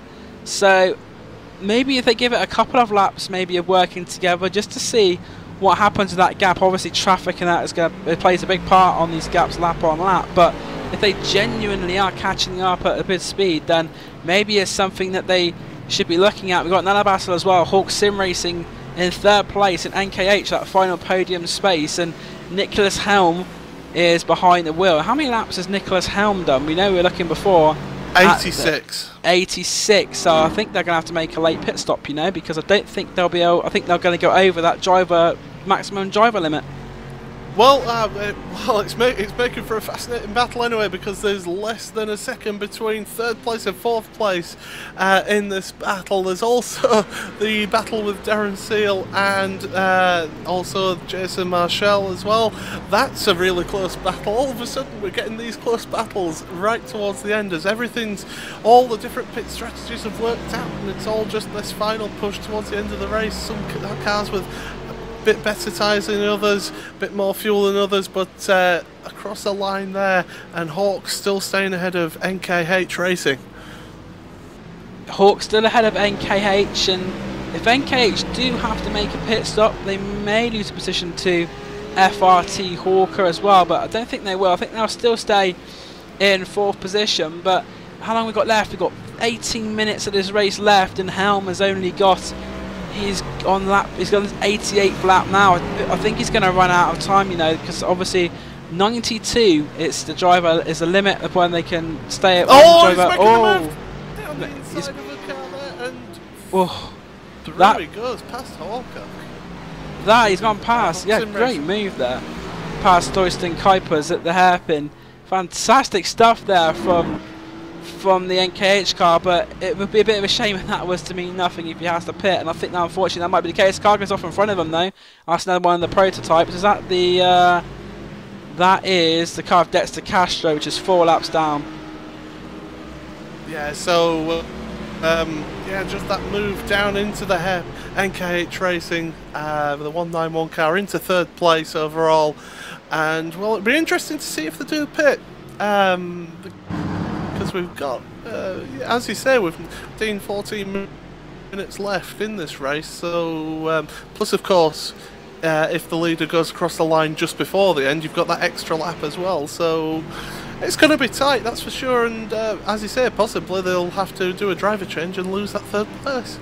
Yeah, they're the only team who are anywhere near that limit. We got the Christian Bug Hawk, he did 78 laps. Obviously he's out of the car now, so that is the only car I can see which would be in danger of breaching that rule, and I think if you breach that rule it's a disqualification, so it's a very stiff penalty. Well, I can tell you that also 7th place between Legends Racing and Pros Racing has changed spots. So Pros Racing with Jason Marshall has got ahead of Darren Seal in that Legends car. We could also tell you that Baguette Racing have just been in for their final pit stop. So nice short pit stop for them, just to give Evan Melliard the run to the end with about 13.5 minutes remaining in this race. But as I say, Pros Racing, the 176 car, now ahead of the 109 Legends car. Yeah, so now, we said before about them working together to catch Core Sim Racing. That obviously wasn't going to happen. So we'll see if the Pros Racing car is able to make an impression on the Core Sim Racing car of Fredrik Rasmussen. Not too much between them, although time is definitely running out for those drivers. So we'll see what happens there. And Nicholas Helm definitely pulling away from that Hawk car, Thorsten Kuipers. He's pulled a good 3 seconds, I'd say, on him already. Yeah, absolutely. You bang on there, 3 seconds with that one. Core Sim Racing, they're only 2.5 seconds ahead of Pros Racing Jason Marshall. So I wouldn't say they're out of the woods yet. They've still got to push on and keep that place. That's what, 6th place overall that Core Sim Racing are currently in with the 111 car. And just looking through the field, we Mario Reich, the 223 Hawk Sim Racing GT3 car, there about a 1.5 seconds behind. Fabian de Jong in the 208 car there, in the NAB car there, we're only a second behind for position there, so it's worth just keeping an eye out on those positions. But that place overall, that 6th place overall, is where the interest is at the moment, although Core Sim Racing have just pulled out a little bit of a gap with this traffic down. Yeah, a bit of a gap there and also, as you see, Pros was caught in the traffic, and the GTC leaders have come into the pits. So you've seen Baguette Racing make their final stop. Evan Malliard has taken over that car as well from Yassine Babert, so Evan's going to bring it home. It's still got a massive lead over Spirit of Le Mans, so a very comprehensive drive from them. But that battle for 6th and 7th is going to be quite interesting to see, because he's still got, Marshall's got one car between them, and that's the Racing Lions car of Arnaud Gibbon, and he was racing with that Blackadder car not too long ago, and that's dropped back a bit as well. But also we got that battle between Nab, that's what we're looking at now. Fabian de Jong, we said he was quick, he's right now onto the back of that race, the Blackadder car, not the Blackadder, it's the Racing Lions one of Arnaud Gibbon. No, so, and he's going to go down. Is he going to go down the no, it's not. It's a Blackadder car. Yeah, it's the wrong one. Car, yeah, I was looking at their prototype for some reason, but yeah, he's going to come down into turn 17. He's going to make a lunge, and that is it's going to be brave if he makes a stick. And you know what? I think he's going to push that car a little bit wider, and he's made it stick. That's a fantastic move there. So good credit there to Fabian de Jong for Nab Racing. He had to show some serious guts, shall we say, to pull that one off, because that could have gone either way there. But it's a great move from him, and he moves himself up a position. So Nab Racing now currently sitting in 6th place, I think, in that GT3 class. Absolutely, and good driving from John King as well to be able to see that Fabian was making that move. And we've got further action from race control, Alvin. Yeah, it seems like there was a contact with car 255, and they just been handed a warning for that. So the Blue Flag Racing GT car, the 255, just having a little bit of a contact in the race, as the 191 car, so NKH, as we say, they're coming into the pits down, and you were on the money once again. Yeah, he's done 90 laps, Nicholas Helm. He wasn't going to make the...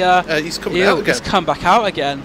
So Nicholas Helm has not made a driver swap there. That's interesting. He's done a splash and dash, but no driver change. And I think they might regret that, NKH, because there's no way he's going to be able to... If he's done, as we said, he's now going to be on his 91st lap.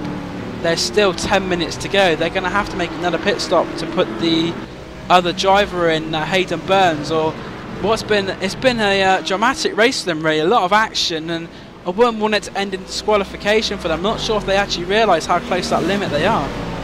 Absolutely, as we've also got action in the GT GT3 class, and well, it's the 272 and the 223, Madcape Racing and Hawk Sim Racing. They're battling away for position. They've got leading prototypes coming through as well, though. The Legends car just coming through in the traffic as the Madcape Racing car just putting wheels on the grass. You don't want to be doing that with about 8 minutes left in this race. You don't want to be doing that with any time left in that race, to be honest. As looking down the inside is Hawk.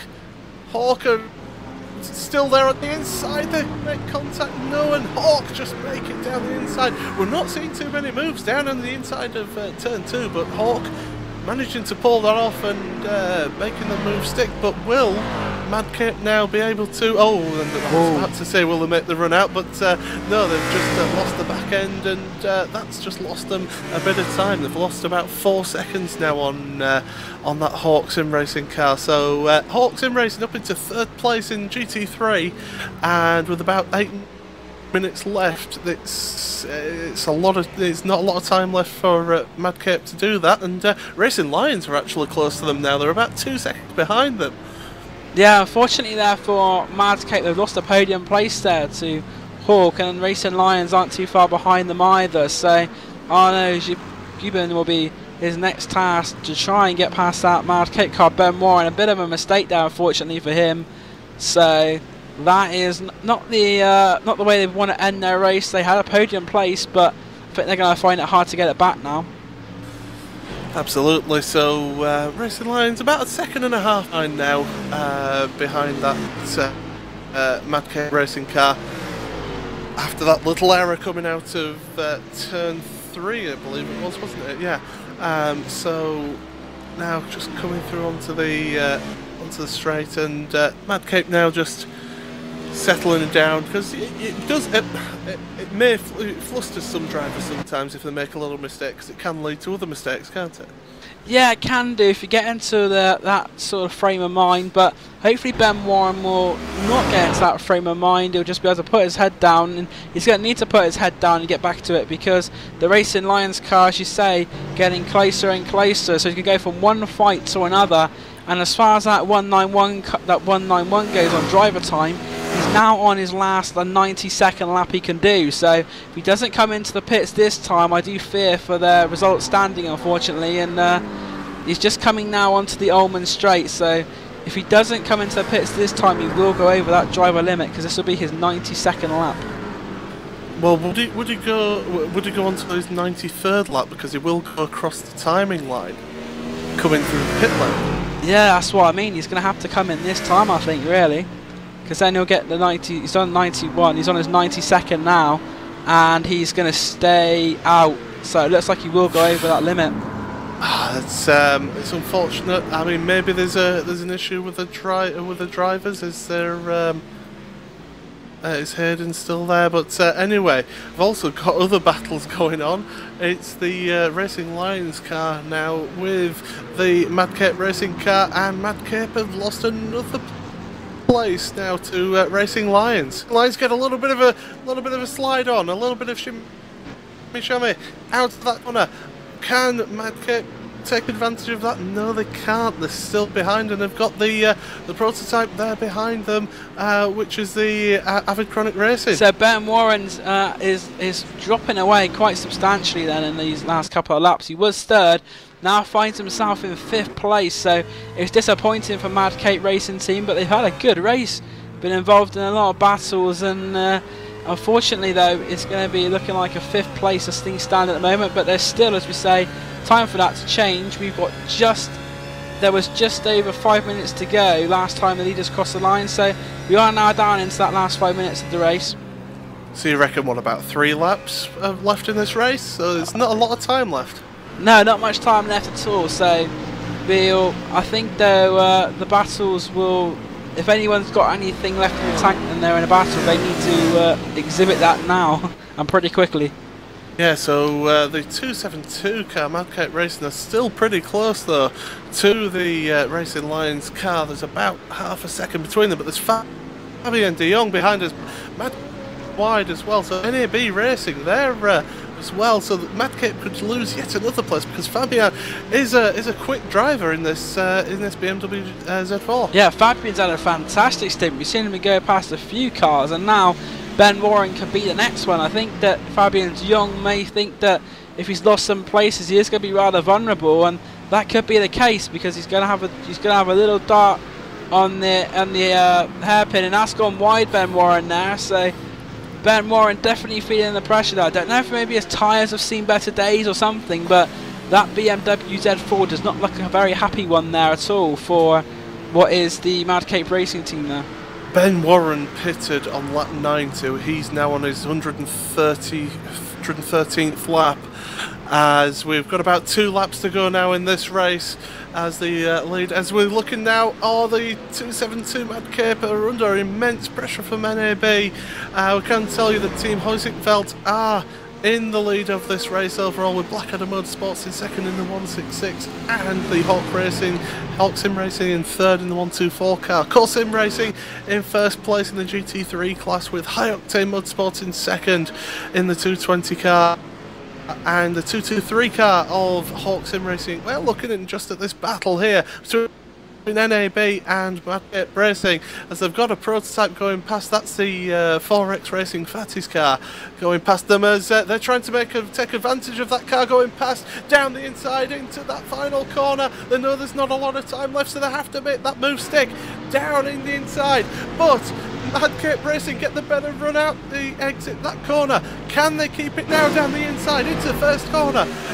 It's across the line. There's absolutely nothing between these two cars. Down into the first corner, it's a left-hander. Madcape have the line, but you can run wide here. There's going to be close. Oh, there's almost contact between the two. NAB have to go onto the dirt, and that's just given Madcape a little bit of a breathing space, but not much of one. We saw NAB Racing go down the inside at turn 17 before and make it stick, but great driving there from Ben Warren to make sure it didn't happen this time. So at the moment we've got the Ben Warren Madcape car, as we see now. Yeah, he's got the run coming down towards the hairpin. Fabian de Jong looks like he's going to make that position stick there. So Fabian de Jong down the inside. There's a prototype there. That's the 4X Fatties, I think we said it was. Or was that a different one now? That's a different one. That's a different one, in fact. That's Thorsten Kuipers, currently running third overall. So he won't want to get too mixed up in this near the end of the race, but Fabian de Jong has gained the position, and I think that's about all he's going to get, because although he's got a car running wide ahead of them. Yeah, that's the 4X Racing Fatties. Mark Figueres going a little bit wide there. That car currently 11th place overall and in class. But with the time running out, I think Huskenveld will be, in fact, Huskenveld are on their last lap now. I think Henry Gross is going to start the final lap. Yeah, he should be on his last lap because he's in through the hairpin now. Just to give you the update of the GTC class as well, Net Racing are in the lead of that race by 54.6 seconds, ahead of the Spirit of Le Mans car, the 333, and the Core Sim Racing 311 car is in third place in GTC class. But as we can see, Team Huizinga Engineering 178, we haven't really talked about them in the last sort of quarter of this race because of the issues that's happened to their competitors. They've been able to keep it on the track, and they've kept it in the lead. Yeah, a fantastic drive from Team Huskenveld and Henry Gloss and his teammate in that car, Christian Kewitt. They were racing with Friction, they were racing with NKH, but those two teams found themselves in problems after the early stages of the race, and Huskenveld have been very consistent and very clean, and they've managed to keep themselves out of trouble, and they've been quick to go along with it, and that's what's going to secure them victory in the first round, is gathering a tweakers race. So yes, and through the final corner now, they can almost taste the champagne as they come around that corner, past the pit entry and across the line. Team Huizinga Engineering win the race here, the 4 hours of Sebring here at the Sebring International Speedway. And well, you've got Blackadder Motorsport there in second place at the moment in the overall standings, and Hawk Sim Racing are in third. Core Sim Racing GT3, they've come across the line, they've won the GT3 race here for them.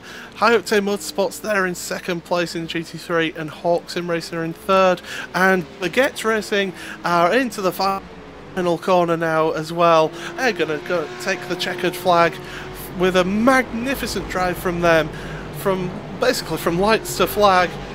And they hit the line to win in the GTC class. Managed to clip the wall as well, celebrating across the line. Spirit of Lamore, they're in second place in the GTC class with Sim Racing. They've come across the line in third place in GTC, so they are in third. So Spirit of Lamore should, all they have to do is just finish this lap and they will be second in class. But of course we've got the battle still going on between Madcape and Blackadder going through to the end here. They're in the final section now, coming into the final corner. It's a too far, 0.4 of a second, going to be quite enough, but they're having a look into that final corner, late on the brakes, but Blackadder Motorsport not quite able to get past, but now they're looking on the inside. Can they get the better run across the line? Madcape Racing, Ben Warren manages to keep hold of that place, 20th place overall and 6th place in class, with Blackadder Motorsport in second place. John King pushing him right to the end of that run, and well, we've pretty much had everyone across the line now who's finished, as Matt Warmington just coming through the final turn himself in the Blue Flag Racing Daytona car, and he's heading to pit road. So that's pretty much it for everyone in this race, and well, Dan, it's been a fantastic race for us today, and you got to applaud Team Huizinga for doing a fantastic result there. As just go through the results here. So in first place overall, and the winners of this race is Team Huizinga Engineering. Fantastic from Henry Gross and from his teammate Christian Kiewit. Placed Blackadder Motorsport in the 166 car. They finished second place in that prototype car.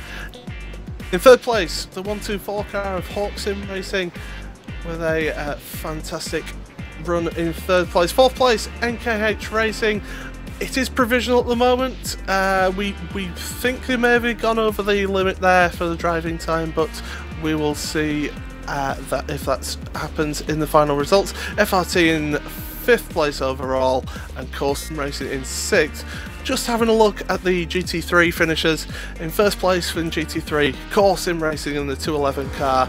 A good race from them to win that GT3 class. In second place, High Octane Motorsports in the 220 car. Third place is the Sim Racing GT3 car. Fourth, Racing Lions. It was all getting a bit exciting towards the end with them, and NAB Racing in fifth place, and Madcape Racing were able to keep hold of that sixth place over the line. And in the GTC class, Baguette Racing, they won in their class with a dominating performance from green flag to the checkered. In second place, Spirit of Lamore in the 333 car, doing some fantastic driving through the field, with Sim Racing in the 311 car in third. Salt Creek Racing in fourth in class.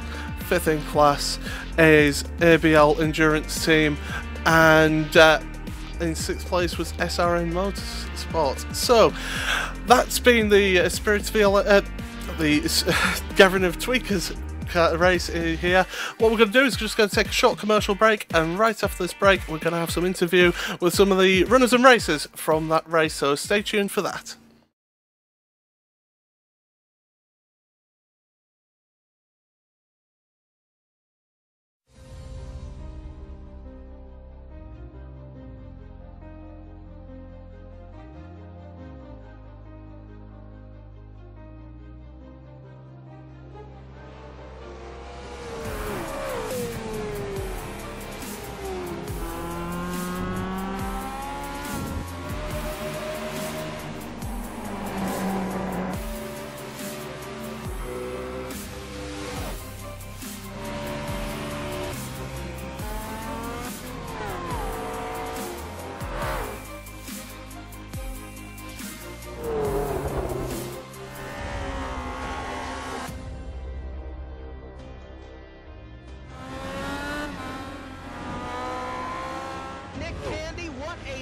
Truex in the outside, contact made. 56 slides it at a 4. Who's going to be at the stripe? Dead even, give it to Ryan Truex. Truex is your winner over Tandy.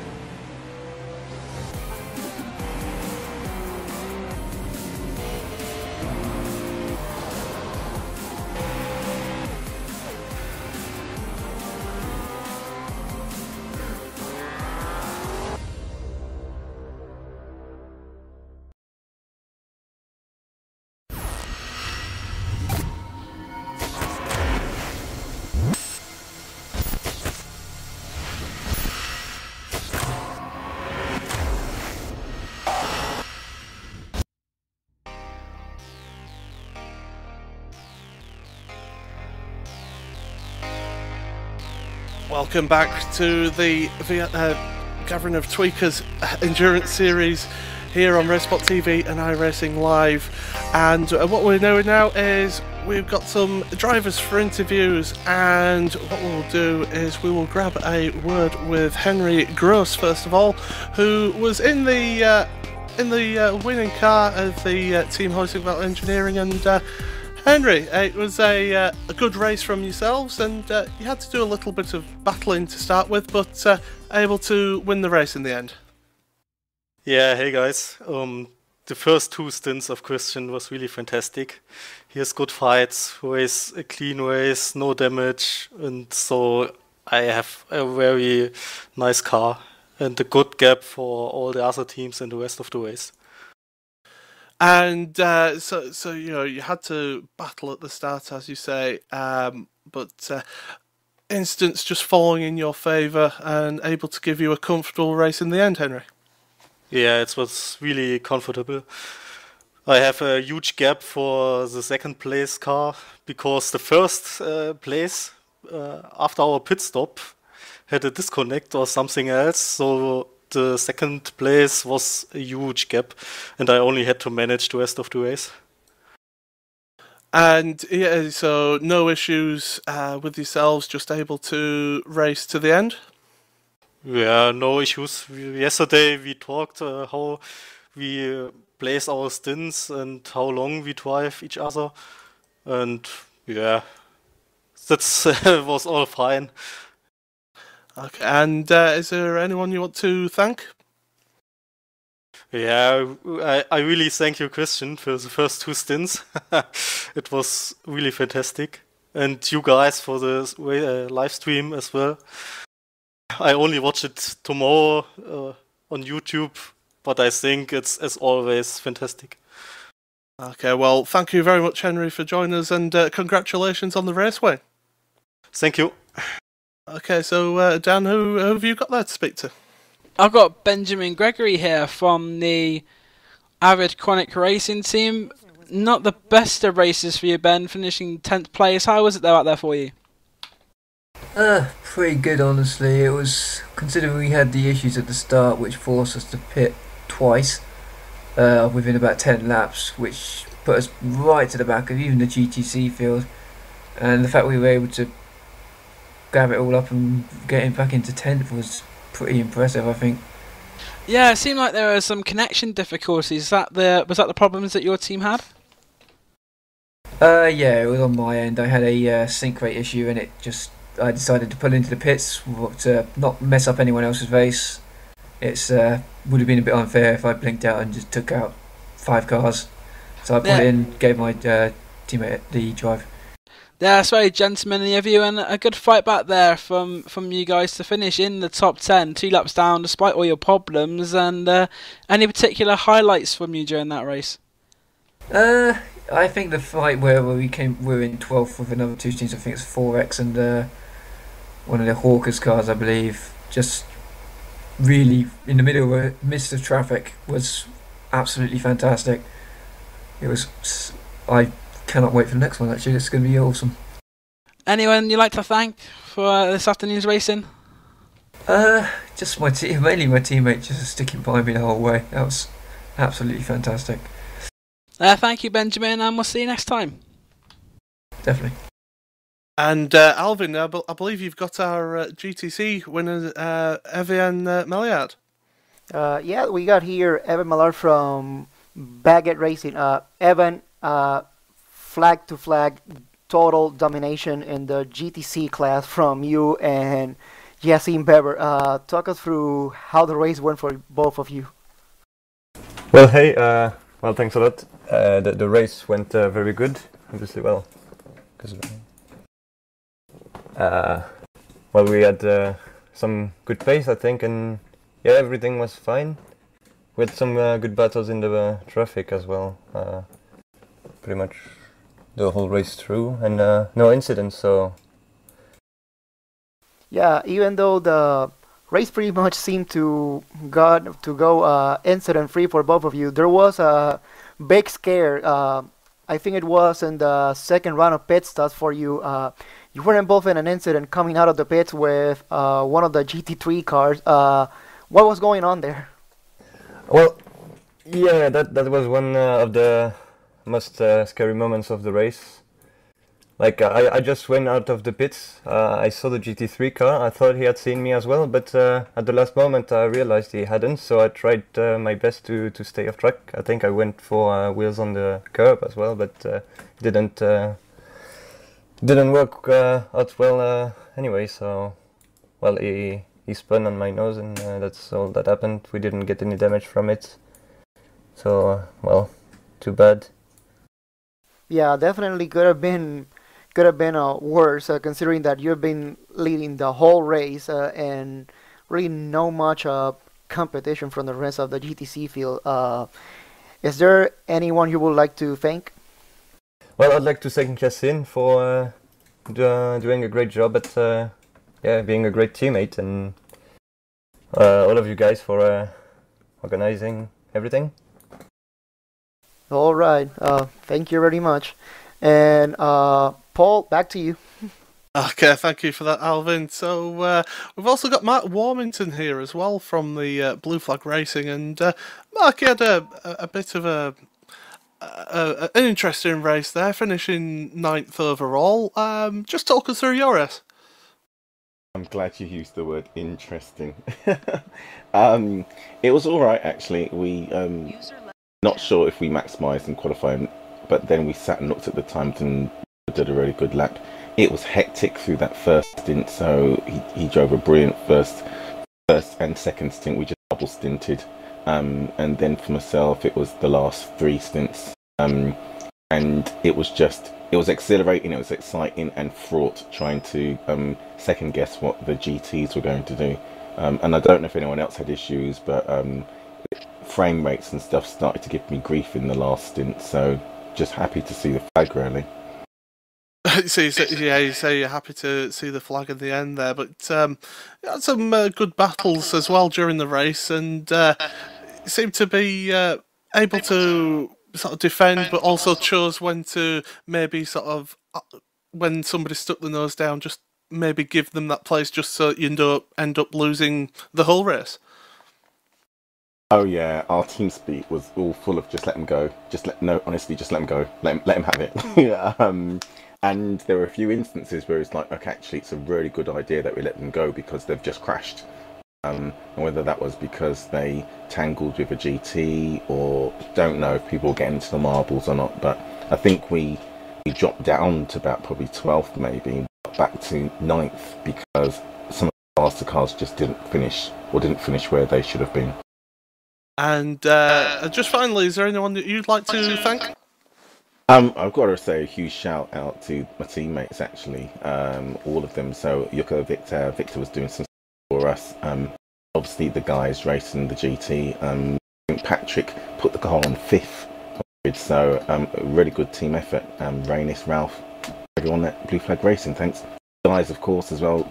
Great series. I'm looking forward to Neo tomorrow as well. Well, Matt Wilmington, thank you very much for joining us in the commentary booth. Yes, guys. And Dan, is there anyone else that you that's there to speak to? Yeah, I think we heard Mark talk about Rhinus. I think Rhinus is here as well from the Blue Flag GT3 team. Yeah, hello. Hello. So, not probably the best of races for your team, finishing 2 laps down, but how was it for you out there? Well, overall, I would say I'm happy with what we have, but yeah, we needed some kind of point from which we would know what we need to achieve for the next race. Well, we survived this one, and I'm happy about that.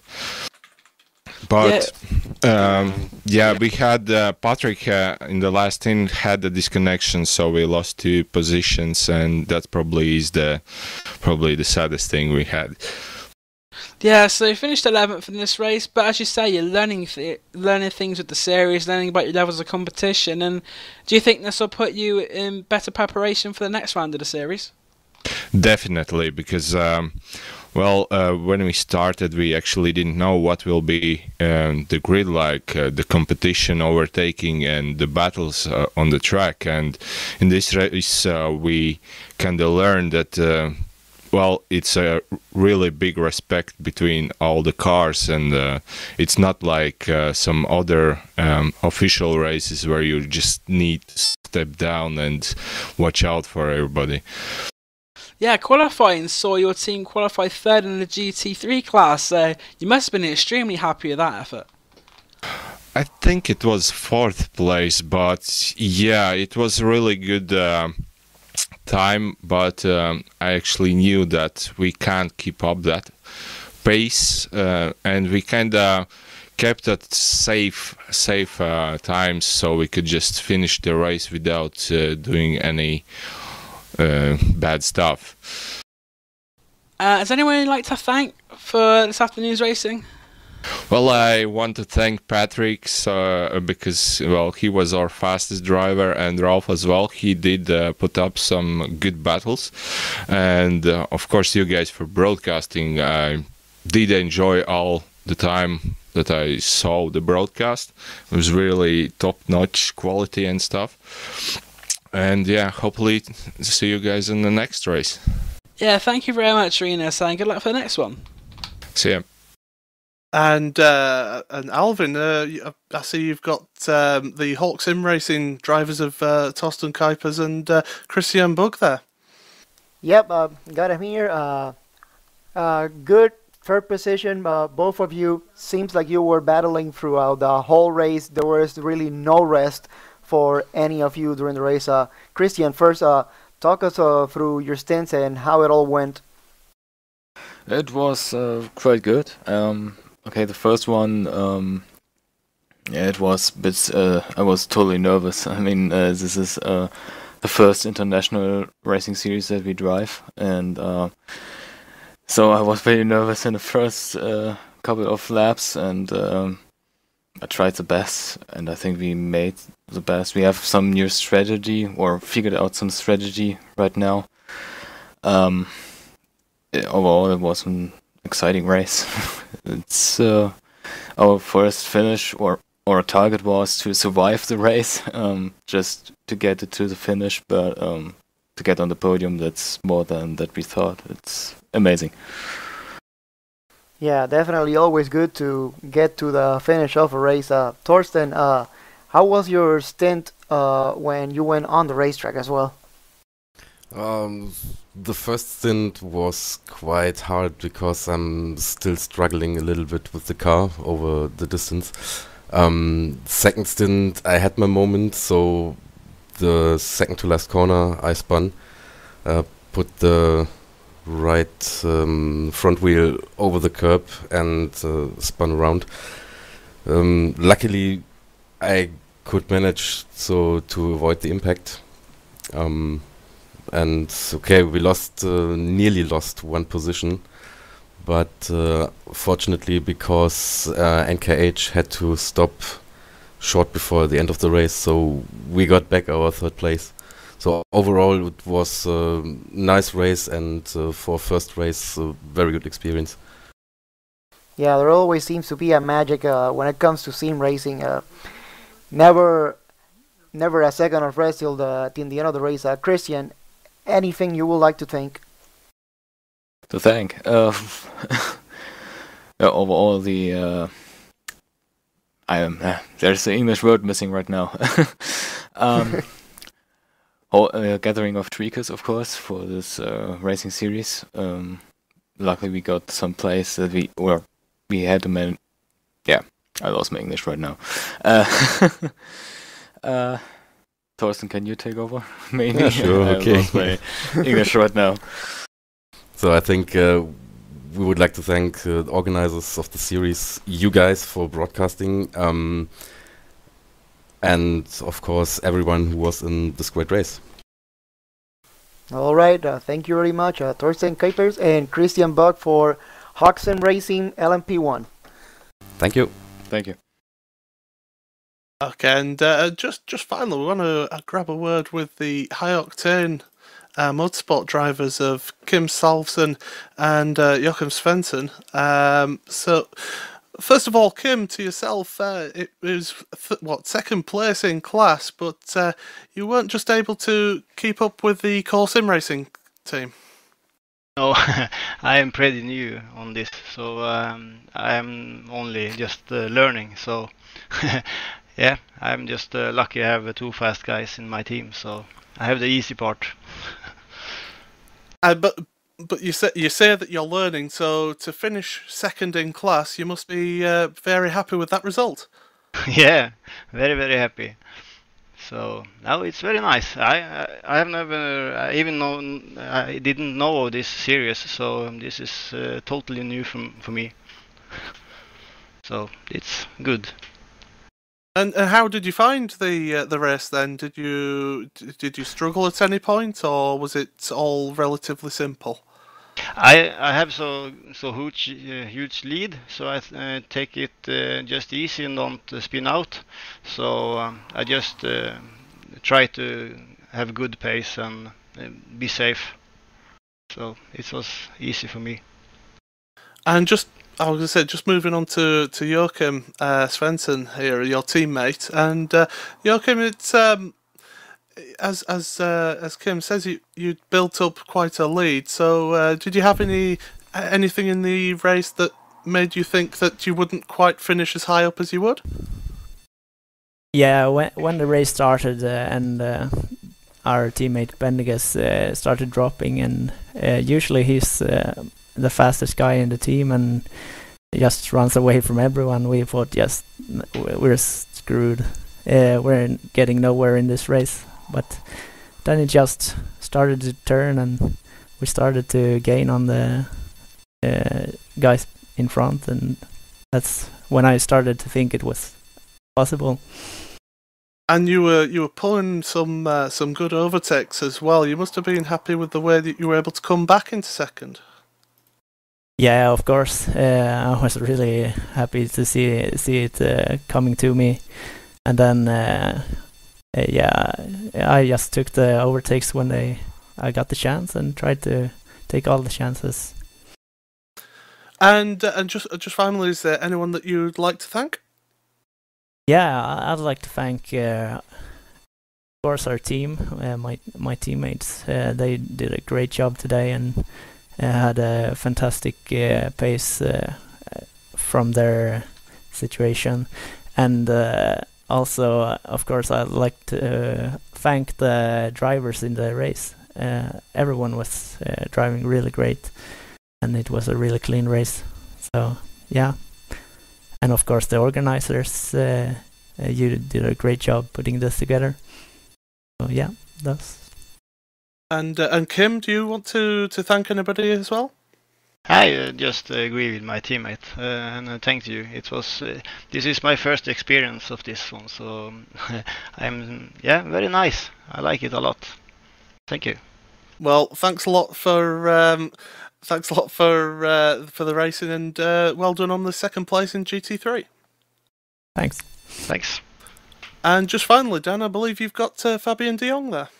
Yeah, I've got Fabian here. Fabian de Jong finished in 5th place in GT3, but a stunning drive in the last stint saw you pick up many places. How do you think your race went? Yeah, I did the first stint and the last stint, and they were great. A lot of fun, especially the last one. Yeah, I knew my teammates were a little bit slower, so yeah, and before the race we said, well, and did it. You started second on the grid, so you must have had high hopes going into the race, and to finish 5th, do you feel a bit disappointed in that, or do you think that you had a good race to finish in 5th? Actually, I started in 3rd, but then the high octane car. Yeah, it was a little bit. Our team did already know that I was the fastest. Yeah, we knew already that we were going to fall back after my first stint. So yeah, it happens. Yeah, so you had a pretty. It sounds like you had a pretty eventful race out there. Finished your 5th, making lots of overtakes. Is there anyone you'd like to thank for this afternoon's racing?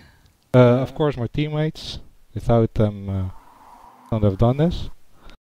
Catherine the Tweakers for the series, and of course you guys for the broadcast. Going to check it out. Thank you very much, Fabian, and well done on your racing today. Yeah, no problem. So there we go. That's the end of the interviews there. And Alvin, I'll start with you. This was your first broadcast, and what a race to have your first broadcast on. Yeah, first time for me ever. Say had lots of fun. Definitely, I would like to do this again. Which, by the way, next round, it'll be my birthday weekend. So I think it may be a good idea to stop in here and do this one more time as well. Oh, absolutely. It's become a tradition on Race Spot that people commentate on their birthday weekend, so absolutely you're more than welcome, Alvin. And Dan, that was a fantastic race to watch and to commentate on as well.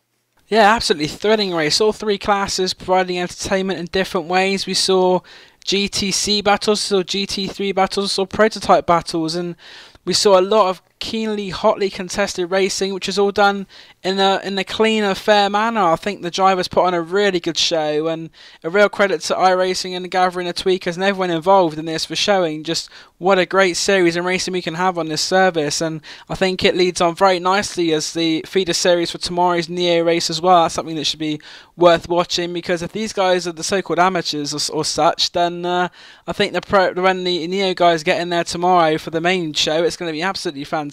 And I think if this is the GP2 to the F1, then really it is going to be a good one, because this race really had a bit of everything in it, and the drivers definitely put on a great show. And I think some of these would do a great job in that Neo Endurance series if what we've seen today is anything good to go by, and the next round should be great to watch. I think if any of those Neo drivers have been watching this, which they should have done, then they know they've got a tough act to follow, because that was a fantastic endurance race to watch. Just a few things, just to thank Anwen Designs for the broadcast graphics, for Nick Thiessen for the live timing, and Isvan Ballo for the track cameras. And don't forget that Neo race, it is tomorrow. It's at 1 PM GMT, live here on RaceSpotTV and iRacingLive, here at Sebring for 8 hours of this track. So if 4 hours wasn't enough for you, then 8 hours is just a nice trick for you on a Sunday afternoon. So from myself, Paul Smith, from Dan Blake, from Alvin Nieves, and from Hugo Louis on the cameras, we want to thank you all for watching and have a lovely evening. Take care.